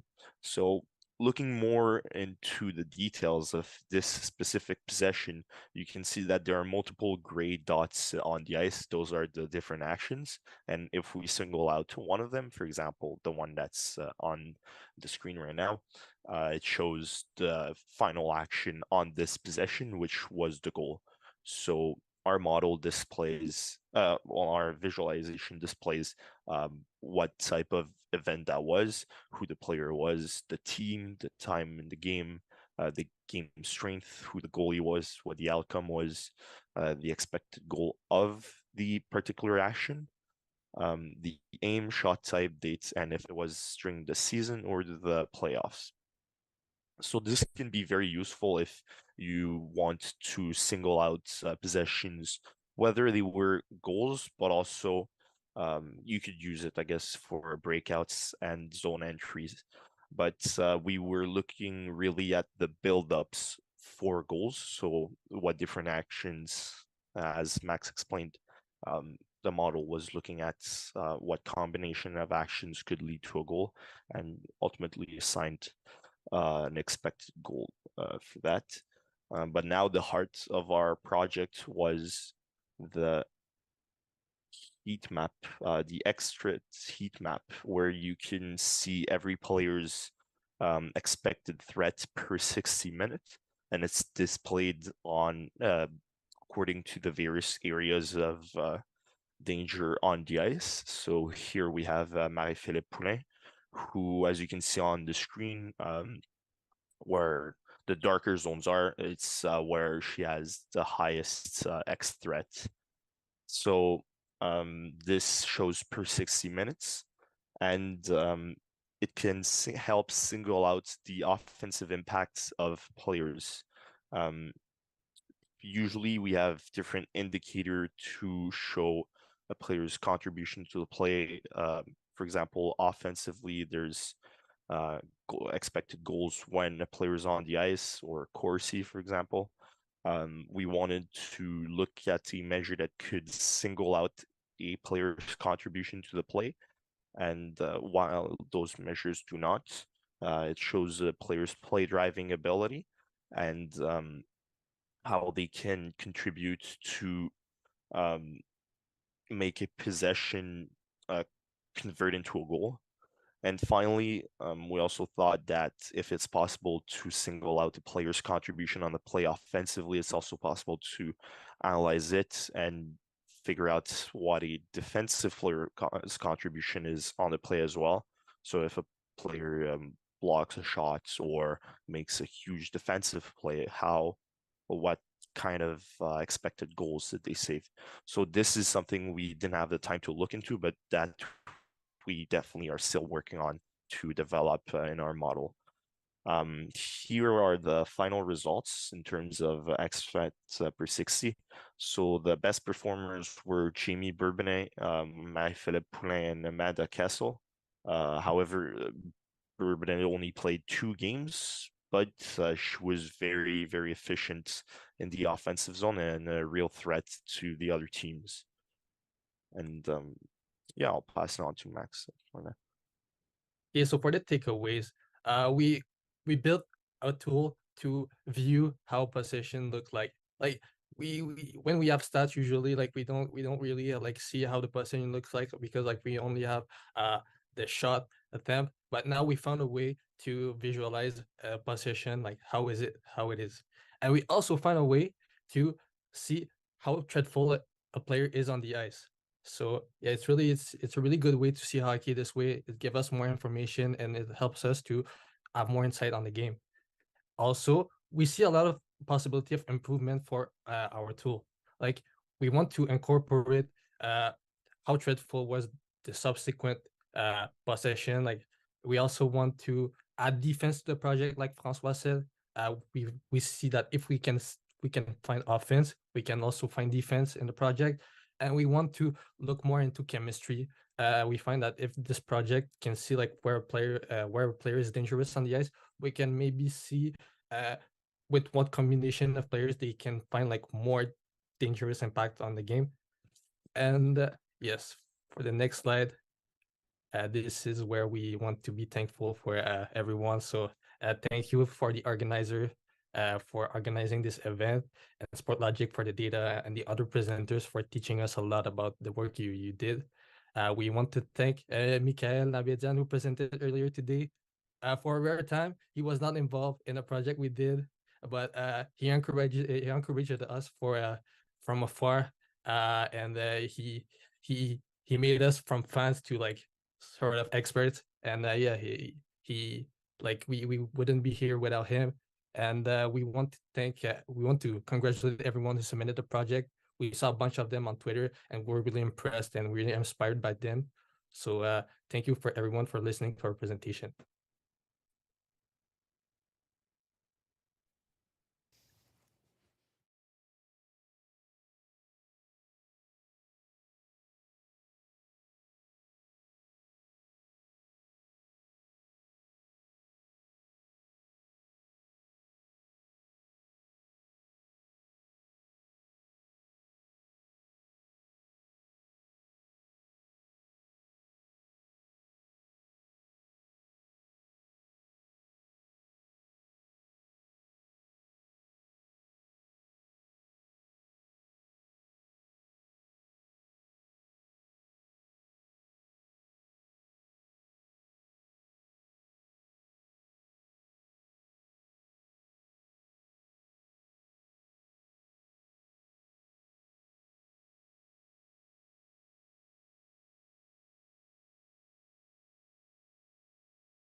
Okay, so really fun fact, everyone. Turns out when you have 58 OBS scenes, sometimes you forget to attach the audio to one of them. So none of us were muted. There was just never any audio there. It's 4 a.m. No one's allowed to bully me. It's against the law. So we've all got sound now. Can we confirm sound before we attempt this again? Yes? Yes, I'm seeing yays. Okay, we were answering a question regarding the comment about angle change since last event, and Max was just having some lovely thoughts while I was crying because the audio wasn't working. Continue your lovely thoughts. Yeah, so I just said that like I know that in NHL expected goal models they use angle to as a predictor to if goals are scored or not, and I think it's something that we can use. Like it's not something that we did, but it's nice to bring it up and to us, and like we will definitely add it to the improvement we can make to this project. And if I may add on to that, the LSTM model learns from the location was provided in the data, and Yeah. so the LSTM model could have like determined that from a particular spot there was a higher chance of scoring goals. So it may have implicitly already been included in the model this way. Were there any other questions, which I did ask earlier, but apparently I forgot that audio is something we need? We'll give you all a second.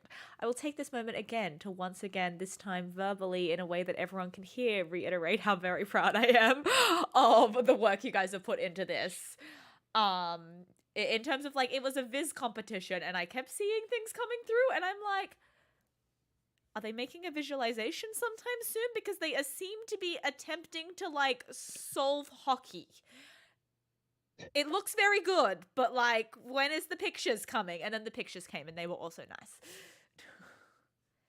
Anyone else with thoughts, feelings? I'm giving you 30 seconds.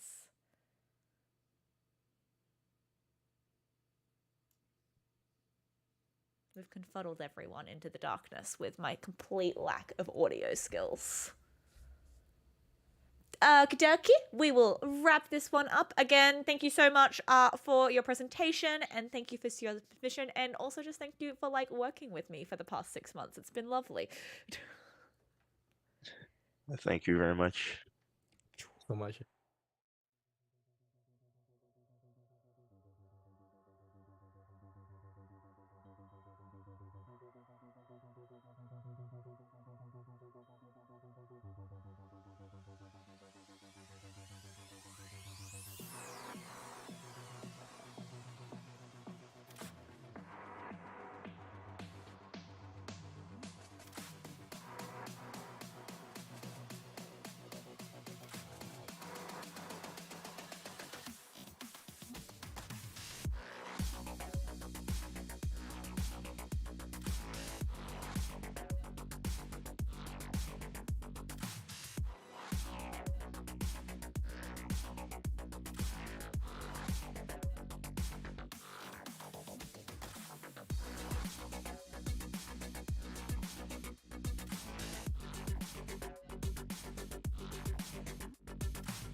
Up next in the Viz Launchpad is Jacqueline Wang, who has won our award for Best in Code.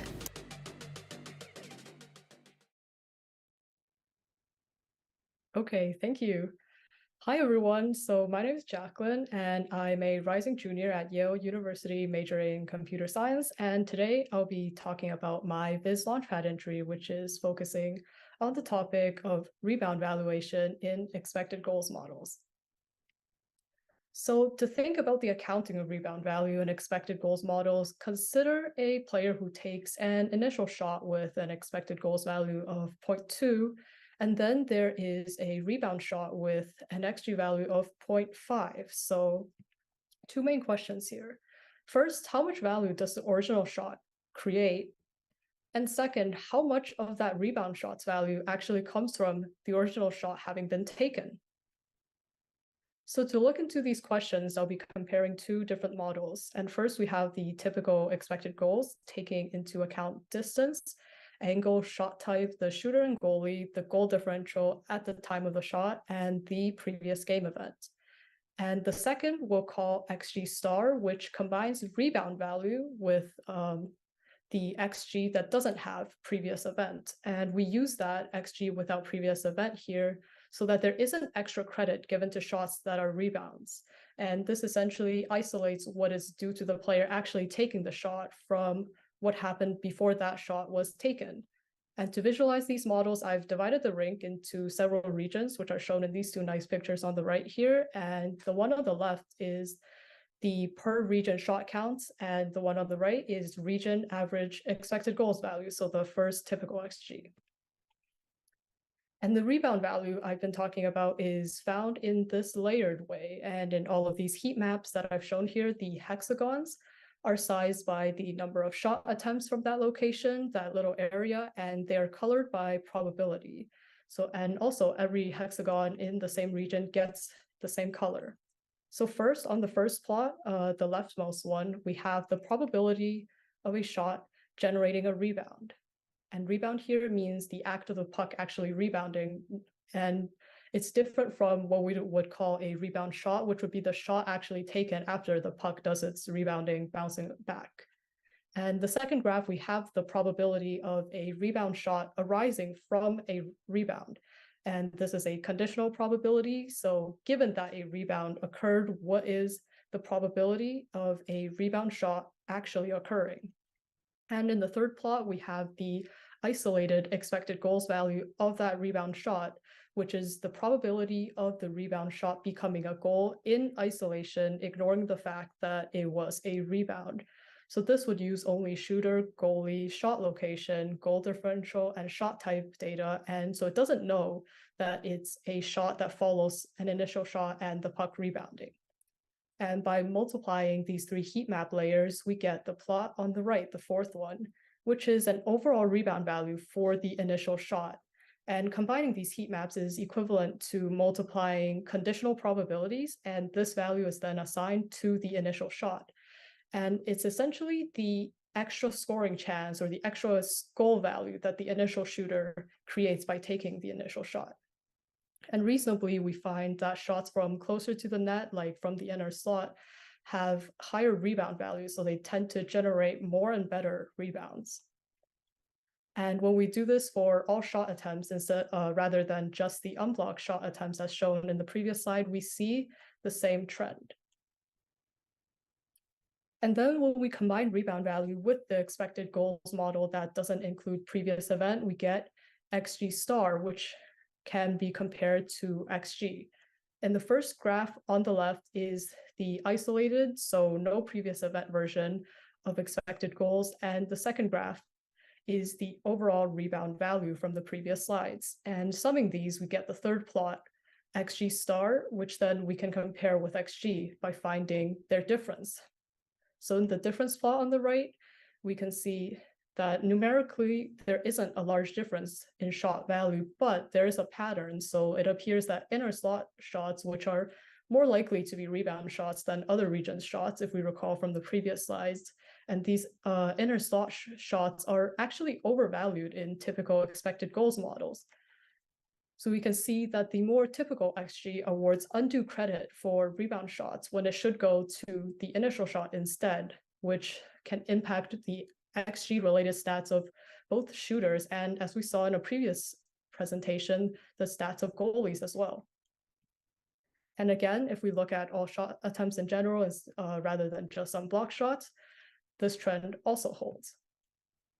So looking at some concrete examples of this, we have a two-shot sequence where XG values the first shot pretty low at 0.016, and the XG of the rebound shot is much higher at 0.456. But XG star kind of tells a different story, telling us that quite a bit of the second shot's value is due to it being a rebound shot of the first one.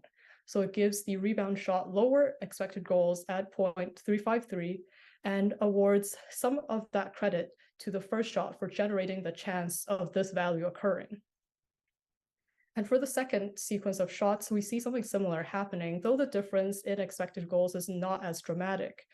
The first shot is more valuable in terms of XG star than implied by the typical XG, while the two subsequent ones are the opposite, with XG star valuing them less than typical XG.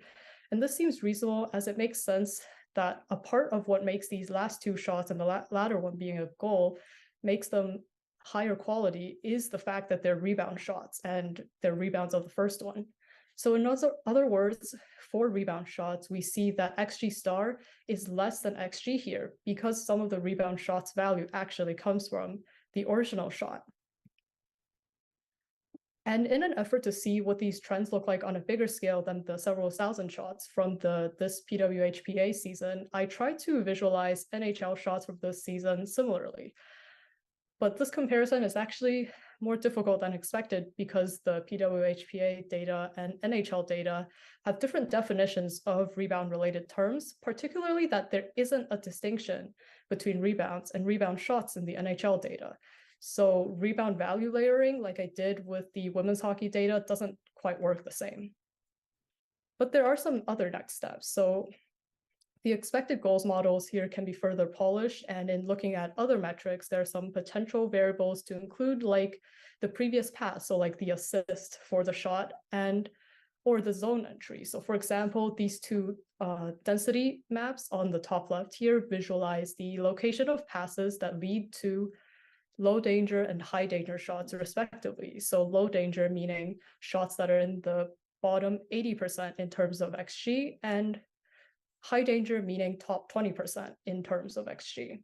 And there's a pretty clear pattern here with most passes that lead to low danger shots originating from further out near the point or along the boards, while passes that lead to high danger shots typically tend to come from much closer to the net, for example, concentrated near the goal line. So previous pass location is likely to carry some information about the quality of subsequent shots and would be helpful in this context.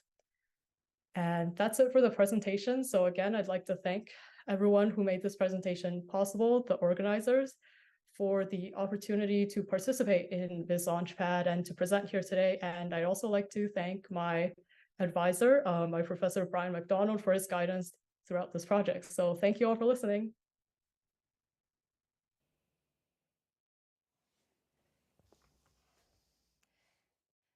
Again, I am debated by the fact that I have labeled my 1P and my 2P labels instead of 2 and 3, and my brain goes, 2! There's 2 of us, and then it's the wrong screen, but we made it again, folks. Thank you again. That was a lovely presentation. I think yours was one of the ones when I first looked at it, I was like, oh, it's nice, and then I actually looked at it rather than just the screenshot and was like, oh, it's really nice. It's really nice. Because I was very careful not to look at any of the actual live things until after all the judging was in, and I could check and work out who had actually won. Some questions. Firstly, was there any particular reason we've chosen hexagons over squares, or is it just hexagons are fun? Because Chad is arguing that hexagons are fun right now. No, they are definitely fun for sure, but it's mostly for visual and aesthetic reasons. So personally, I like the hexagons. And second, they tend to look nicer when there's a lot of variation between the sizes of the grid, let's say.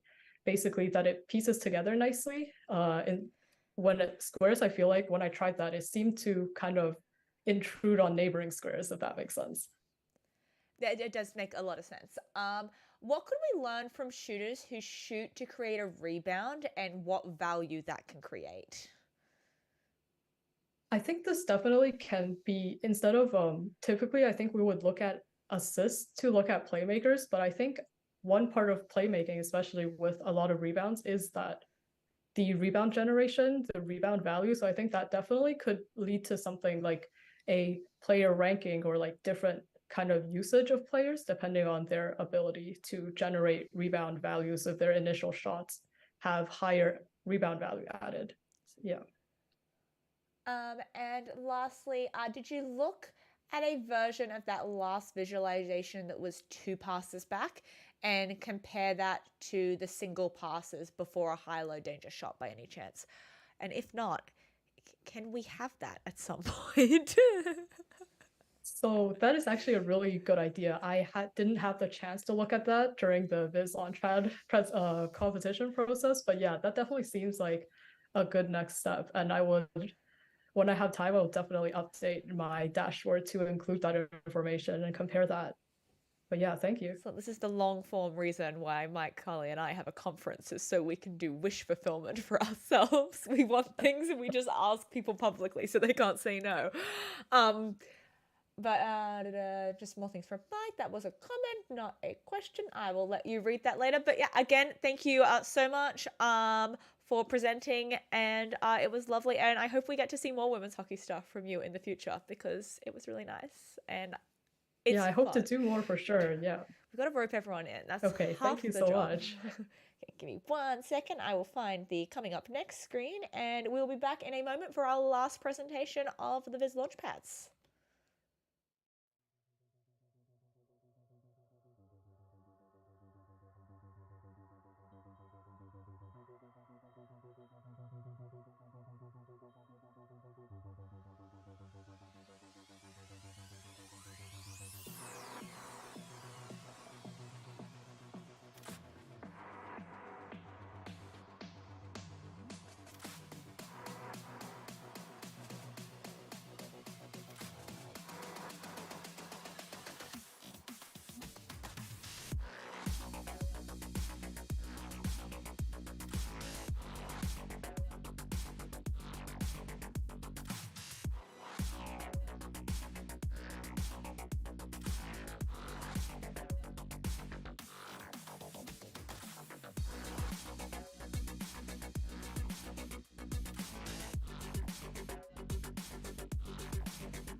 Our Viz Launchpad finalists, we have Jeremy Brook, who is taking home the Judge's Choice Award.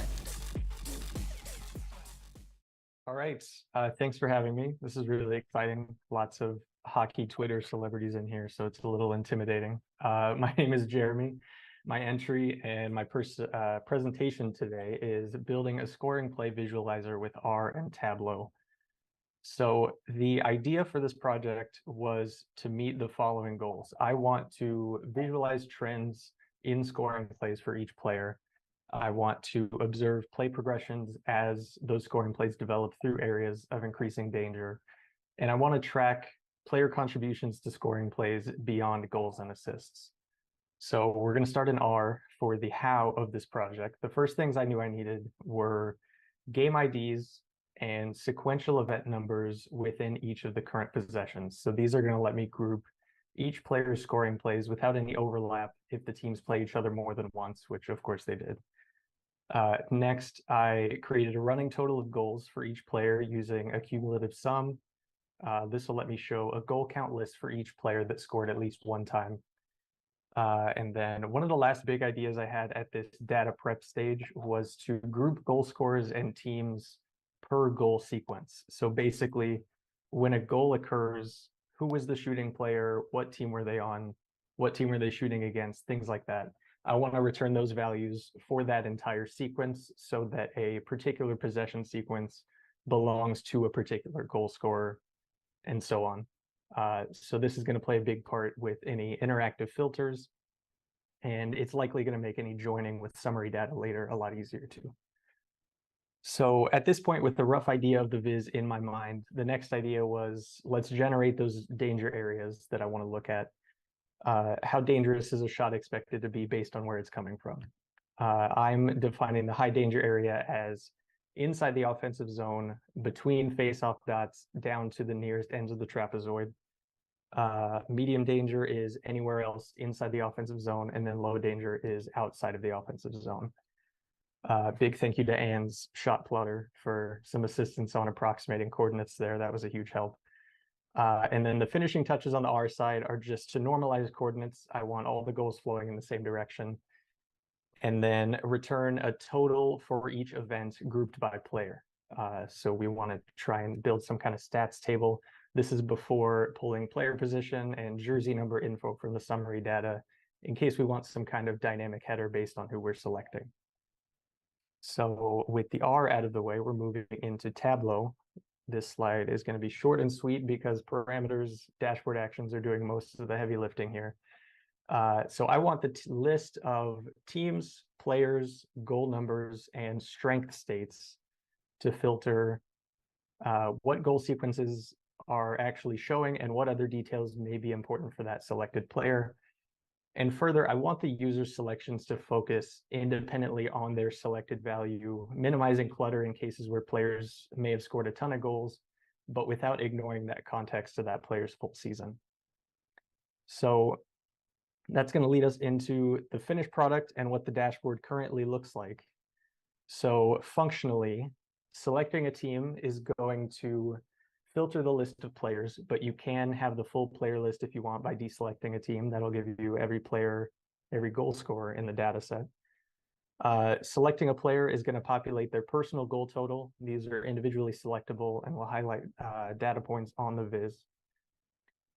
Looking at the example here, the event line is colored with a slight gray gradient to kind of signify the progress of play, while the points themselves represent the events in the sequence.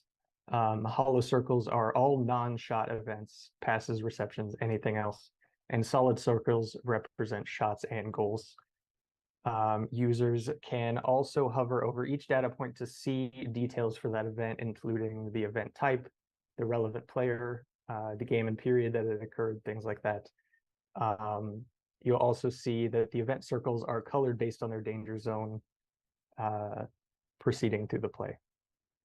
And the last option under the player list is going to filter by that strength state, and it is ultimately optional, but it will help you kind of narrow down the number of events, especially for those players with a large number of goals. And then finally at the bottom, we have a player stats table, which is all of the times that this selected player performed one of these actions, not just on their own goals, but any one of the scoring plays that they were involved in. So circling back to our goals for this project, the text table is a nice way to track a player's contributions beyond goals and assists, but can we visualize trends in their scoring plays? Let's quickly look at a few players and see what we find. So selecting Sonnet player Hannah Brandt is going to show us a group of scoring plays utilizing offensive zone movement, whether this is some cycling, some use of specific areas of the zone, whether that's across the blue line there or the selected one around the low perimeter. And nearly all of the plays leading up to her goals occur in that medium danger area, with almost all of her shots except the one there closer to the blue line occurring in the high danger area. Moving to another player, maybe the player, Marie-Philippe Poulin, we instantly see more long distance efforts. 5 of her 12 goals are coming from the other side of center ice, 4 of them starting from the opposite red line, if not farther. Definitely a significant difference in play style there. And it's hard to prepare, obviously, for a player like her, regardless of what you can visualize.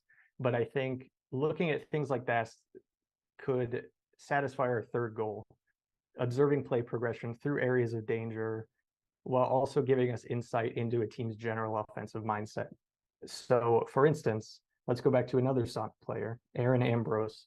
Only 2 goals here, but just like her teammate, her scoring plays utilize both the perimeter of the offensive zone and medium danger areas in general. That's where, so far, it looks like the Sonic players' focus is. And this right here is my favorite goal in the entire data set. The movement back and forth, persistence pays off. So as you can see on the left, supported what we just saw, only 3 of Sonnet's 11 goal scorers had an effort that actually started from their defensive side of the ice, while over half the scorers on every other team had at least one long distance play. Instead, as you can see on the right, nearly 3/4 of the Sonnet players found success when their team utilized that perimeter of the offensive zone, while other teams all ended near or below 50%. So could this mean Sonnet did an effective job holding the puck in the zone once they had it? Or could it mean aggressive smothering forecheck would completely stop them from being able to generate scoring chances, where it may fail against teams that like those long distance buildups like we saw with MPP? Something to look at, I think. And as a small note on the danger areas, 60% of all the goals were scored from that manually defined high danger area. 45%, I don't know why I have 60% written down. About 25% from the medium danger area, and 4 total goals, just under 2%, low danger area that's outside the offensive zone. Conclusion there, I think, is don't let the opposing team take good shots. So what can we improve on here? Well, how about a version for goaltenders? This was not part of my original submission, but if you go look at the link I'll have at the end of the slides here, you'll see a second tab within the dashboard where you can select a goalie, see all the event paths for each of their goals allowed, along with a similar stats table, including things like their record, goals saved above expectation, and something I'm calling expected goal support, which is calculated as team goals for minus goaltender expected against for that individual goaltender. Aesthetically, we could employ kind of a drill down style layout for teams down to players down to goals, which would free up some dashboard real estate by hiding any names that aren't currently being selected. This would kind of make more of a shareable kind of player card style layout. And we could definitely add a few more things to the hover data points, like advanced metrics, expected goals, the opposing goaltender on the play, or shot details like direction and location, which I know are present in this data set.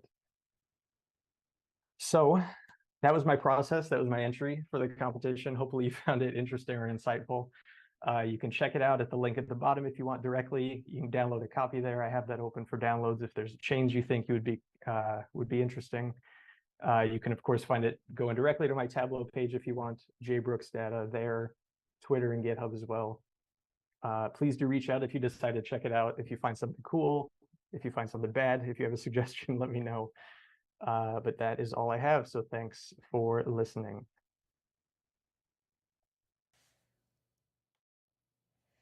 Again, thank you so much. Presentation, the visualization, it was one I looked at and I was like, it's just so very clean and I like it so very much. And I think it was one I was really happy personally that the judge's choice entry wasn't necessarily a code entry, you know. We've had some phenomenal coding projects, but I think it's proof that this idea that like you have to be able to code to be able to do a really good visualization is in fact not true. And in fact, you can do really good visualizations in a whole range of software. And I think we've shown that today with, you know, a variety of different talks and, you know, obviously this one here. Now I do have to ask, is this link the one that you sent in or is this a new link? Because all of the links to the finalist entries are on the website now. And everyone who did enter and have a public thing, unless you email me, they will be going up early next week once I have time to copy and paste many things. Is it the Yeah, same this goes to link? the same place. I just didn't want a 2-paragraph long link to the Yeah, no, thing that's on there. completely So fair. something It was quick just if you're somebody like, wanted to check it out. new link. I'm like, new link. Panic. No. Did we Same have location. any questions in the chat is what I am currently wondering. Mike has said he is going to fiddle with this for hours, so Please do. is it really a women's hockey hack if we all don't want to go play with everyone's dashboards afterwards because they look really fun? And I've been avoiding looking at them too much. Here we go. How do you see this as a tool that coaches can use? I think on the fly, similar to some things people have said earlier today, I don't know how much, especially Mikhail earlier was kind of making the same point. I don't think it's something on the fly that would be helpful, but I think kind of as an example, at least on the user side as it is, I think the skeleton of what we have right here, you could definitely apply data that we get from something like Whkyhac, Fast Star Hockey, one of those packages everybody loves, to this, something that updates on a regular basis, and you can go back the next day and say, okay, you know, what happened? Did it fit trends that we've seen? Are we noticing new trends happening over time? Something like that. You know, play by play in the minute, I don't think, especially through Tableau, I don't think logistically that would be very helpful, but definitely something you could use kind of spotting trends over time. It's definitely something that I was looking at, being like, well, I am almost a tiny bit glad a team no longer exists, because I feel like this would be one of the things that Mikhail would slap in front of me and say, Alyssa, this is your job to make one of these for us now. And be like, okay, I'll do it. Off I go. Sure. I was the designated dashboard person, so that was always good fun. But no, it's been lovely to talk with you. We are going to take the schmitchiest little break. I'm going to be joined by Mike and Carly for a second, just do a little bit of a Viz Launchpad wrap up, and then we've got a really exciting panel roundtable situation coming up after that. So stick around, and I'll be back in just a moment.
Okie dokie, back with our little wrap up of the Viz Launchpad. Does anyone have thoughts, feelings?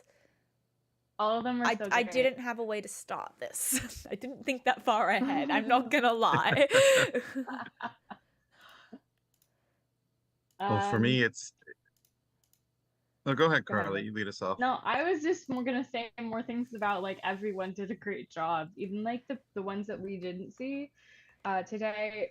That hopefully we'll be able to link to at some point. I'm gonna pop them all up on the website. It's just the finalists up there Perfect. now. I just didn't have time. I know it's been a heck of a month, hasn't it? But even the ones that we didn't see today were just like phenomenal, and there I were really some ones in hope there people that- take the time once the list is up. I'll send I out know, like another yeah. one of the bulk emails, and there'll be tweets.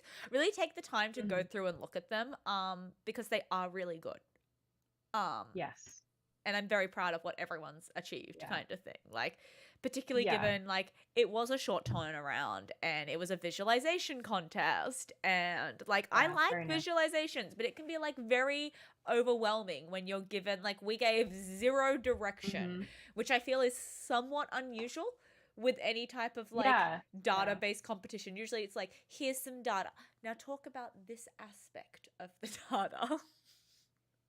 Yeah, yeah. And I feel like we really helps people flex their like their muscles on like visualization and We got a stuff, really because, like, wide range of visualizations huge and range. like the topics they were on, and it was fun to go Yeah. through them. And like as I was like Very. putting together, we had a little PDF document that was sent out to all the judges. And again, thank you so much for the judges. We gave them such a short turnaround, and it was so short. I felt so rude doing it, but they really came in clutch and like had it back to me as fast as they could. With some of them were like putting notes in as they went, and others would have been like like, you know, if you need notes, come back to me, kind of thing. So I know people who weren't finalists already got this email, but I'll reiterate it for them, and also for the finalists who didn't get in theirs. Well, no, the finalists I'll send feedback to regardless. But like, you know, if you do want feedback, please do let us know. We're going to be compiling that and sending that out over the next week. It's just taking, you know, a little bit to get together, and you know, I have a bunch of numbers and I know we're data people, but I don't exactly want to send you numbers as your feedback. I actually want to give you like some thoughtful thoughts rather than just, yeah, you got, you know, a 3 out of 5 in visual design. Like, cool, what does that mean exactly? What do I need to be improving on? What didn't you like? What did you like? So hoping to get that to everyone within the next week. It'll come, I promise. I'm not gonna forget it. But yeah, no, I was like just really impressed with the quality and the amount of work. And I know we were kept getting really happy in our group chat every single time a new entry came in from someone that we didn't know. Like, just know if we didn't know you, if we don't know your name, if we have not previously interacted before, we were so excited. Like, yes. I think we all have Every this kind of joint imposter syndrome where it's like the only people who come to these things and do these things are people we have like bullied into being our friends. And we will now bully all of you into being our friends. That's how this works. You're all our friends now. This is a parasocial relationship. I'm sorry. But like just how lovely it was to know it had made it outside of the very insular, almost women's hockey bubble, and made it out there, and like other people were entering it. Was really lovely from and our that really, perspectives. I think that really lent to some of the new ideas we saw today, and you guys will see in the new visualizations, the whole list. There was definitely some outside influences there from like soccer and stuff like that, but we don't usually see in these kinds of competitions, whether like men's or women's hockey. But it was really, really awesome to see that like reach a wider audience, and everyone kicked ass. They did really I mean, the thing that resonates the most with me is, in our first Whkyhac, it was talking about the need for more, right? We just need more people involved. And this kind of feels like that. You can step back and see, like, I didn't think we would get this many submissions. And I mean, either. was blown I away thought we were gonna by, have like 3. I was blown I away remember when by, we decided to have 4 awards. And Yeah, I how was like, ooh, that's nerve-wracking dangerous. that was like, okay, so we need like 5 people to enter. But like, I guess if it's only 4, we can work it out, it'll be fine. Yeah. Have we said how many entries there are? Yeah, I tweeted out we Okay. had 20 entries, which we were really thrilled with, as you can clearly tell. Yeah.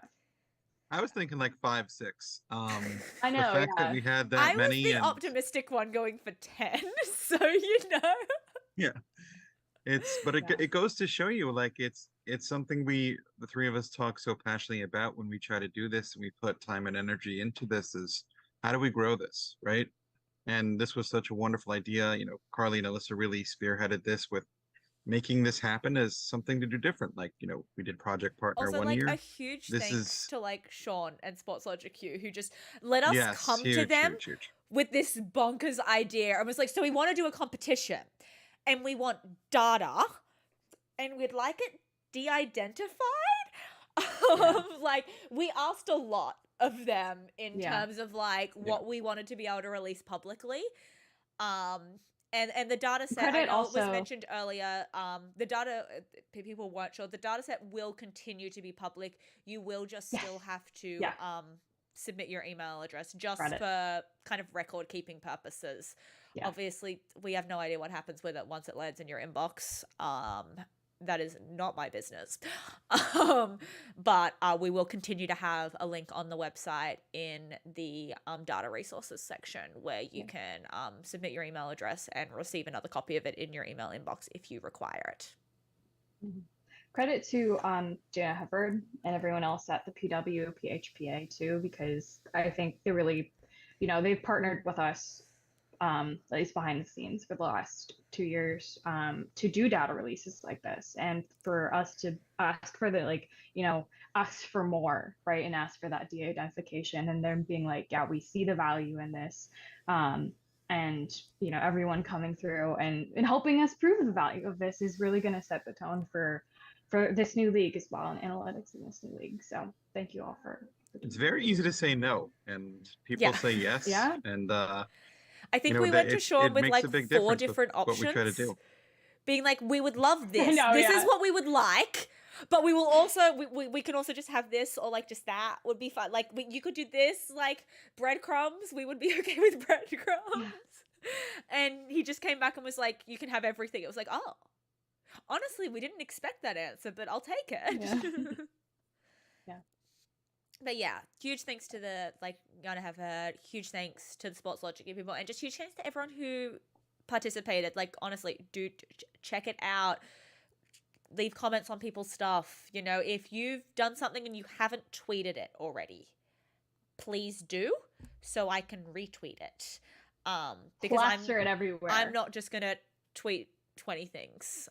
I feel like I spam Twitter enough as it is, and I'm trying to cut back. Also, I currently don't have Twitter on my phone, courtesy of my phone being too old at the moment. So And Twitter blowing up. yeah, that also, Yeah.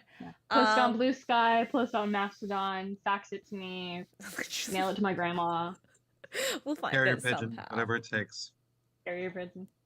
But yes, so we will be back in about 10 minutes time.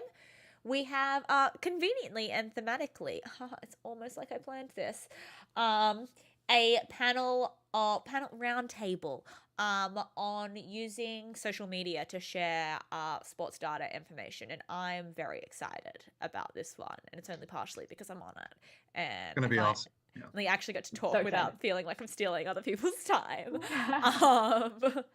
But no, it's an all-star group. You're only allowed on this panel if your name starts with A. I don't make the rules. Sorry. But yeah, we will be back shortly. Bye.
Social platforms can captivate a broader audience through innovative visualizations and ignite a new era of data-driven sports engagement.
Social platforms can captivate a broader audience through innovative visualizations and ignite a new era of data-driven sports engagement, as our panel of experts delves into the exciting realm of social media and its transformative role on the expanding reach of sports data.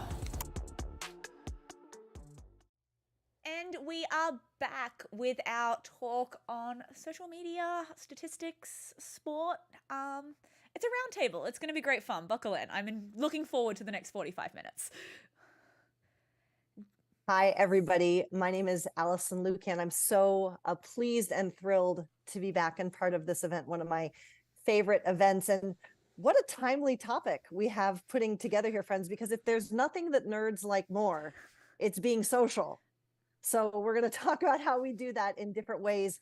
And I challenge this esteemed panel of people that as women in sport, we all have to say something really nice and wonderful about the tremendous work we've done. So I'm going to have each of these stars introduce themselves to kick off this panel. And Anne, I'm going to start with you. Well, why? Because we had a rule. You be good about this. Come on. I'll introduce myself. Go on post I didn't sign up for. But hi, I'm Anne. By day, I'm a software engineer for something completely outside of sports. But in terms of sports, I have a lot of random projects floating around. I have a shot plotter, which does a bunch of stuff with tracking events. I recently, you may have seen, because I made Carly do it on Twitter, we'll talk about that later, who Meta Hockey is a project I'm working on reviving at the moment, and a bunch of random biz that I now mostly do through the Ice Garden as a contributor. Outstanding. And to continue the A team, woohoo, Ariel, let us know how you are a rock star every single day. Oh, I'll try my best. Hi, everyone. I'm Ariel. By day, I'm a data scientist / machine learning engineer at Zealous Analytics on their soccer team, where I sort of try and solve soccer. But in my free time, I'm really passionate about bringing data to women's soccer. So I've created an R package called NWSLR that makes data publicly accessible. And when I created the first iteration, it was the sort of the first release of really advanced soccer data. And then I also do a lot of data visualization for the NWSL, which is the premier or like the first division soccer, a women's soccer league here in the US.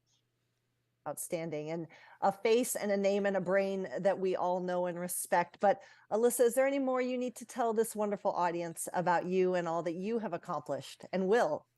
I guess it's just one of those, I feel like there's been a lot today being like, Alyssa, former, manager analytics at Montreal Force, but like, I kind of got I got that job because of posting stuff publicly on Twitter and being very much like, if I think it's neat, I'm gonna tweet about it kind of thing. So I said that sometimes I look at all the weird opportunities I get as like a little person from Australia who decided just to start tweeting about sports analytics, and like it definitely wouldn't have been possible without social media. So I owe pretty much everything to that. Well, absolutely. And I do as well. For those of you who don't know, I'm an analytics writer, and I'm currently with the Seattle Kraken doing written analysis and on-air analysis during their game broadcasts. But the women's game and women's sport is a part of the world that is very, very important to me. And so again, I'm honored to have us all here to talk about how we bring eyes, not just to a sport or sports that maybe don't get as much attention, but to our work. And Ariel, I'll have you maybe start, because again, in North America, soccer isn't one of the most prominent games. And then we're asking, audiences to draw their eyes to the women's game as well. Let's first talk about the sport itself. How have you been able to leverage social media, and tell us about different channels you've used to bring attention to the game and how you're encouraging people to think about the game and be able to analyze the game?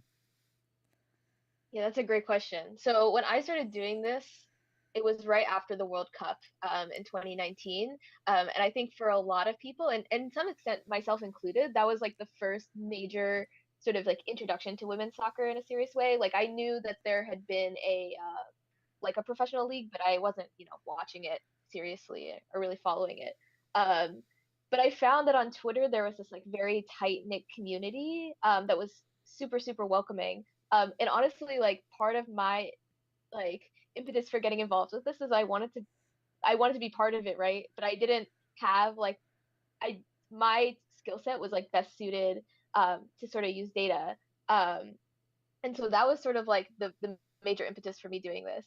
But I think as it's grown, at first this was sort of just sort of for me to get into the game and sort of understand. I really see myself as like a public resource. There's not a lot of people who do women's soccer data work, or at least publicly. There's definitely people who do it privately. So sort of availing myself to like answering questions, even like creating a lot of the data viz that I create is actually just inspired by people in my mentions who just like have questions and they want to see things. So sort of like just serving as a public resource is sort of like how I view it. And I think over time, that's like grown very organically because when you're creating things that people want to see, like the work spreads. And Anne, I'll ask you too. Again, you've done so many different things. And I think one of the things I always respect about your work is it crosses both sides of the sport, right? We see people in men's hockey using your tools. We see people in women's hockey using your tools. How has social media allowed you to connect to these communities and either gain knowledge, grow access to the things you're trying to put out there, or both? Yeah, so social media has always been really ingrained in how I followed, because I didn't follow sports growing up. Like, I never watched sports. I think we've been talking about, still haven't really watched a full hockey game. We're trying somewhat. But when I started following sports, it was very much through box scores and then through advanced analytics. And that's where I found social media. So social media, in that sense, was sort of my basis for following sports at all, much less doing the sports analytics thing. So it's very natural for me when I started doing my own work and getting into it to share it on social media. And I've found similar to Ariel, like a lot of my work is powered by people asking me like, hey, I saw your work and think it's really cool. I follow this sport, or I care about this. What would you think about doing that? And that really powers a lot of my work, which I think is super great and builds a really nice community. And to that point, Alyssa, you teased about this, but you are literally on the other side of the world from us. And, you know, it's funny, through social media, you know, I just think of you as part of the hockey community. And how has social media allowed you to not just network, but also build knowledge, share knowledge, grow knowledge with people that maybe you otherwise wouldn't have even known existed potentially, other than maybe reading a paper or seeing an end product otherwise?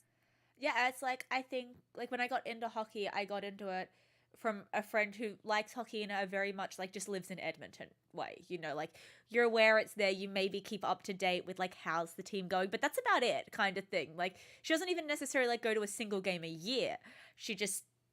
I happened to get hooked on it via her. I got back to Australia and was like, how do I watch this? I don't have any friends to talk to this about. Jess doesn't really care that much. Like, she doesn't need my, like, complete mental breakdown over, like, the 2011 Oilers in 2015. No one should sign up for that, actually. And so finding social media and finding that, like, people on the internet liked hockey very loudly, was very nice, and then followed up by like finding that the stat stuff exists. So as I'm sitting there as like an itty bitty child just learning the game for the first time by myself with no outside influence, and I don't even know how to like watch the game live yet. I'm watching old Oilers game tape on YouTube, usually not even full games of it because that's always accessible to me. Was like then finding that stats existed and being able to like validate, like, I think this player is really good. And then it's like, you know, it's a chart from Micah being like, this player's really good. I'm like, I'm a genius. So a lot of my like getting into stats very much came as like a form of self-validation. I didn't have anyone else. Like usually when you learn a new sport or learn about a new sport, you at least have one other friend who can like explain it and be like, you know, when you're asking questions, Andrew, I had to work it all out myself. And I found stats, and more like the stats community on Twitter to be very reassuring of like, okay, I do know things. I understand this. I'm understanding this better every day, kind of thing. It still took me an upsettingly long time to understand what an offside is, but so, you know, let's not get into that. Well, you know, I think let's get down to some brass tacks here for real. I think, you know, we have all been on panels and attended talks where we talk about, yes, reach out, connect, have experiences like you've heard all of us talk about. But we also all know that the reality is that social media is a way for us to grow our brand or to grow our reach or to extend the knowledge that we're trying to put out there. And Ariel, you mentioned this right away. You said, you know, that you're putting yourself out there as a knowledge source. Let's talk about the social media landscape prior to what, February 2023. Let's cap it there for now. We're going to get there, folks, I promise. But take us through some real lessons you've learned about taking social media and using it to get more reach, to, if we make it as simple as say, get more followers, get more interactions. What works? What doesn't work? What do you like about using social media in terms of, let's be real, just marketing? That's a great question. And I care about this really deeply because, sort of like Alyssa, I've also basically gotten all my jobs through Twitter. So while this is a data source, like this is a service to people and I appreciate doing it and I do it because I enjoy it and I find it important, it is like selfishly also like kind of important for me. For me, a lot of it is like very simple, sort of like understanding like online offline times, like using responsible hashtags so that people check them out, posting at times where you know people are online. Like you would be surprised that the difference that you see in engagement when you sort of post things you know, at like 8 a.m. Pacific time versus, you know, the middle of the night, which is when I usually do most of my work. So I have to like go to bed and like get excited. A wildly great example of that, which is when I like got my job with the Force and I knew I was getting to announce it. I was like, okay, I have to announce it at like a good time for the North Americans.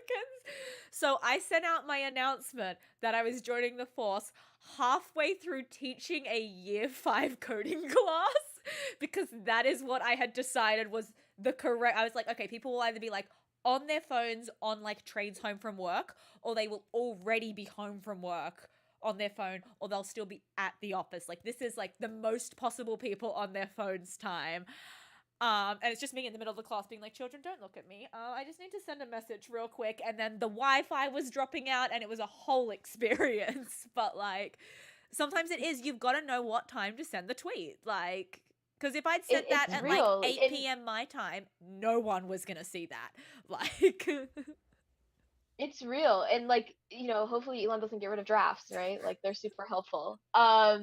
So that's like for me is the biggest lesson. And then the other thing is like being really careful in how you engage. I think like I can't speak for the hockey community, but I can speak for the soccer community that there's a lot of like toxicity in the mentions and just like picking and choosing your battles on when to engage with people and just like when it's best to just like let people be. And so like using those as learning opportunities for other people, but also like knowing that there's only an extent to which that is actually worth engaging in.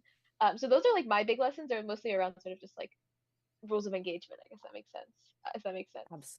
Absolutely. Yeah. Absolutely. Yeah. I for those of you who know me, I will lash out at the people who piss me off. So, but you're right. You have to be very careful. And, you know, for me, I do take the time to go look at the profile and say, am I going to amplify this person with 2 users, or is it that egregious, or is it worth it? And Anne, what lessons do you have to add? You know, again, I feel like your brand too is so strong. What is important to you about the use of social media? What has it brought you in your experience with, in terms of this sports data space? Yeah, for me, one like big like practical thing I learned is, so I mentioned before, like a lot of my ideas and things and like come from suggestions from people. And on the one hand, it's great in a book community, but on the other hand, that's a guaranteed audience who I know will care if I do something. And that's a big thing, especially when, so I sometimes do things for different sports, especially with shot plotters. Like I don't know anything about volleyball, for example. I don't know anyone, I don't have anyone in my community who like cares about volleyball. But if someone from volleyball asks me that, I know they have the network, they have the community, they know people who might care about that. And that's like a built-in way where us both can get something out of it. They get this feature and I get the assurance that I'm not just doing this work and no one's ever going to see it. And let's dig into that too. I think what's important is, you know, it is a communication tool. It is a two-way street, but there's good communication and bad communication. And Ariel hinted at this as well. Alyssa, what, you know, when you are advising someone maybe who says, I think I've got something good, I think I want to start growing this, I think I want to share it through social media, how would you prepare them to be effective in communicating what they're trying to get out there? Oh, honestly, start an account from scratch.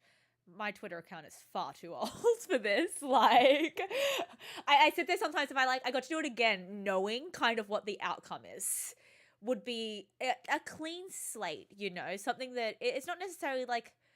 I've been a pretty straight-laced kid my entire life. Like, there's nothing really in my tweets I'm worried about in a like, oh my goodness, this is going to get dug up and I'm going to get cancelled type of way. But it's like, I was 14 and stupid, you know? I'm sure I said something there that I'm embarrassed about. Even if it's not cancelable, doesn't mean I necessarily want it to exist. And it's very hard to, you know, clean up 14 years worth of tweets. Trust me, I've tried. But even just try things, and if they don't work, it doesn't mean that the idea is not good. I think there's a lot of things. You can have a chart or something you've put like a lot of time into coding or like making, and you're really proud of it, and then you put it out there and like it just doesn't pop off kind of thing. And you're like, oh. And it's really easy to put all of your self-worth into that. And I know we said we weren't going to talk on the like pre and post Twitter thing, but I think even by like, you know, February, we were starting to see that drop off in the number of people on Twitter. And like stuff just gets less likes these days kind of thing. Yeah. And it's hard sometimes to not let that affect you and be like, have I fallen off? Am I bad now?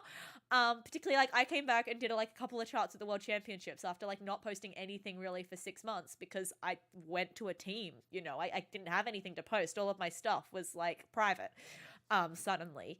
And to come back and post and then for it to not do super well was like, oh, am I bad at this? And it's just like, it's, you know, as long as you think it's good, that's fine.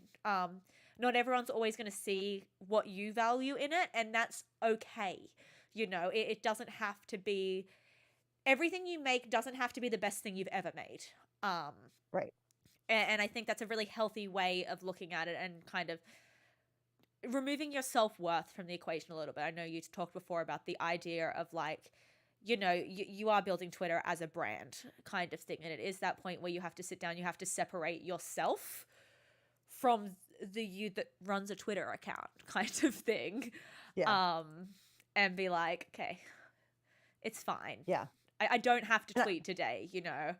This tournament's in the middle of the night. I probably don't have to post a wrap-up tweet 30 seconds after the buzzer goes. I can let it sit. It'll be fine. The chart will still be there in the morning. It's interesting because I will say to that point, I'd be interested to hear anyone's thoughts on this. I have found, you know, we always joke if you're writing something, the thing you love that you wrote, no one talks about. And the thing that you like scurried to write at the last 5 seconds, everyone thinks is the greatest thing ever written.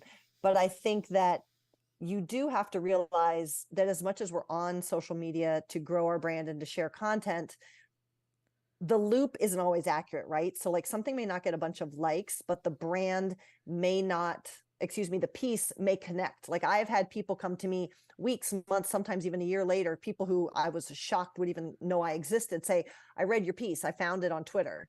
And the piece didn't necessarily get likes on Twitter or traction on Twitter, but you have this growing encyclopedia of your knowledge of what you're about. And to that end, we have a couple of questions coming in from the chat. So I want to get y'all's thoughts on this. Sandra was asking, and now this is a good one because especially now we have different channels that use this differently. Sandra is asking about our use of hashtags on various platforms. And for people who aren't as old as me, those of us who were first on Twitter actually created hashtags because we created them as a way to search for things on Twitter, and then Twitter institutionalized them. So on Twitter, I personally am a big fan of them, particularly if it's relevant to a team or a league or an event, if there's an official hashtag. I know some of particularly the newer platforms don't have hashtags. Interestingly, Threads seems to not yet as much, but Instagram does.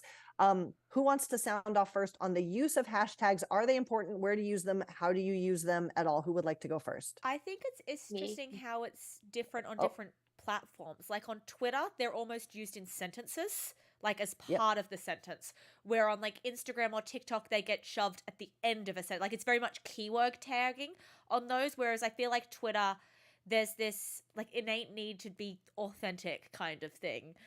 whatever that means. And not, you don't want to shove a ton of just random hashtags at the end. So it's like, okay, I need this hashtag, I need this one, I need this one. Now, how do I work that all into a sentence? And I can just put the hashtag mattered throughout, and no one will notice that I'm making sure this is in all the hashtags, right? Like character count, girl. It's real. Yeah. It's real. Ariel, what did you want to add there? Yeah, I don't really feel the need to like intersperse them in sentences. And I should say I can only talk to Twitter because every platform I've tried so far that's not Twitter I hate. But like really, really, really, really hate. For me, if I don't use hashtags in the tweets, I don't get like the engagement doesn't come. So that's how I actually figured out that people actually like save and search hashtags, because I used to post like NWSL stuff and not hashtag, and I would get 0 engagement. And then I started adding them just at the end of the sentences so that people know. And yeah, it changed it completely. So they're very important, and I think people underestimate like that it's still a method that people use to engage. So let's pull back the curtain. Anne, you're someone I really admire because you are one of the people I have seen most actively say, I'm kind of done with Twitter right now. Let's go into what the real world is. And you have been embracing a lot of the newer platforms that are out there. Before we dive into that specifically, do you have any insight on hashtags across things outside of Twitter? Yeah, so it's interesting because I never really got into using hashtags on Twitter per se. I joined pretty late and I saw they use hashtags. Like, that makes sense for what people do. But sort of, I think it was not a conscious choice, but maybe a little bit, with Ariel talking about like toxicity of sports. And I knew it existed. So I was like, I'm just going to limit the amount of people. If people want to see it, it'll get shared to them. But I don't need the whole world to see and give feedback on that. So I never really got in hashtags on Twitter, but on other platforms, to admit this, I was a child of Tumblr, and on Tumblr, hashtags were more hashtags. I got to know them as more of like an internal like organization system. So rather than like connecting like big pieces, people would be like, here are my hashtags I use to organize my thoughts, and that sort of open perspective I take into places like Mastodon. Blue Sky, not really that much, but that's sort of how I viewed hashtags in that way, but not so much as like a way to connect. That's never been how I thought of them. So let's look at this other question too from the chat, and this is from Ian, I do believe, if I'm reading all the capitalization properly. The question is, do you recommend having separate personal and professional Twitters?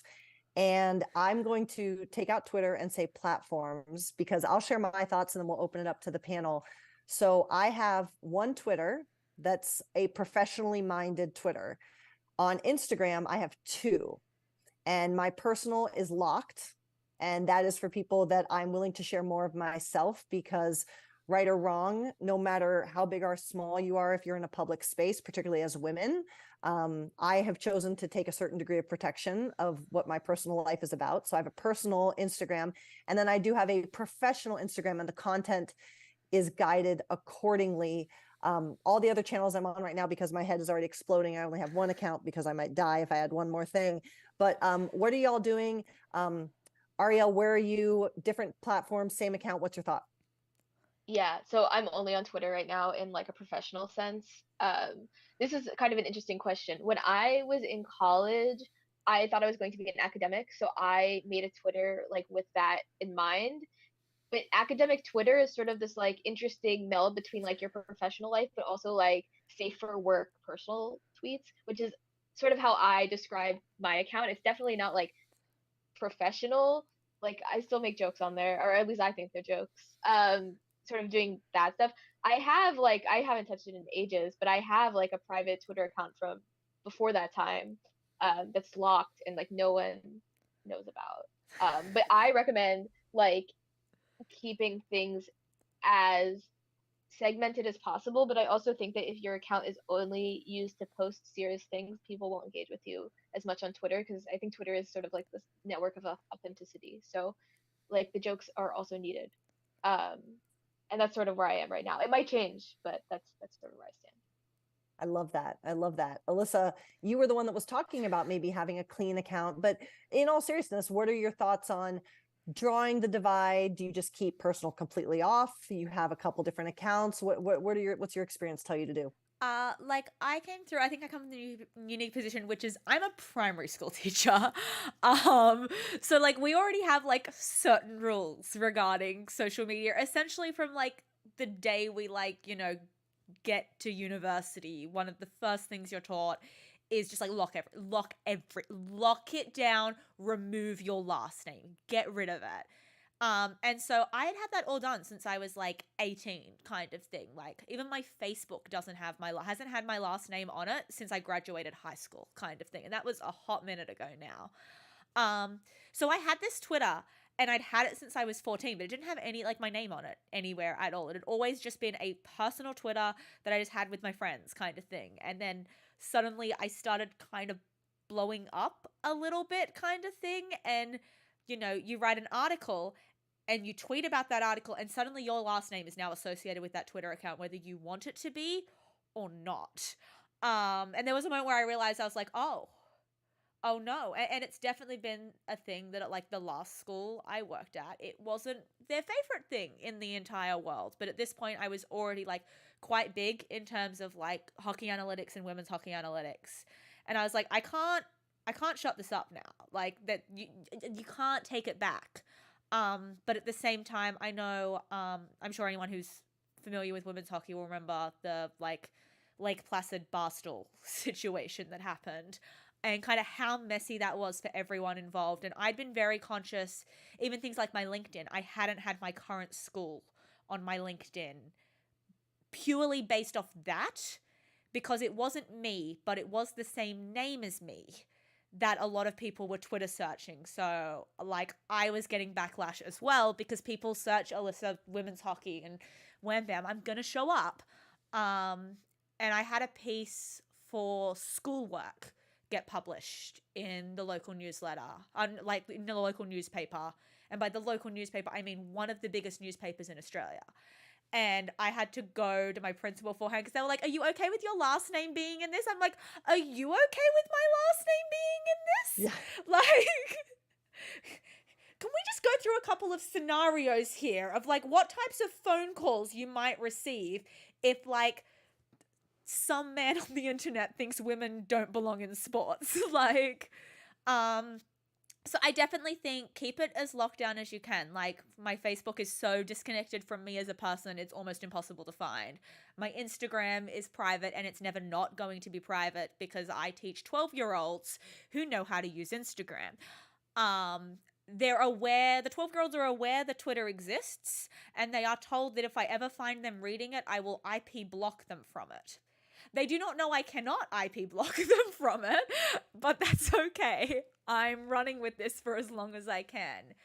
It's about keeping yourself safe, but also keeping a part of you that the world doesn't deserve every part of you. No job deserves every part of you, and if this is anyway like looking like it's going to become a job, it doesn't deserve every part of you. So you get to keep some things just for you. That being said, I think circles being a thing on Twitter has kind of taken away the reason needed for private accounts because I have had private accounts previously and I barely tweet on them anymore because circles exist now. So circles gets all of my, I fell down and almost broke my arm tweets at 3:00 in the morning when I'm sad about that. But circles is going away now. Sorry. I'm gonna have to re-bring out the private. I'm not gonna remember the password. I think that's, folks. That's a huge point too. And I think that when you talk about, and if someone has a different experience, I'd love to hear it too. Everyone on this panel started with no Twitter followers, and we've grown our following to what it is, no matter what platform we're on now. And at some point, you may need to make a decision to change the degree of openness that you share, because it's a very different feeling to have no Twitter followers.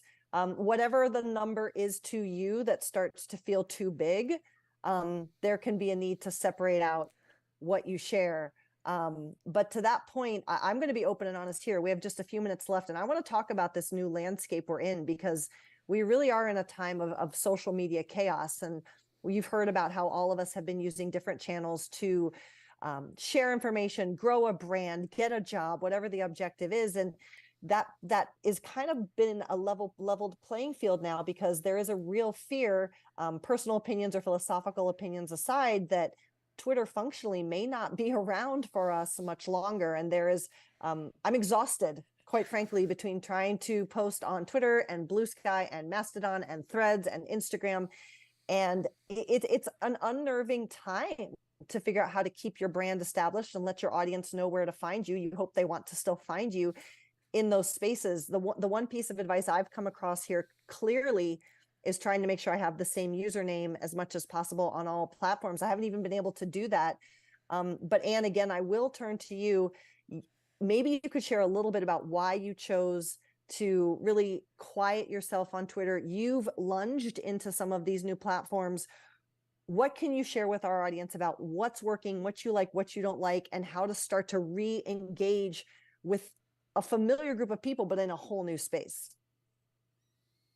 Yeah, so I left Twitter pretty early because I am at my heart a snob, especially for like UI and UX decisions. And that was one of the first things that Twitter really started collapsing on.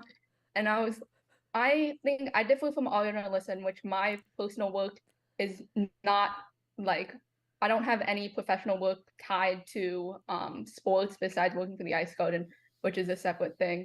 I had some of that income on Twitter, but I decided eventually like that's not where I wanted to go at this point in my life. So day jobs completely separated from that.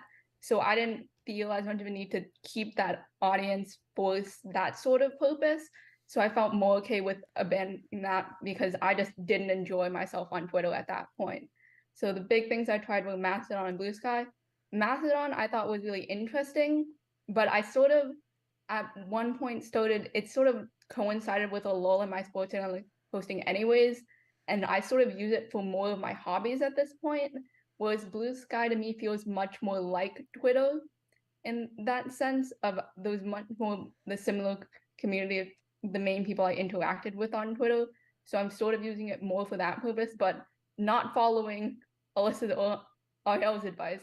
I think what I missed from Twitter that Mastodon felt a little bit more like formal and like slightly more academic to me. Blue Sky, I feel comfortable posting just like random things that happened to me in the day. Like I do have a degree of privacy. Like I'm very careful not to share like pretty much ever like my location or like just sort of like get more details about my personal life, but just like random things and like that more casual nature is something I found. Ariel, you've shared with us obviously that you live primarily in Twitter. What can you share about how you're feeling about this space right now? What are you doing to think about next steps, if anything, right now? Where are you in this evolution of Twitter, maybe not being around a year from now? Yeah, well, I'm feeling sad. That's mostly how I'm feeling. I've also made like a lot of friends from Twitter. Especially like I moved out to where I am now sort of during the pandemic, and many of the friends that I've made have actually just been through like Twitter DMs. So like that is sad. So like personal aside, I have like a lot of concerns about how future hiring is going to work in women's sports. If there isn't like a coalescing around the platform, I think from my view, a lot of the hiring or yeah, like a lot of the hiring comes from, people posting things on Twitter, and that like this is like the twilight of that, right? It's pretty much over. So that's like where most of my concern lays, is like how like what's gonna happen for like future people. Like I feel pretty confident that I've now grown like enough connections that it's fine for me. I'm more concerned for other people. I'm also worried because I like the plots I use are actually used by people who like we talked about earlier, not everyone who engages not everyone who uses your work actually engages publicly. So I'm really worried about those people that have been engaging privately, and how they no longer will have this resource. So I'm watching to see where everyone goes. I spent like 5 minutes on Mastodon and I was like, absolutely not. I do not like this federated business. I made a Blue Sky account, but there's not enough people on there for me to like want to post yet. And then Threads, I have like some privacy concerns. So I'm just waiting. I'm like in a holding pattern, and I hope. I don't know. I feel kind of like a grandma over it. Like I don't want to make any changes before I know what's gonna happen. So I'm more worried about the like for other people than I am for myself.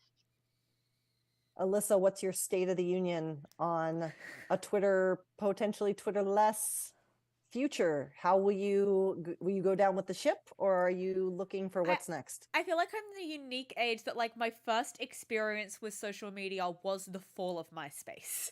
Like I was the exact right age that we were like just allowed a MySpace account, and then like 2 weeks later MySpace was gone, kind of thing. Like it was the Wild West. We had all the social media accounts and we were far too young to have any of them. And it's very weird to me because Twitter is the one that, of all of the things I was on as a 14-year-old, it's the one that stuck with me until a now almost 30-year-old kind of thing. So it's very bittersweet. It feels like an old friend kind of thing. Like it's the little blue bird on the phone. It's always been there kind of thing. And the fact that it might go away feels really weird. And I don't know how I'm supposed to feel about it, even if I like haven't been as active on there in the past years I have like previously.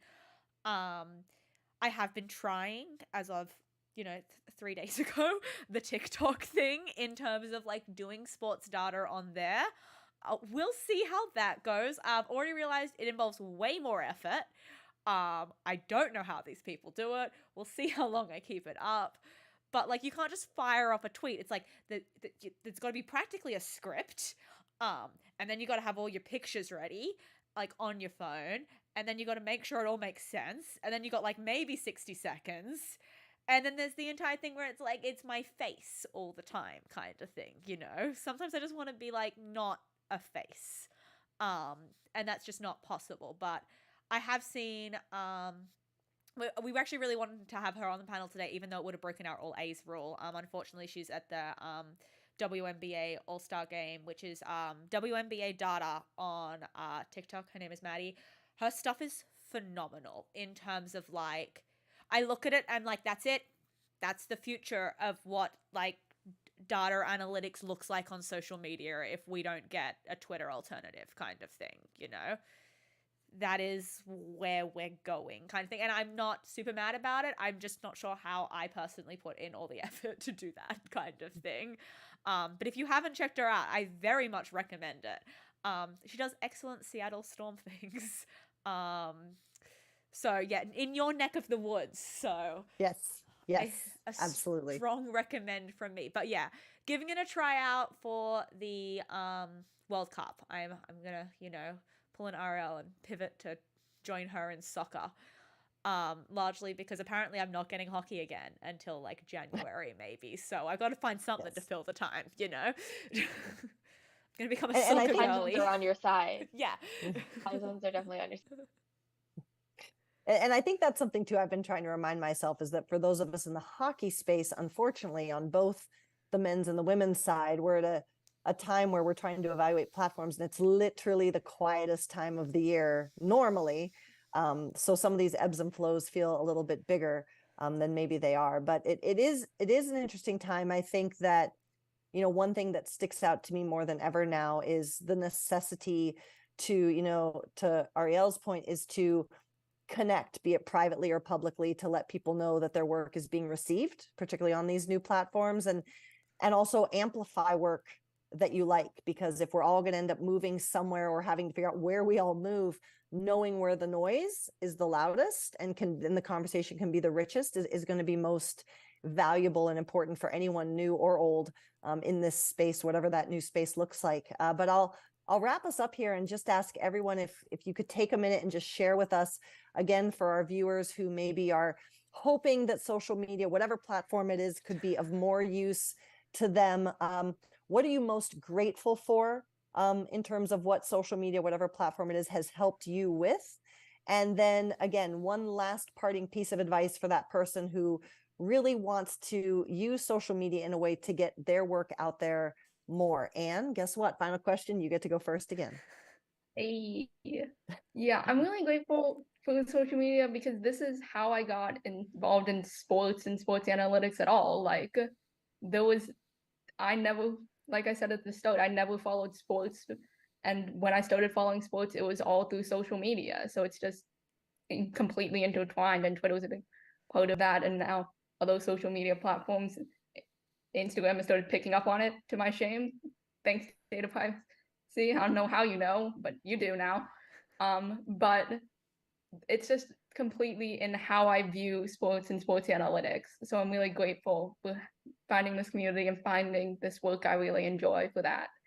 And for someone who's trying, I think the big thing is reaching out to people you know and like, and more often than not, they want to hear from you that they're gonna work, that you inspire them to do something. Like my first work I did was I started following Women's Hockey right after the first iteration of the Big Data Cup, and I saw Carly and Nyan's work, which had this radar graph they had made in Sheets, and I was like, that's really cool. I have this background with web dev. I think I can recreate that version and do comparisons in a different format.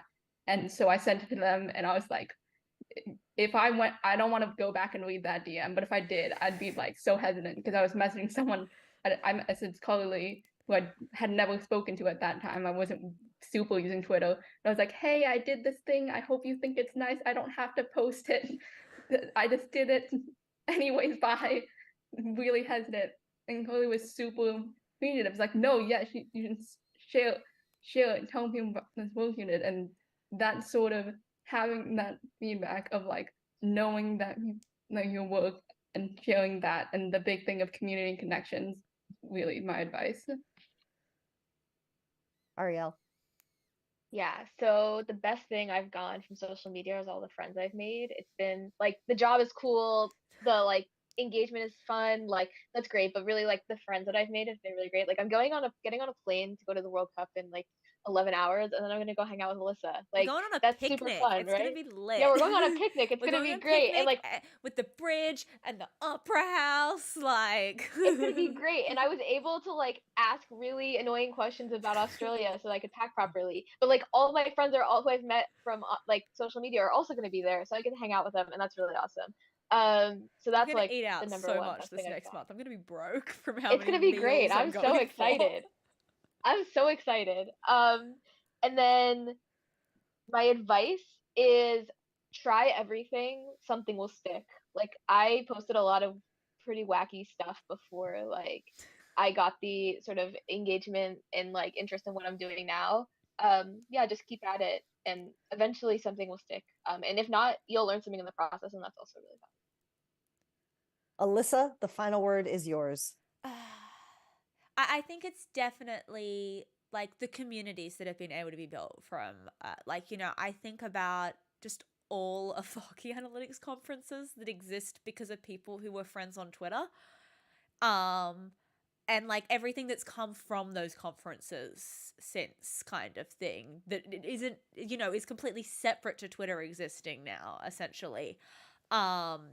And just, yeah, incredibly grateful that like those community networks exist and that I got to be part of a few of them, you know, even if I've never quite made it to an hockey analytics conference in person.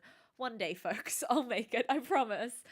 And yeah, just in terms of like what I would do, like just like do whatever you're interested in, kind of thing. Like I think when I started out, like I was doing writing, like I was just writing stuff. I was on the Ice Garden as a writer, not as the analytics person. Then I was like the Ice Garden like writer, but like listed as a bit of graphic design on the side. And then suddenly there was a weird hard pivot that I think confused everyone. But like I was really interested in this stats thing and I wanted to give it a shot. And it turned out all right. So, you know, sometimes I do think it's like you have to try the scary thing. Even if the thing is scary. And I think a lot of social media, particularly right now, feels very scary. So sometimes you do have to try the scary thing and just kind of see how it pans out, no matter how scary it may be. Yeah. Well, it has been my pleasure to lead this A team of amazing experts and women in sports and analytics and visualizations and social media. And I encourage you all, if you're not already, to check out their work, support them, engage with them.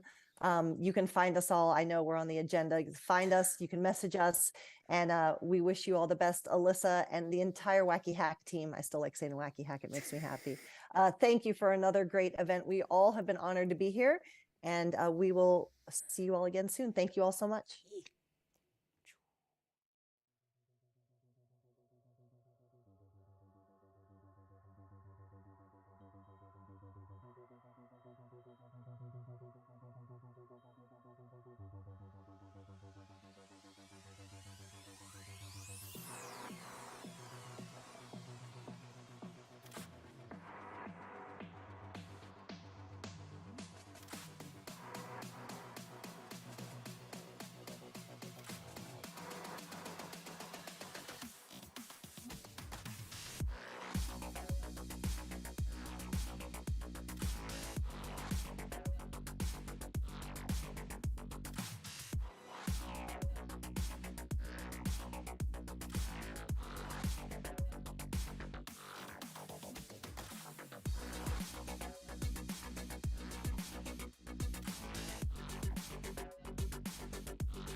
Bucketless, as he is perhaps more commonly referred to, is known for his computer vision tracking and image recognition skills.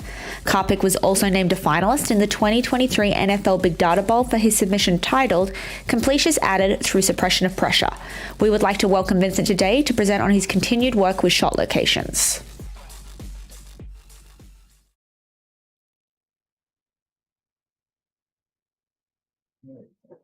Thanks, Alyssa. Apparently I'm a multi-sport mathlete now. How about that? So I'm Vincent Karpik, and at last year's conference, I presented on some computer vision work I've been doing. This year, I'm looking at how to make up shot locations if you don't have them.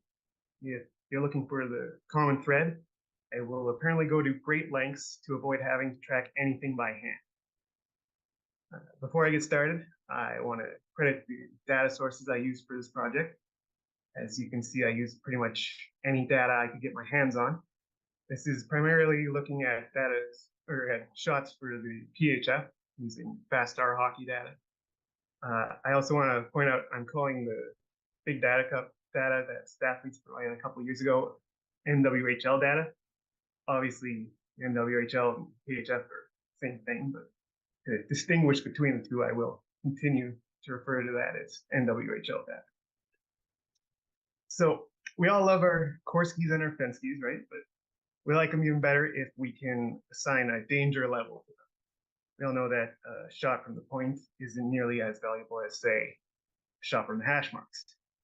Or if it's Whkyhac in a gold medal game, a shot from pretty much anywhere really. Hi, Americans. I know how to work a crowd. So the PHF was kind enough to provide play-by-play data, which includes when and by whom shots are being taken, but it does lack the location of the shots. But I figured, why let that stop me? I'll just make it up. In order to do that, I needed some data that did include shot locations. There isn't so much available for the women's game, but we do have literally tens of thousands of games of NHL data to work. So what I figured I could do is take the NHL data and use all the details about a shot, details that would also be available in PHF play-by-play, and use that to predict where the shot came from. Initially, I set this up as a multi-class logistic regression. The thing Nick said not to talk about, I'm going to talk about it. Using the NHL rounds, the shot coordinates in here split, so I used each coordinate that a shot could be recorded at as a class in the model.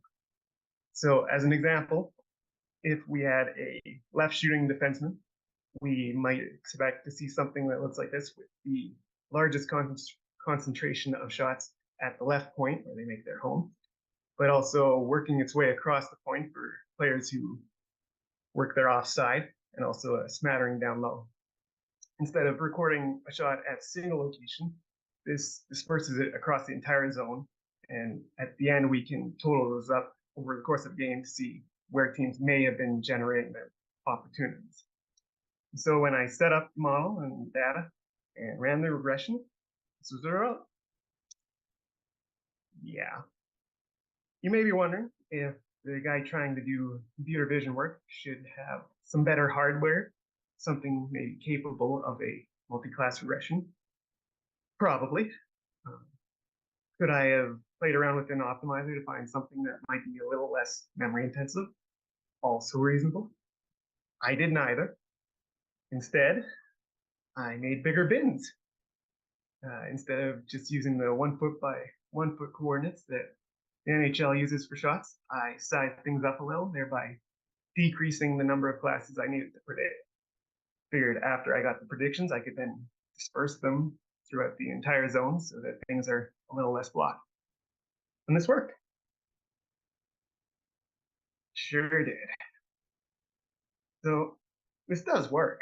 The numbers behind the colors here are fairly reasonable.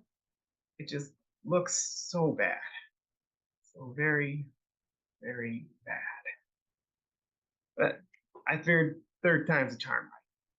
Well, pretend this next idea was the third thing I tried. This time, I record shots as a two-dimensional Gaussian. If you're familiar with Micah McCurdy's work at Whkyhac, this is something he does a lot of. Instead of recording the shot just at the location that it was recorded at by whoever's tracking, this sets it up across the entire zone with the largest value at the recorded location, but values tapering off as you work away from that location. This helps to smooth things out so that nearby coordinates don't receive or shouldn't receive starkly different results when predicting. But you may notice that this doesn't really decrease the workload we're asking of my dying laptop. For that, I total things up by team and by game. Instead of just looking at individual shots, this is adding up all those Gaussians for each team. This, where before I was decreasing the number of classes I needed to predict, this decreases the number of observations I have. If you figure each team gets about 30 shots in a game, this decreases the amount of data about 30-fold. I should also mention, I'm showing an Adidas Harvey's game here. This is from the SportLogic data that they so kindly provided to the conference this year. The model was built entirely on NHL data, but I kind of wanted to play around with the SportLogic data, so I just threw this in for fun. But there's a hitch, where previously I mentioned, I guess it was actually Peter Smith who didn't want to hear about the logistic, not Nick, but I was using a logistic regression, which is great when you have a binary response. Either a shot happened here or it didn't. It's ones and zeros. Now that I'm recording things as Gaussian, I don't have ones and zeros anymore. And since I'm totaling things up over the course of the game, I'll also have values greater than one. So the logistic doesn't really work for this. The most obvious alternative would probably be linear regression on the left, everybody's favorite. This can predict basically any value your computer can hold, which means it can and will predict negative values for some coordinates. If a team managed negative shots from somewhere, that would be quite the feat. So what I chose to use instead is called a gamma regression. This predicts strictly positive values, nothing below zero. It still isn't quite right because there are obviously a set number of shots in any game, and this is unlikely to predict that exact number of shots for any team, so I have to normalize things to make the totals work. I'm not actually sure what the right way to do this is. I'm assuming it's some kind of beta regression that I would have to hack out from scratch, but I didn't want to do that, so I'm running with the gamma. And in case this all sounded like gibberish to you, most of it was. Maybe Peter Smith was on to something there. The point of this slide is I'm throwing a Greek letter at you so that I get only positive predictions. Negativity is not welcome, unless I direct it at myself. All right, so we've got more results, and these don't look like paint dripping down a wall. Progress. This is looking at a student of data I didn't include when making the model and seeing how the model predicted shots compared to what actually happened. These aren't the best or worst of the predictions, they just shapes that for whatever reason I found interesting. You can see Boston Bruins, the model got the general shape right, but it did give them a little too much credit for some down low activity and went a little too hard on them at the right point, a little bluer than it needs to be up there. Calgary, it kind of went the other way, where it's seeming to recognize that they're not generating as much from the center point and the left face-off dot, but it isn't going nearly hard enough on them. And then St. Louis were clearly hunting the dots, and the model just did not get that at all. So we're obviously not going to get pristine results from this, nor should we expect it to, but from what I've seen, it generally seems to get the overall theme of things fairly well. So we'll run with it. But there's another problem, always something. We've built the model using NHL data, but while the men's and women's game are fundamentally the same thing, there are obviously some differences, and one of those is where shots tend to come from. In both leagues, you can see everyone likes to shoot from the slot, but the NHL sees a lot more activity from up high at point, especially as you work towards the center of the point. while the women's game is far more focused on getting down low below the dots to generate their opportunities. By using the NHL data, we're likely to misrepresent the overall distribution of shots. So what we want to do, or what I wanted to do, was relocate some shots so that we can convert this NHL distribution into a more women's-like distribution. But there are a couple things you got to be careful of while doing that. You first want to move as few shots as possible. If you don't have to move it, don't. And you want to move shots the smallest distance possible. If we start moving shots from the point into the slot, it's kind of going to defeat the purpose of the project. So this is a optimal transport problem. Coincidentally, the Python package for optimal transport is appropriately titled Python Optimal Transport. So if a Python coder tells you they're using POT, they could be informing you they're doing data science. It's a possibility. Anyway, the image I'm making you look at here is a matrix with over 5,000 rows and columns, each corresponding to a coordinate on the ice. The black are 0 entries, while the colors are some number between 0 and 1. If this was a diagonal line, it would indicate that no shots are being moved, just leave them where you found them.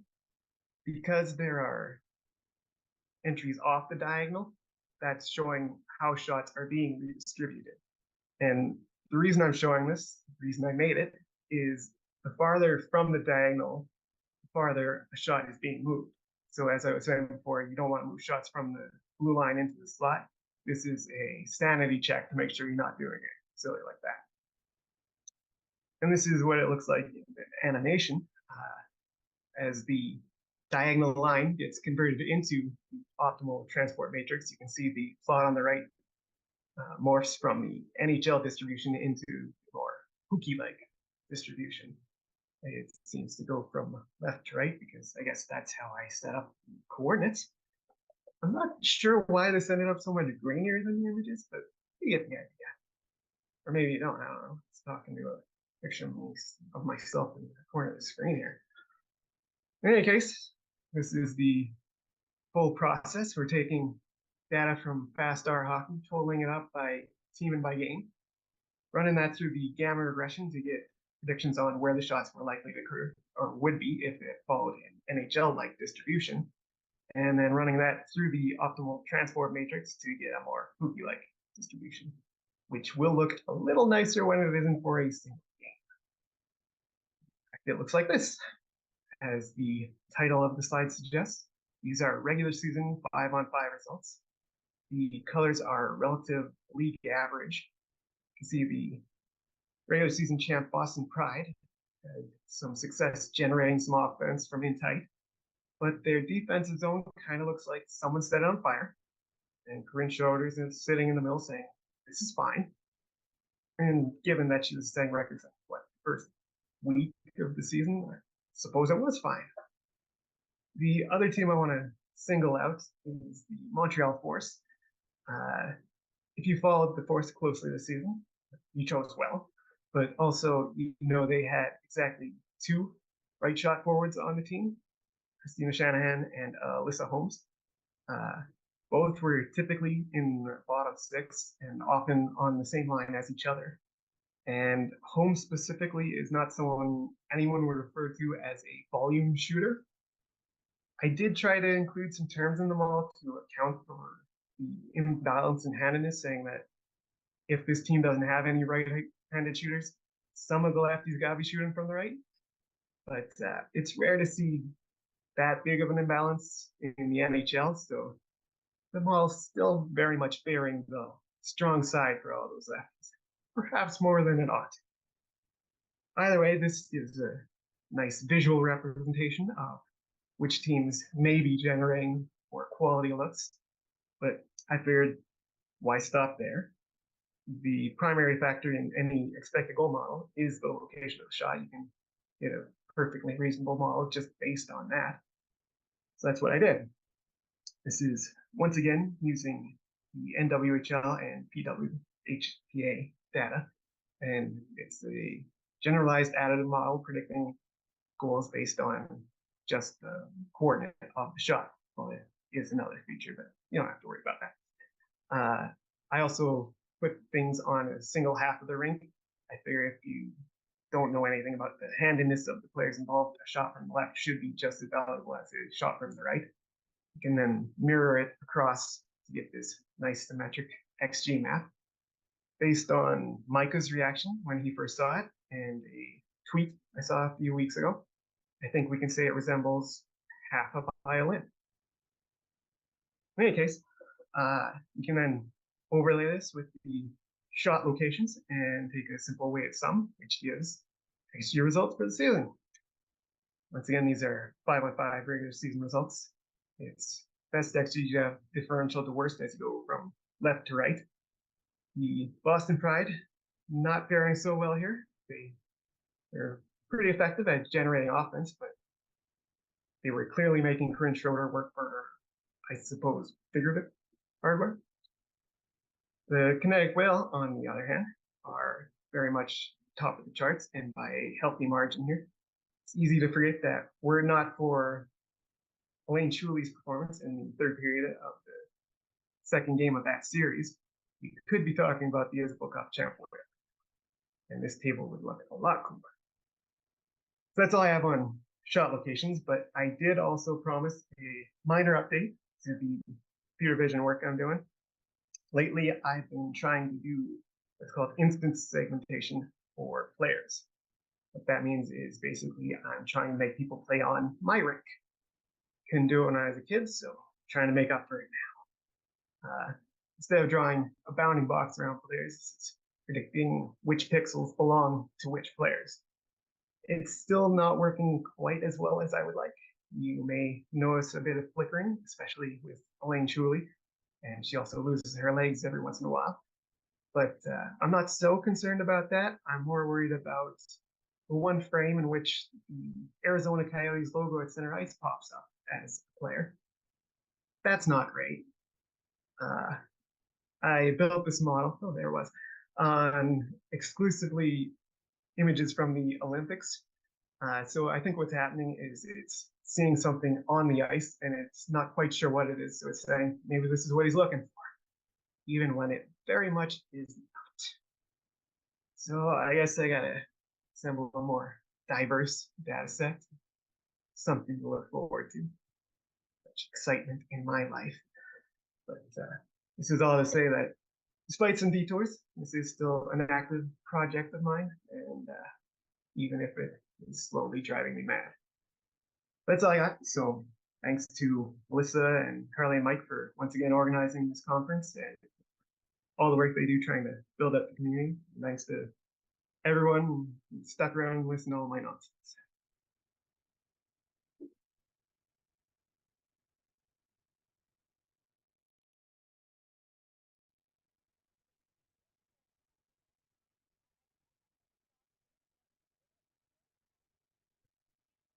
If I'm supposed to be able to hear you, I can't. That time I was actually muted. That is actually on me this time. No, I was saying, I swear I said this last year, but like a GoFundMe so we can get you a GPU. Like, I feel like every year there's some parts like, and the GPU couldn't do this. It's just like, GPU? Yet again, I'm always so impressed. My new favorite thing is knowing that there is a imaginary rink that all of these players are skating on. And I cannot wait till they become little cartoon action figures on the rink. I really enjoy seeing the stick handling without a stick or a puck. That's my favorite part of it. They didn't have legs, you know, like. I think they just need legs first, and then maybe the stick and puck situation can come after that. Also, I had to pick a clip where there was a change going on, so players magically appear and disappear when there aren't any boards there for them to jump over. It is actually working correctly for some of that. It looks a little strange. Just looks like something's going wrong. Mike would like to know why you haven't made a video game for him yet. I don't know how to explain that this is not quite the same thing, despite the fact it looks like it should be a video game. But you know, maybe you can make a more accurate NHL 20-something. I did actually kind of get started into all this through reinforcement learning for some games I was making. So who wants to talk to me about a specific game? I don't know about hockey, but you can try to hit me up with that. There's a chance. Are you listening? There's a chance. But as always, I feel like the computer vision stuff, I do not know how you have the patience for it. I get bored of a project after like a solid couple of weeks. There is a finite window I have to finish things, and you have been chugging along on this for an aggressively long time at this point, and I'm very impressed. I think once you spend that much time annotating all the images, you kind of have to make it work. You're in too deep. There's no way out now. It's the only way out is through conundrum. Like, you know. What are you gonna do if not? No concerns about the sunk cost fallacy. We'll give another second to see if anyone has any questions in chat. Apart from, you know, just like glowing praise for you, which is lovely, but not a question that I can ask. So, you know.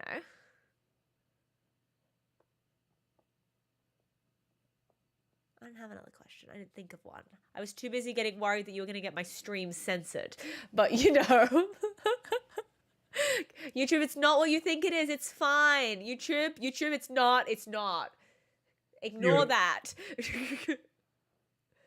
Hopefully, you know, a video 6 hours into the stream isn't going to get picked up. That's why you buried me instead of leading with me like you did last year, right?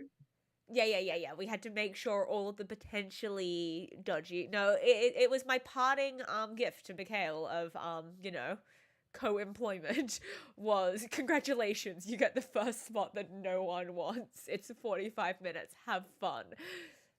Is exactly what you want to hear when the league's just shut down. Get the presentation out of the way and just enjoy the rest of the day.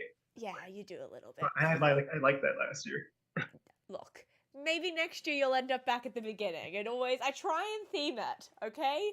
I gotta make it all fit. Every single time someone changed a topic this year, which there was a lot of topic changing in the last 2 weeks, it was like, oh, rejig the entire thing. But with that, we will go to a tiny break, and then we will be coming back for our last official presentation of the evening, and then our last panel right after that. So let me just get the button up for this one.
Crease is one of the longest serving women's hockey analysts around with over 7 years experience, and in that time has built up a website that houses goalie statistics spanning the Olympics, CWHL, SDHL, PHF and World Championships. The enormity of Jeremy's impact on the women's hockey landscape cannot be stated enough, and we are thrilled to have him as our final presentation of the evening.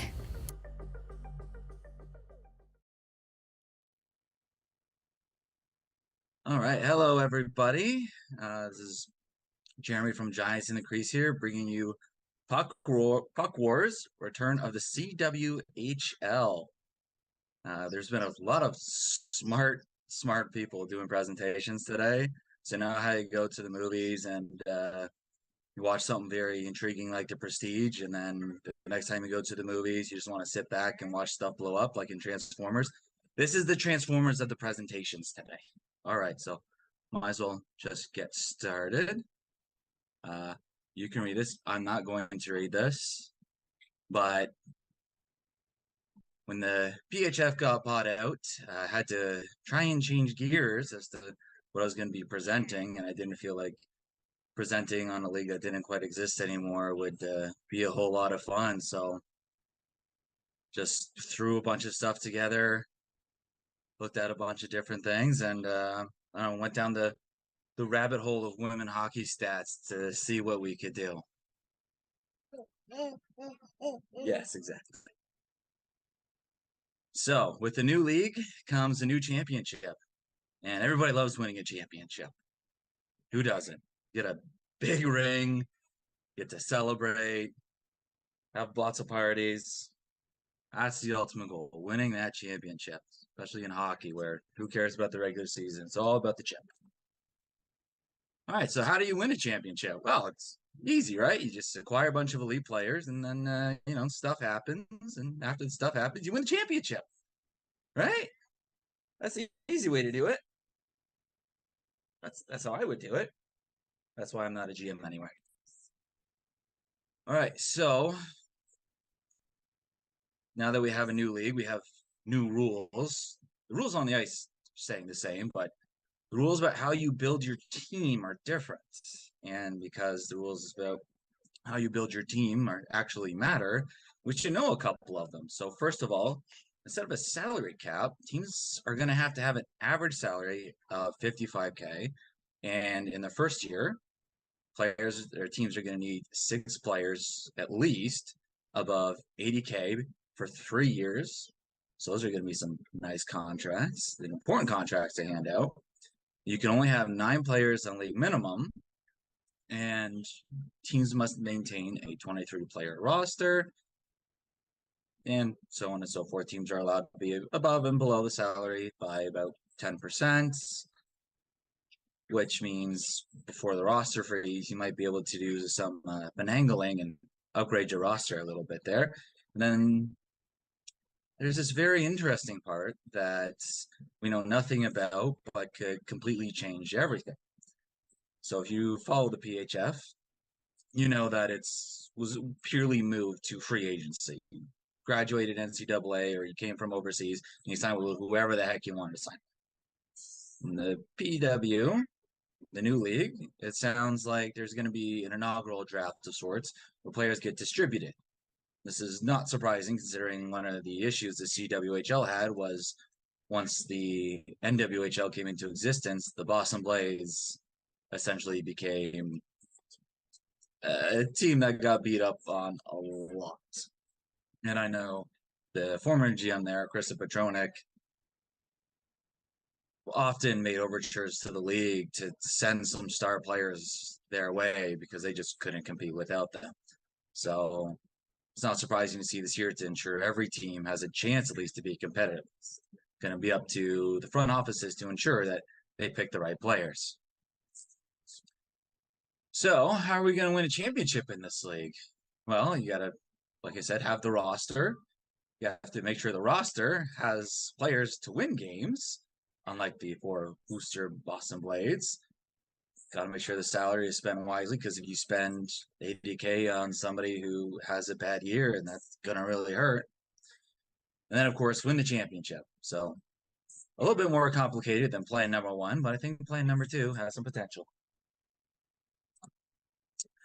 All right, now we're gonna dive into something that I don't really do a whole lot, which is getting into player stats. Usually, obviously, I'm into goalie stats, but recently I have expanded, and especially for this project, I've expanded a lot. So for me, at the start of this project, this is exactly what I was feeling. Just starting with a bunch of stats. I'm like, all right, let's just see where this goes. And it was probably scarier than the tunnel scene. All right, so right. So how do you win a championship? You just win games, right? Do wins matter? I'd say win matters, because if you look at this nice graph that we got here, if you finish first in wins in the regular season, you win the championship 50% of the time. If you finish second in wins, a little over 25%. Third in wins, not very often. And then fourth in wins, you actually had a better chance of being third in wins. One of those just hot teams like the Markham Thunder or the Toronto Furies coming out of completely nowhere. All right, so how do you get a win, though? All right, so wins involve many plays. They involve saves, they involve goals, assists, zone entries, shot blocking. This goes on, and I'm sure all that data is more. It was in that SportLogic package for the awesome visuals from the Viz Launchpad presentations we got. But what do we have over every single league in women's hockey? We got goals and we got assists. That's pretty much it. Maybe you're lucky to get some plus minus in there. Maybe you get some PIMs. But pretty much the only things that really translate to wins are goals and assists. So we're not really working with a whole lot here. But it's something anyways. But thankfully all right, so question is, we need a base league to put this all in, and PHF existed as its current form, the PHF, for 2 seasons. Post Exodus, they got 4 seasons in. The World Hockey Championships might have been the easier way to go, but the problem with that is that it only lasts 7 games per team. It's not really a huge sample size. So I went back to the old stomping grounds, the CWHL, which from the start to the finish had a consistent set of players, and especially near the end, it was actually as close as possible to the current new league that they're talking about. Last 2 seasons in the CWHL, teams played 28 games, which is the minimum that they're looking at for year 1. All right, and then here we see, why I made that decision. So as you'll notice, in the CWHL, a lot of talent comes from the NCAA. And in the World Championships, the NCAA and the SDHL provide a lot of talent for the World Championships. Big difference, though, is just the amount of games that are in both. So if you look at the NCAA, like the 2 bars are outrageous. 10,000 games have been played by NCAA players in the CWHL. Then you look at the defenders, 5,000 games. And then it doesn't even get close on the World Championship side. So that's why I went with the CWHL, just a bigger sample size, hopefully more accurate data, or at least data that gets smoothed out by there being just so much.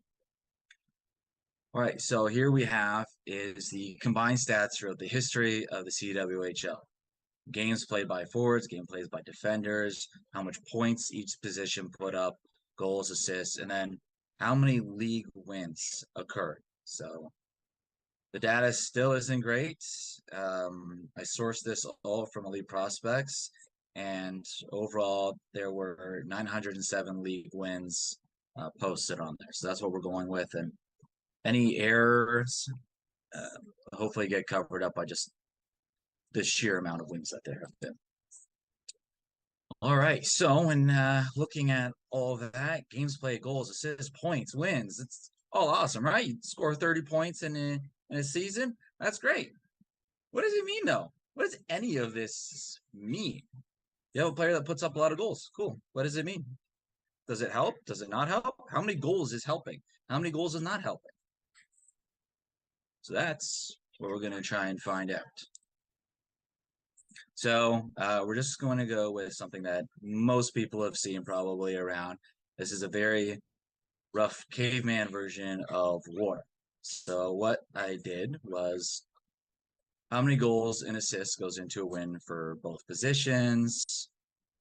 And then just from there, found replacement level and went from there. So as you can see on the two charts on the left, I did war for two different positions because defensive scoring and forward scoring means different. If you have a defender that scores a lot of points, you're going to win a lot more games. So I just like to look at the charts and see maybe some players that went completely, underrated or maybe didn't get their time in the spotlight that they should have, such as Cathy Chartrand from the Canadiens du Montréal had just career led the CWHL and more. Just incredible. And then, of course, we have recent Hockey Hall of Fame inductee Caroline Ouellette. And then after her, we got Anne-Sophie Bataille, Hefford, Morin, Boulin, Bottle.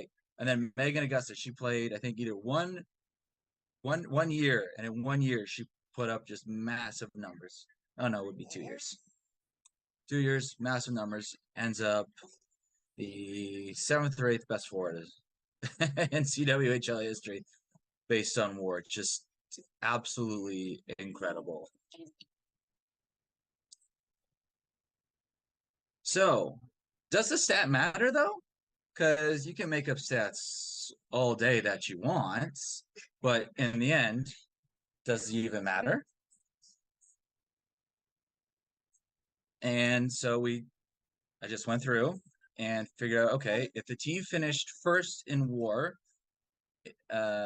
from their defense, how did they do? Well, you finished first a lot, and you won a lot of championships. And something interesting I saw is if you look at the forward war chart, graph, whatever, you see the #1 war team didn't actually win a whole lot of championships, especially compared to, like, if you play second for your forwards in war, you actually had a better chance, mostly because you probably had a good defensive core with you. And then if you look at team altogether, if you were the #1 team in war, you're the best team, you're going to finish first, you're probably going to win the championship. And then from there, it just follows. So that helps give us a baseline that, yeah, it's probably predictive, at least somewhat, of what's going to happen. Will it be predictive in the new league? Who knows? Hopefully. So this doesn't not matter, but at least we know what did matter. All right. So with all that in mind, we can now, since we have all the stats from NCAA, U Sports, World Championships, SWHL, SDHL, all that jazz, we can now run through and do point conversions and then do a theoretical 28-game season. And if a player played a 28-game season, how would they have done? Well, you see Carolyn Harvey, she's had such an amazing World Hockey Championships that her war is literally off the chart. If she played one season, theoretically, she'd be the best player in the world. Then you see other names on there that are interesting, like Ella Shelton, Laura Fortino showing up again. Laura Fortino, you can see showing up in her PW ways and CWHL. Then you have people like, and then the big one, the one that we should all be aware of, is Sophie Jacks, recent Patty Kaz winner, and she is looking like she's going to translate very well. Top pairing defender, probably a #1 defender. And if you had, I don't know how this draft is going to go, but she should probably be one of the first picks. And then if you look at the forwards, you see Kennedy Marchman in there, Lauren Gable, Sarah Fillier, Marie-Philippe Poulin just shows up everywhere. You see Isabelle Duvin and Evelina Razzilli. Both of those, for some reason, got categorized as PW players, which they are not. That's SWHL numbers, which they've done such a huge, they've done so very well that the numbers translate actually very well over. So, SL Duvin, you're a PWGM, probably look into her, maybe give her a call. Don't know what her contract's like. Right. And so when building a team, you got to look at the talent available. And if you look at the percentile charts, we can see that for forwards, it's actually kept pretty close together up until the very end. Once you get around the 90th percentile, mid 80s, that's when you start seeing a noticeable difference between players. And then for defenders, obviously it starts a little bit earlier than that. And there are some spikes here and there too. So defenders, the top end ones are more rare, and the gaps between them become bigger the further you get. All right, so how do you build one of these teams? How are you going to build a championship team? If we're using CWHL as a baseline, it makes sense to use their rosters as a baseline. So what I did here was I essentially went season by season and saw where every one of their forwards placed. So where did their first forward place in war, and then second and third and fourth, and the same with their defenders. So if you notice a little bit of a pattern, it's that you probably need a top 3 defender in the entire league if you want to have a chance of winning the championship. Of course, Calgary and Toronto did without, and if you remember those championship games, you'll know that those were the teams that just came out of nowhere and just shocked the league in terms of how they won. Then you see that you also probably need yourself an elite forward too. So, you know, makes sense, right? And then after that, you can see just how every other team did, and you can take a look at Calgary. They built one hell of a defense. Markham's always had one hell of a defense. And even though Markham's forward war average is the lowest, look at it, they had the highest defensive war average in terms of percentile. And I did do some goalie stats. So if you're looking for that, I did do some. And I only have my current X-win model, expected wins model, currently calibrated for the PHF, and I didn't really have time to switch it over to the CWHL. So we're just going by the PHF, and obviously you need a top goalie. You need one of the best goalies in the league to win. Except if you're Buffalo and all of a sudden your goalies just get super hot in the postseason in 2 games, and one of the biggest upsets in hockey history. Yeah.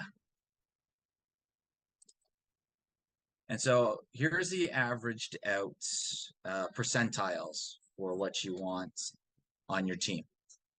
So for the goalies, you want a goalie who will finish in the 90th percentile. So that's usually top 3 at the very least. And then your second goalie, you want them to be essentially close to the last place goalie starter anyways. And then for building your team, you know, just nicely goes down in steps. And that's the average of what you're looking for. Obviously, you're not going to get the exact amount when you're building a team, but that's kind of the general idea of what you want. You kind of want your forwards and defense looking like that. If they look like that, then you stand a chance. So, can we build a competitive CW/PW team that follows those guidelines? That's probably a good way to test to see if this all works. So let's take a look here. Move this out of the way. So I did a quick run, and I just did percentile, the average percentile that I found out when composing the championship teams. And then I ran it against what the war is, and then I just found players to fill it in, so it just wasn't a bunch of numbers. And then if we look there down at the bottom, we'll see that we have a total defender war of about 30 and total forward war of about 26. So all just numbers though. Doesn't really matter a whole lot right now until we apply that right here. So I took the 228 game seasons and inserted our created team into those seasons, and just based on work, where does it rank? So obviously the Calgary Inferno and the Lake Canadiens du Montreal, the top two teams in the last 2 years of the CWHL, and then next two teams after that. But then number 5 amongst all those teams, amongst the 13 teams, including the created team, finished 5th. So they would have been the 3rd best team or projected 3rd best team anyways, in both seasons. And then depending on if, somebody had a better season than usual, they could have been bumped up because they're not that far off the Markham Thunder there. And then if you add in goaltending, who knows how all that goes. So based on this, we can kind of glean that the guideline, not too far off of what you need. Now, if you can build yourself a super team, obviously do it, which is what Calgary did, which is what the Canadiens were always able to do, and then Markham made up for by just having some really great defenders having really great seasons. Right, so obviously not perfect. Like I said before, it's a caveman war model.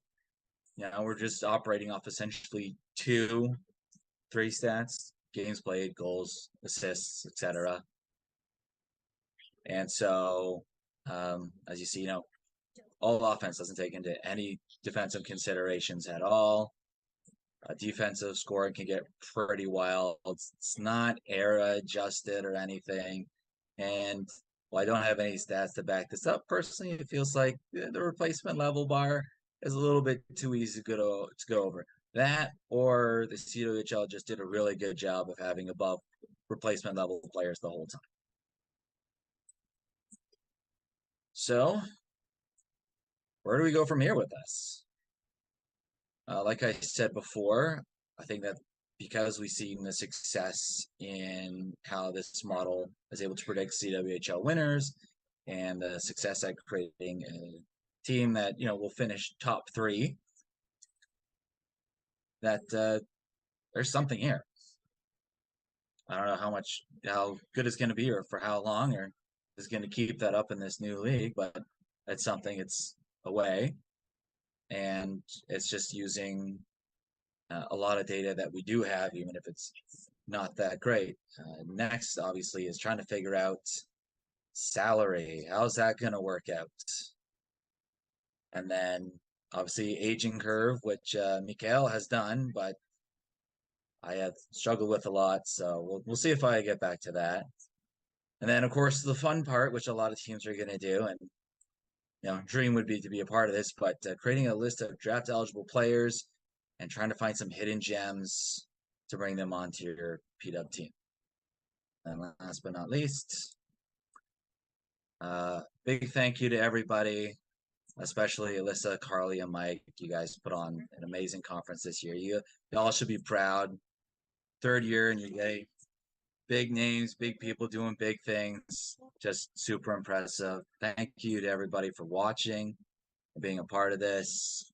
Thank you to everyone who reads my content and Twitter's tweets and whatnot.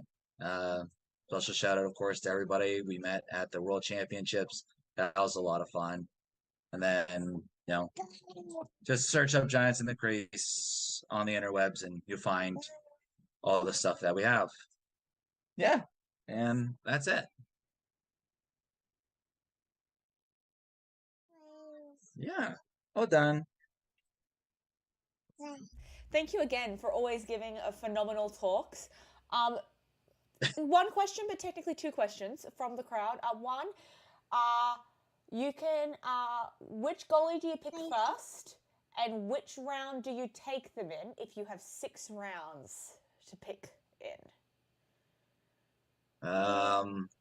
Obviously, so I've talked to somebody who works with the national team, and we've both come to an agreement that the best 2 goalies in the world right now are Renee Debian and Clara Peslarova. Obviously, Peslarova has her contract with, I believe it's Brenus, or that's not how you pronounce it, but in the SDHL, so she's not going to be available this time around. So you know, Debian would be at the top of my list, and then what round? That's a good one. Probably either 4th or 5th. I'm stacking up on some good D. Fair.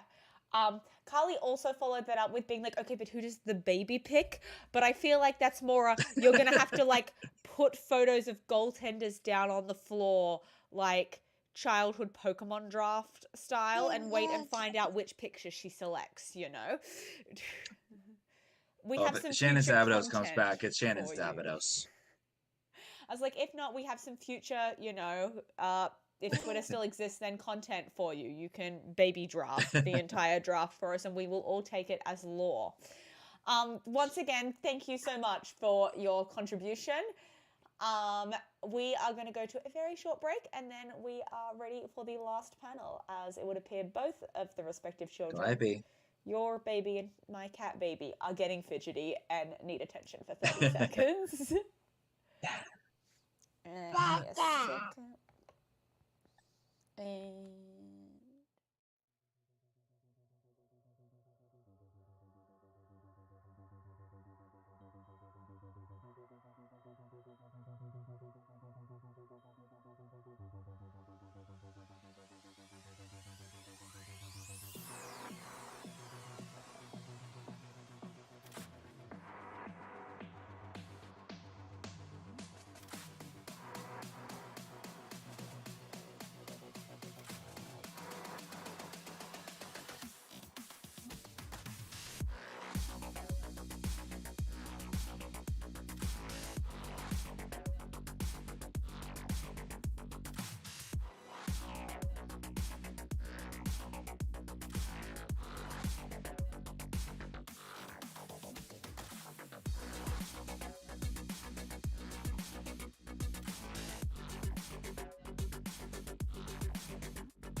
Diving into one of the hottest topics in pro women's hockey, salary transparency.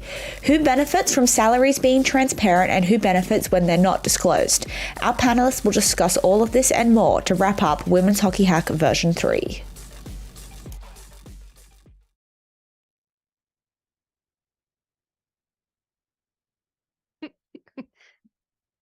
Hi, I'm Shayna. I'm going to talk about salary transparency with two very smart people. Mike, why don't you introduce yourself and tell everyone who you are? Because I would talk all day if I had to. I think you can keep it briefer than me. I'm Mike Murphy. I'm the managing editor of the Ice Garden. I created a website with some wonderful folks called Cap Besties, which I think is part of why I'm on this panel, but also I needed to do something for this Whkyhac, so this is what I'm doing. What else? I have a cat. Eleni, who are you? Oh, I thought you were describing me as your cat for a second. It's like, that's news to me, but I do wear many hats. I'm Eleni Demesahas. You probably mostly know me from being associated with the Ice Garden, which I was for a very long time. I think probably 6 years, maybe 6 or 7 years. In April, I launched my own women's hockey agency. So I've been working with athletes through I know that when the CWHL folded, it was crazy, but this is probably the craziest offseason in professional women's hockey in North America. So that's been my job for the last 3 months. It feels like a lot longer. Has it really only been like 3 or 4 months? It feels like it's been years. It's been a long month. Yeah. It has aged us all terribly. Yeah, it's been bad. So yeah, I'm definitely, I think I'm mostly here for an agent perspective, but I also have some experience with like trying to get salary transparency going on the media side. Okay, so let's start with that little site called Cap Besties. Mike, you were the one to really lead the charge on collecting player salaries and make it, more transparent in the public sphere. What was the inspiration behind that? I think it just came from conversations I had with players primarily, where negotiation was so tricky and so many of them were doing it on their own. And when it got to this place of like, this is essentially you started negotiating whether or not you'd have a living wage, like something you can have a life around, as opposed to, like, oh, it's $10,000 or $15,000 and you're going to need another job and, this, that, and the other. Not that that's not an insignificant amount of money, but when it's the difference between this is a career I can pursue and you go into those negotiations with such limited information beyond knowing, what everyone knows in terms of a salary cap and what maybe your friends know that you talk to when you negotiate. I wanted to develop something to help players. And the answer to that was me just using my relationship as a member of the media and someone who talks to players to be like, hey, I have an idea. Why don't we start talking about salary transparency, which is a really awkward thing to be like, how much money are you making? You barely know me, but you want to talk about that?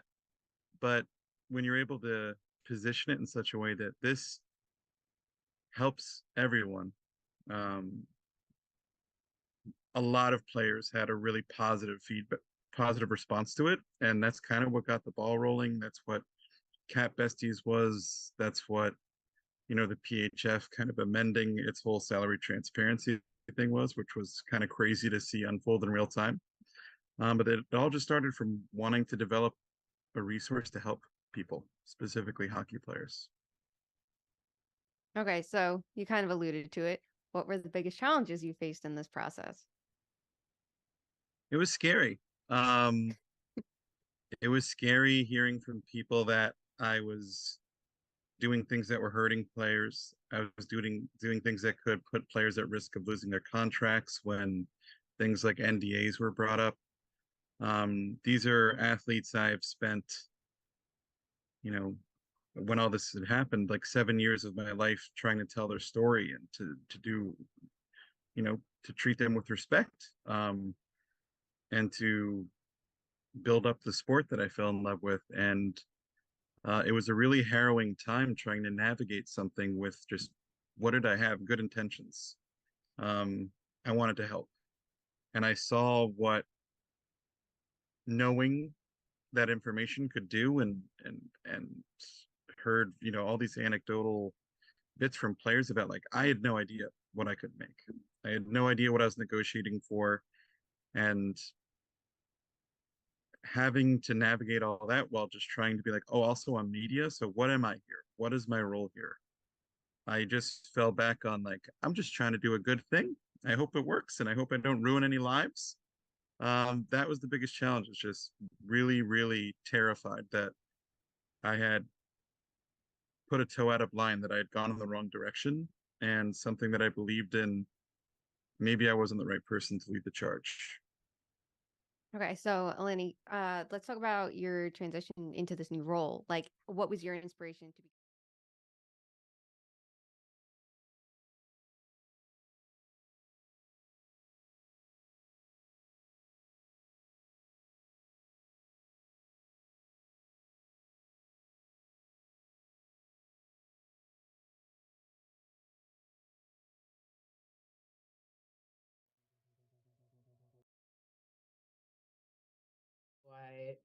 I definitely came in with like the intent to work in sports in some capacity. Um, Initially I was like, oh, I would love to do player like labor side, and then as I got through law school, it's like very difficult actually to do that straight out of school. You pretty much you're competing for like 6 or 7 union internships essentially. And I interviewed for a couple of them. I interviewed with the teachers union specifically. Didn't get the job, and I ended up working for a major league soccer team. I worked for NYCFC on the team side as my last internship in law school. So I had some experience on the team side, and I ended up litigating and then going in house. I do software agreements for my day job, and I kind of lost sight of like, or kind of lost my grip on like an ability to switch over to the player side. But I kept kind of joking about it in my group chat with Mike and Dan Murphy and Michelle. I would joke about it, and like last season, a couple girls that Dan was talking to would come to him with problems, and he'd be like, "Well, that seems like something you could ask Eleni about." It was stuff like, they want me to sign this long-term IR form, but I don't want to sign it without someone reading it, but I don't have an agent, like, and so I helped a couple of girls with like very specific issues. And then I just kind of, it got to the point where they were like, it's actually not funny and it's not a joke and you should do it. Um, so it felt like I was getting tired of like reporting on stuff that I felt like I could help change. And I just kind of went for it. I didn't really, it wasn't like a long time coming. I feel like I decided like probably 3 months before I did it. So that's how I ended up doing it. And I had spoken to a couple players about the idea of me doing it. So going into it, I had 2 or 3 girls that I knew would want to work with me if I did do it. And that helped a lot. So, you're part of this trend, right? Of more agencies in the women's hockey sphere, more agents representing women's hockey players. What are your thoughts on this, trend forward of players actually having representation? And why is that so important? I think like as a broader concept, it's a really good movement. I think especially going into this offseason, most players did not. And like we could not have predicted how critical it was going to be to have someone around. But even before everything kind of went to shit this year, with more money on the table, it becomes a lot more critical to have someone like be able to argue for you, if that makes sense. Or like argue isn't the right word necessarily. I think negotiate really is the right word, because we all have different approaches. There are some of us that are really aggressive, and there have been times where I've been really aggressive. It sort of depends on the player and the situation, but it's also, it has to be collaborative process too. And I think right now the thing about it that's really critical is that there's 2 things about it that are really critical. One is the ability to read stuff like a severance letter and like explain what it means, because like they're not written for normal people to read.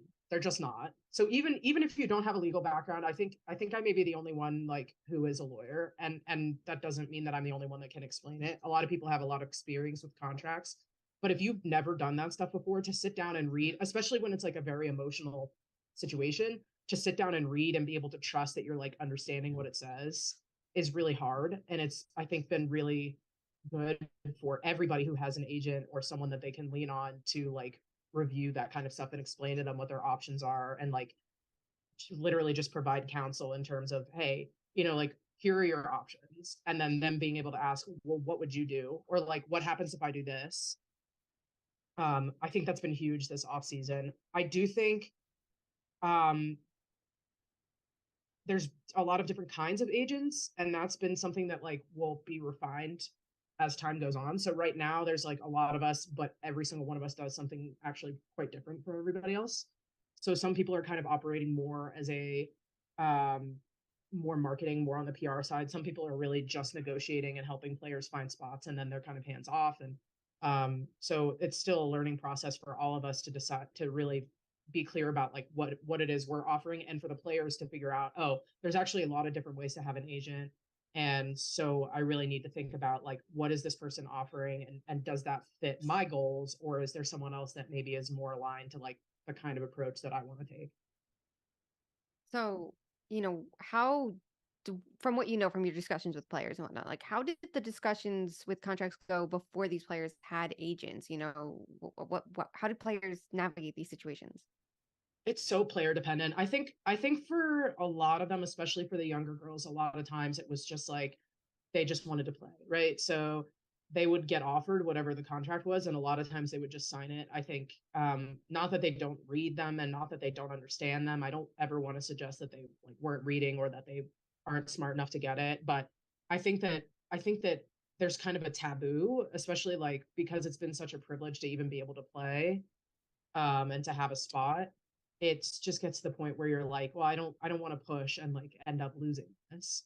And that way, like having an agent, it's great to have a buffer, because then the coach isn't mad at you for negotiating it, because they can be mad at me instead, which is awesome for you and for them. But I think beforehand there was a big group of players who I think just felt like they just had to take whatever was offered, or they might negotiate a little, but they were hesitant to be really, really strong about it. And then there's like another group of girls that really were pretty much doing what I do now and being like, no, like, I think that you should be offering me like at least 10K more than that. And I want to know why you can't. Um, and I think that was really interesting to see, like especially from the outside, if you've been following players for a couple of years, you might be really surprised to know who it is that's like really kind of advocating for themselves very firmly. Um, and I don't think there's a wrong approach for either kind of player, but I think it really was split. And now it's a little bit more like, you have players who want to be really involved with the process. So like the agent will talk really a lot exhaustively with them about what they're doing and why they're making certain arguments. And then you have other girls who are like, the purpose of me having an agent is for me to not have to think about it. So I will tell you what I want, and you will get me as close as you can get me to that, and just keep me updated. And it's I think that's really been the shift.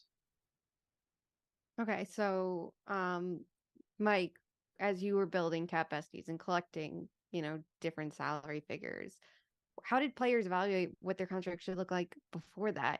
Did you learn how players kind of figured out a baseline for their worth ahead of, your work? I think that's really what I came to understand is players didn't know. I think it kind of to reiterate what Eleni just said, so often it would be a question of like, how many of us actually get to play pro?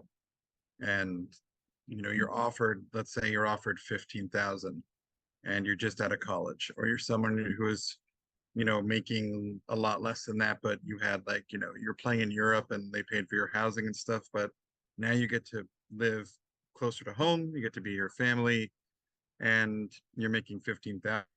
It's like, well, do I want to jeopardize that offer and do another year in Europe away? And or it's like, oh, maybe you're just coming out of college, you don't have an off ice career that looks really appealing, and like I don't want to jeopardize the offer. I don't want to say something and demand too much. And it became clear to me from talking to players and the history of this, looking back at the first year, folks forget in the 2015-16, the NWHL, we had full salary transparency in what was then the NWHL.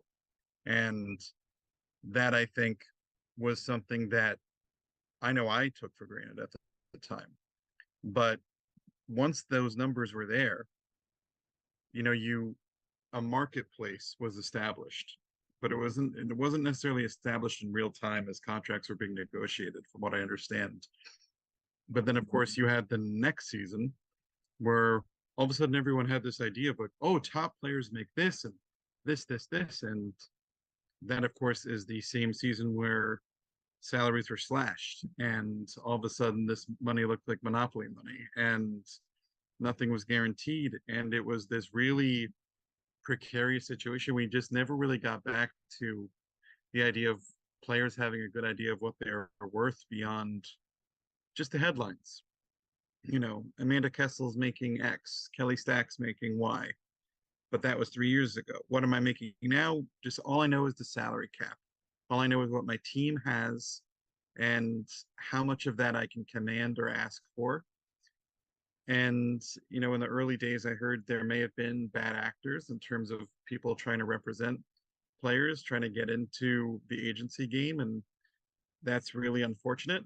I think what's happened now with agents is like one of the most fascinating things that women's hockey as a space isn't talking about a lot.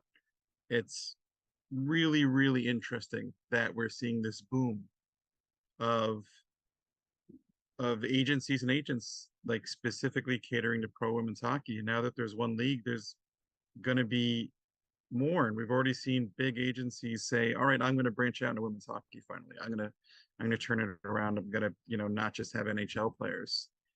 But to really get to the question you asked, like, I don't know how they navigated it because it was all done after the fact. And then it was a question of like, well, shoot, I made this last year. What can I make this year?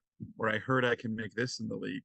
And then you're offered, a figure that might be lower than what you thought, but you're like, well, I just want to be in the league. Like, this isn't my main source of income. I just want to play. So in the NHL, we obviously have a lot of data for a long time, and we figured out kind of a baseline of what a position player should make, right? We know what the average 1C is worth in the NHL if you're within a certain range. Should women's hockey be taking note of that? Is it completely different in your eyes, Eleni? Or do you think, there's some space to learn from other leagues, men's and women's, on what an average position should be worth to kind of create that baseline moving forward? I think this is a really interesting question because the CBA for the new league is kind of different about salaries than I think even like I think about the NWSL a lot, right? Because you have national team players like Megan Rapinoe, who has to be making like millions of dollars. Like her contract must be massive. I know Trinity Rodman's contract is definitely in the millions. I think it's in the 2 million range. And then I think the minimum salary for the NWSL right now is actually like somewhere in the 25 to 30,000 range. So the gap between your teammate next to you and you can be like so massive. And we haven't really seen that in any other, like we haven't really seen that in women's hockey because this would have been probably the first year where you might get that, where you have someone making like $120,000 and someone else making 30. But even that's an order of magnitude smaller than what I'm talking about. And so I think the way that they tried to do the CBA is, and it's kind of been like vaguely misreported, I think just because it's hard to read.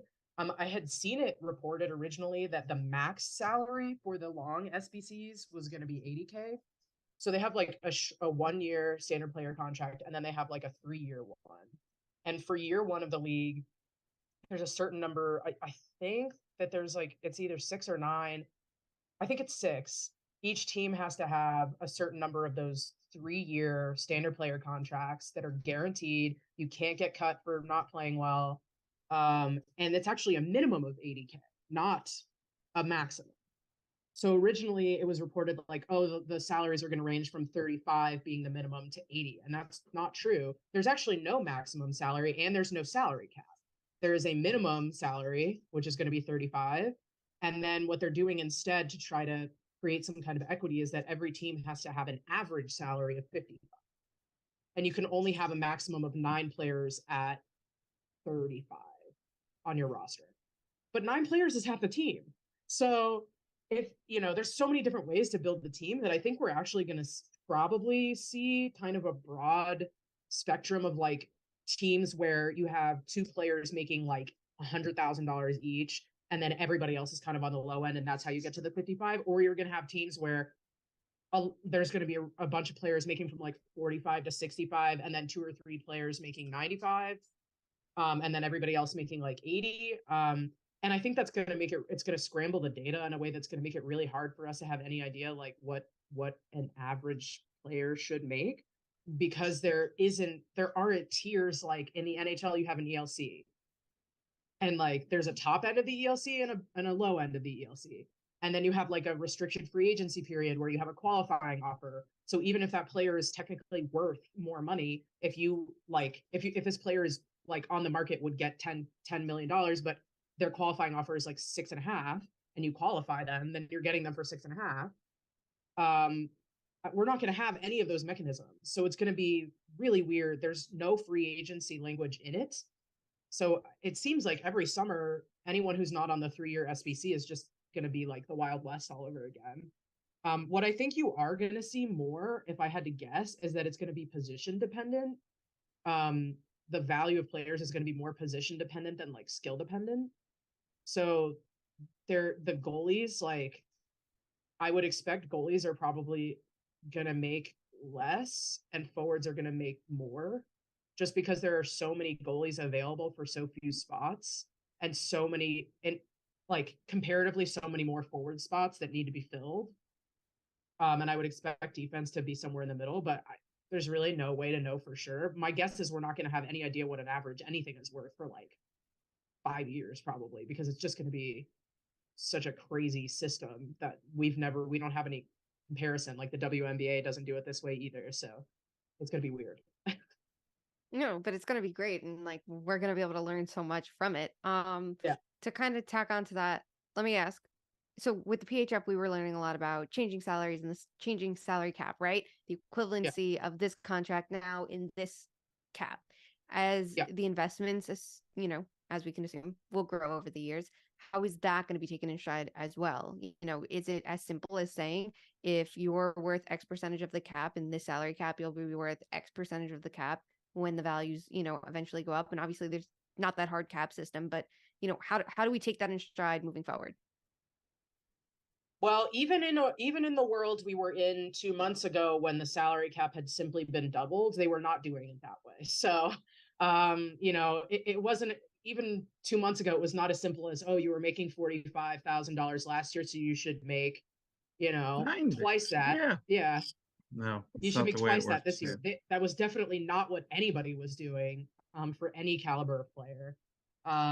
It was like starting from scratch, basically, where that was the floor, but we were not doing cap percentages. So even if we had gotten all of those data points this year, it would not have created any kind of logical pattern for you, unfortunately. I think that we may see next year, like a year from now, we may be at a point where, depending on how free agency works, so there's like a mandatory, the minimum salary has to raise 3% every year under the CBA. So next year, the minimum salary would be 3% of 35K more than 35K. I'm not doing that math. But because of the progressive hike of the minimum salary, we might see like a corresponding 3% progressive hike minimum for everybody else. So at least my approach would be, hey, she made 40K last year. 3% of 40K is whatever that number is. I'm going to add that to 40K. That should be the floor of what she's making next year, assuming that you were happy with her performance. And then there's all sorts of other factors that go into it, like this person retired from your team, which means she's going to have a bigger role. She scored at a point per game placed last season, so she really should be making like at least 50% more than what she made last season. Or she led the team in block shots. So I think every GM that I've ever spoken to, or coach that I've ever spoken to, values different kind of skills in a different way. But I would expect that there's going to be a progressive hike of everybody's salaries that goes along with the minimum being raised. especially because there is no hard cap. But we'll see if that's the case. So, Mike, as someone who really got in the weeds with all of this and, was building this database, how do you think we can balance an athlete's right to privacy with holding teams accountable and helping players, navigate these negotiations? It's really tricky. And I think the number that I think everyone should focus the most on when we have these discussions is what those who make the least are making. Because you enter this space of what do we as media, what do we as fans, what do we as like consumers of a product have the right to know and not know? And I think in professional sports, we kind of take it for granted, especially in men's professional sports. Like, of course, I know what everyone's making. We don't know why. And you come to understand that when you have salary transparency, not just professional sports, but in all industries, the workers, generally speaking, will stand to benefit. You find a way to balance the system. You put power in the hands of those who don't have the Scrooge McDuck pool filled with gold coins, right? We have a way to make it so they have a resource. With that said, like there were a lot of examples of players who I spoke to who said like, I think what you're doing is awesome. I just want you to know, like I'm not disclosing because I have a day job. And if they found out how much I was making from women's hockey, it might kind of screw with what an opportunity I would have at my day job in terms of a promotion or something. And like it's all of a sudden you're starting to talk about like people's lives and their livelihoods and what's going to happen when maybe, in the best case scenario, you play pro hockey in your 30s. I'm waiting for us to have that landscape in the women's game, right? Where you can have a 10, 12, 14 career year for the top players for all of them. And, but like what happens after hockey? You don't want to damage this thing you also have in your life just for, like I believe in this, but, you also need to take care of yourself and your family and people you love. So it is really tricky. I think what the PHF did in terms of making it a choice, giving players the option, because it's clear that a number of them wanted the option. And there were times when, I found it pretty interesting that it was the high-end salaries that largely got disclosed. Like that wasn't lost on me that there's also an aspect of, it's a tentpole event. It's a big deal when you can say, oh, Casey Bellamy has a 6-figure contract and look at this, as opposed to, like what about the player who's on the third line, who's just coming out of college, who's just trying to make her mark? What is she making? The truth is I'm more interested in the latter. I'm more interested in the people who are trying to find their way in this pro landscape. And I think some kind of model where it is up to the players, but ultimately teams, we have to find a way to make teams accountable. And in this case, for the new league that's coming, we have one ownership group, right? We know roughly, 55K average times 23 roster spots, you get an idea of what teams should be spending, generally speaking. I think every team the system I would like to see is players can choose to disclose. And then until everyone's making a really comfortable living wage with, where there's not this clause with like, oh, by the way, if you're not playing well enough, your contract's terminated, which is a whole other can of worms we can get into. But like, I want to see teams have to say, our roster, we're paying all of our players collectively this much. The team has to disclose what they're spending, because I think it's important for fans to understand that in the PHF, there were teams that were spending to the cap ceiling, and then there were teams that were absolutely not spending to the cap ceiling. And that was something that influenced so many negotiations and so many players' lives, where they would say, I don't understand, we have 1.5 million, I can only get this. But the teams they were negotiating with were like, we don't have $1.5 million. What are you talking about? We have so much less than that, but that's the number media and fans are told, and not what's reality. We need reality, and that means transparency, and that means a way to hold teams and ownership accountable. You need something where you can say, let's say there's a team in Minnesota and a team in Toronto. I want to know that both of those teams are spending a similar amount of money to put out a pro product, especially if we don't have a true salary cap. We need something, because we know what, generally speaking, like Eleni said, there's no ceiling for an individual contract. We only have the floor for individual contracts and the average. We need a little bit more than that to understand what these players are making and what the league is offering as a resource. Okay, so to close on this and to kind of come off the heels of that, Eleni, with the changing landscape of women's hockey, how important do you think the salary transparency and clause transparency too? Because how many people didn't know about some of the clauses of those PHF contracts to be terminated at will, right? How important is that going to be moving forward? And do you anticipate any resistance, to this information being public in the future? I mean, I think like the more I've worked directly with players, the more I can understand like individual. I think we have to move away from individual players making the decision to disclose. I guess I'll put it that way. I don't think we're going to move forward that way. I think it's way too much pressure to put on individual players to make that decision. Um, we definitely have made strides with that, but I don't really see us making much more progress if we rely only on players to make that individual decision. So many of them have so many reasons for not wanting to.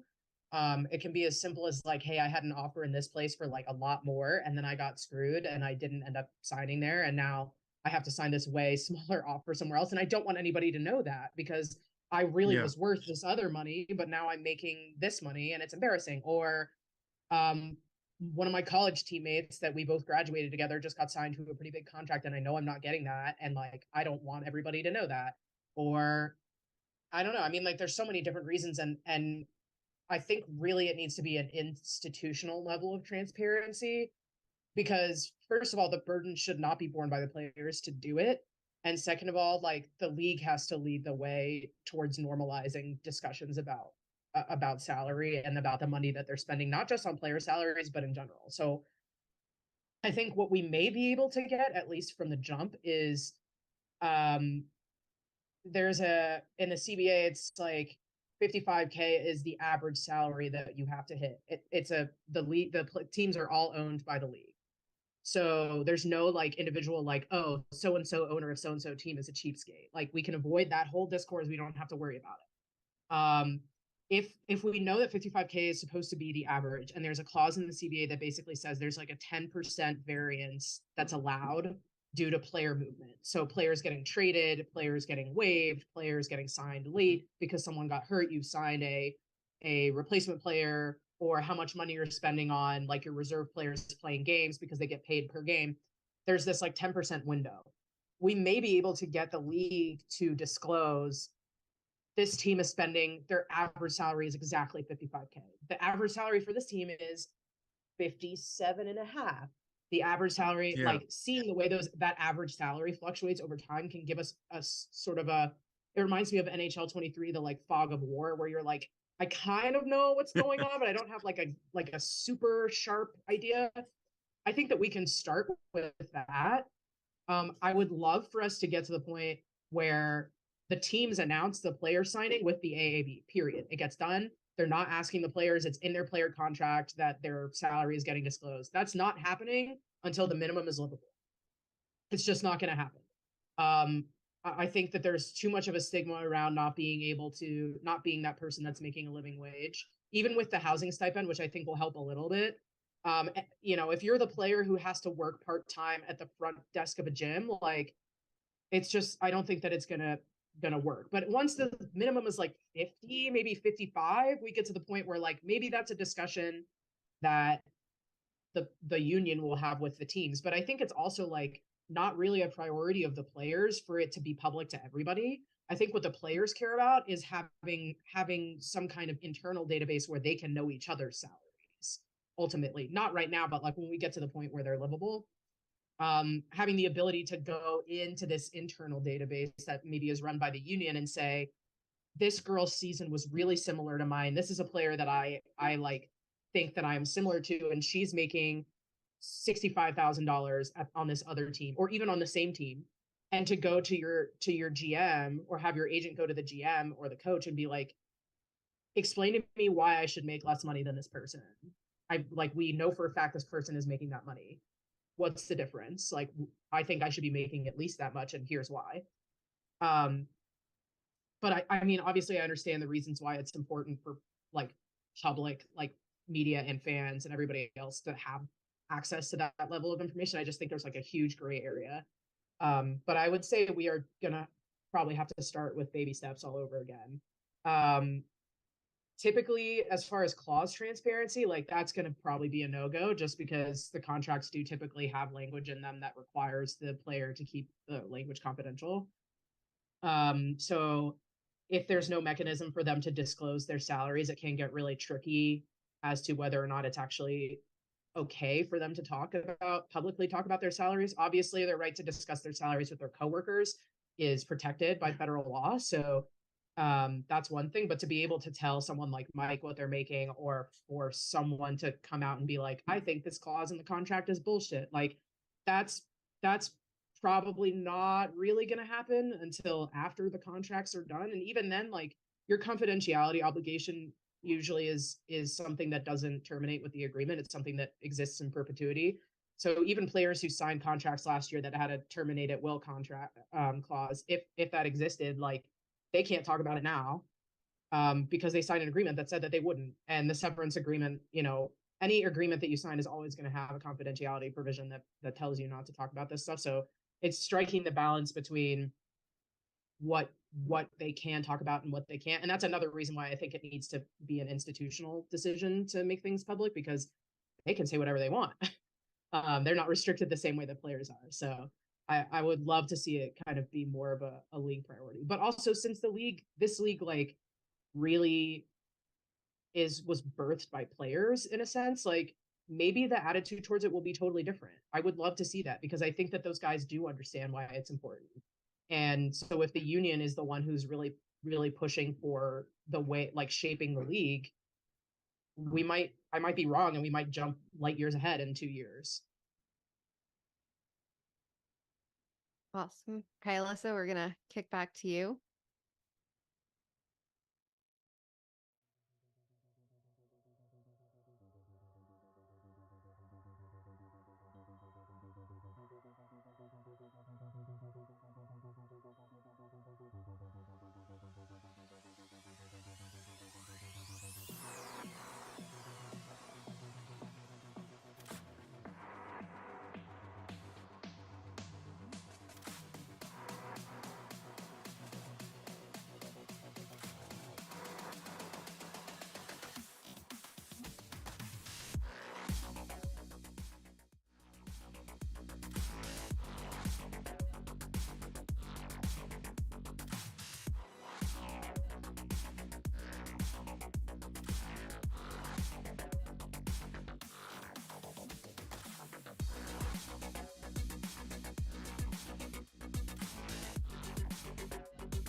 We're live. Hello. Hello, welcome to the goodbye. Thank you so much for everyone who showed up, watched talks, gave a talk, gave a panel, is watching this far in the future, hopefully. Thank you for coming. Thank you for contributing. This panel is something we look forward to all year. I was talking to Mick a couple months ago about it, and he described it as like Christmas and your birthday rolled up in one, and I would have to agree. I look forward to this day all year, even if it is right after the MLB draft and deeply hectic. So I learned a lot today, and I hope you did too. And for social stuff, Mike did not make an impossible quiz this year, so That's no also one has like to drop dead. I know we were joking that like, you know, I don't think any of us could have dealt with Spencer winning for a third year in a row, but also like Spencer wasn't even here. It didn't seem fair for someone to like upseat him from his crown without him having a chance to defend it. So like we can't do a quiz It's until Frank's. Spencer's available. No, we've made it through this couldn't- entire conference couldn't. without everyone being obsessed with my cat. Power forward, Mike. You can do it. I'm sorry. I see a cat. So instead of the quiz, we are instead doing a putt party tournament over on Discord. Rumor has it the Montreal Forest Analytics team is very good at putt We on have had some Discord. very competitive Discord putt-putt So- tournaments is all I'm saying. And Yeah. See if you can beat the Montreal Forest Analytics department at putt. I challenge you because I know I'm not. Yeah. So thank you again. Hopefully see you over at the social to chat. That'll be If you have any starting at feedback, about on the hour. So, you know, Yeah. get a snack. give us a minute. Grab a drink. Let me work out if I have enough energy to make it, you know, standard Yeah. things. But yeah, thank you, Thank you, so everybody. much. As always. If you have any feedback, just reach out to one of us. You know where to the find link us. I just dropped in the chat is the Thank you, Discord thank you. link. Clickety-click, it'll get you there, you know. Standard. And with that, I will play the hype video one last time, and then we are out. Goodbye, friends. Thank you so much.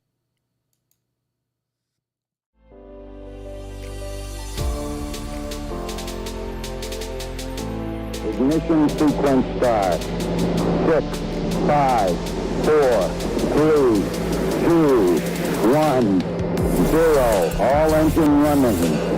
Liftoff. We have a liftoff.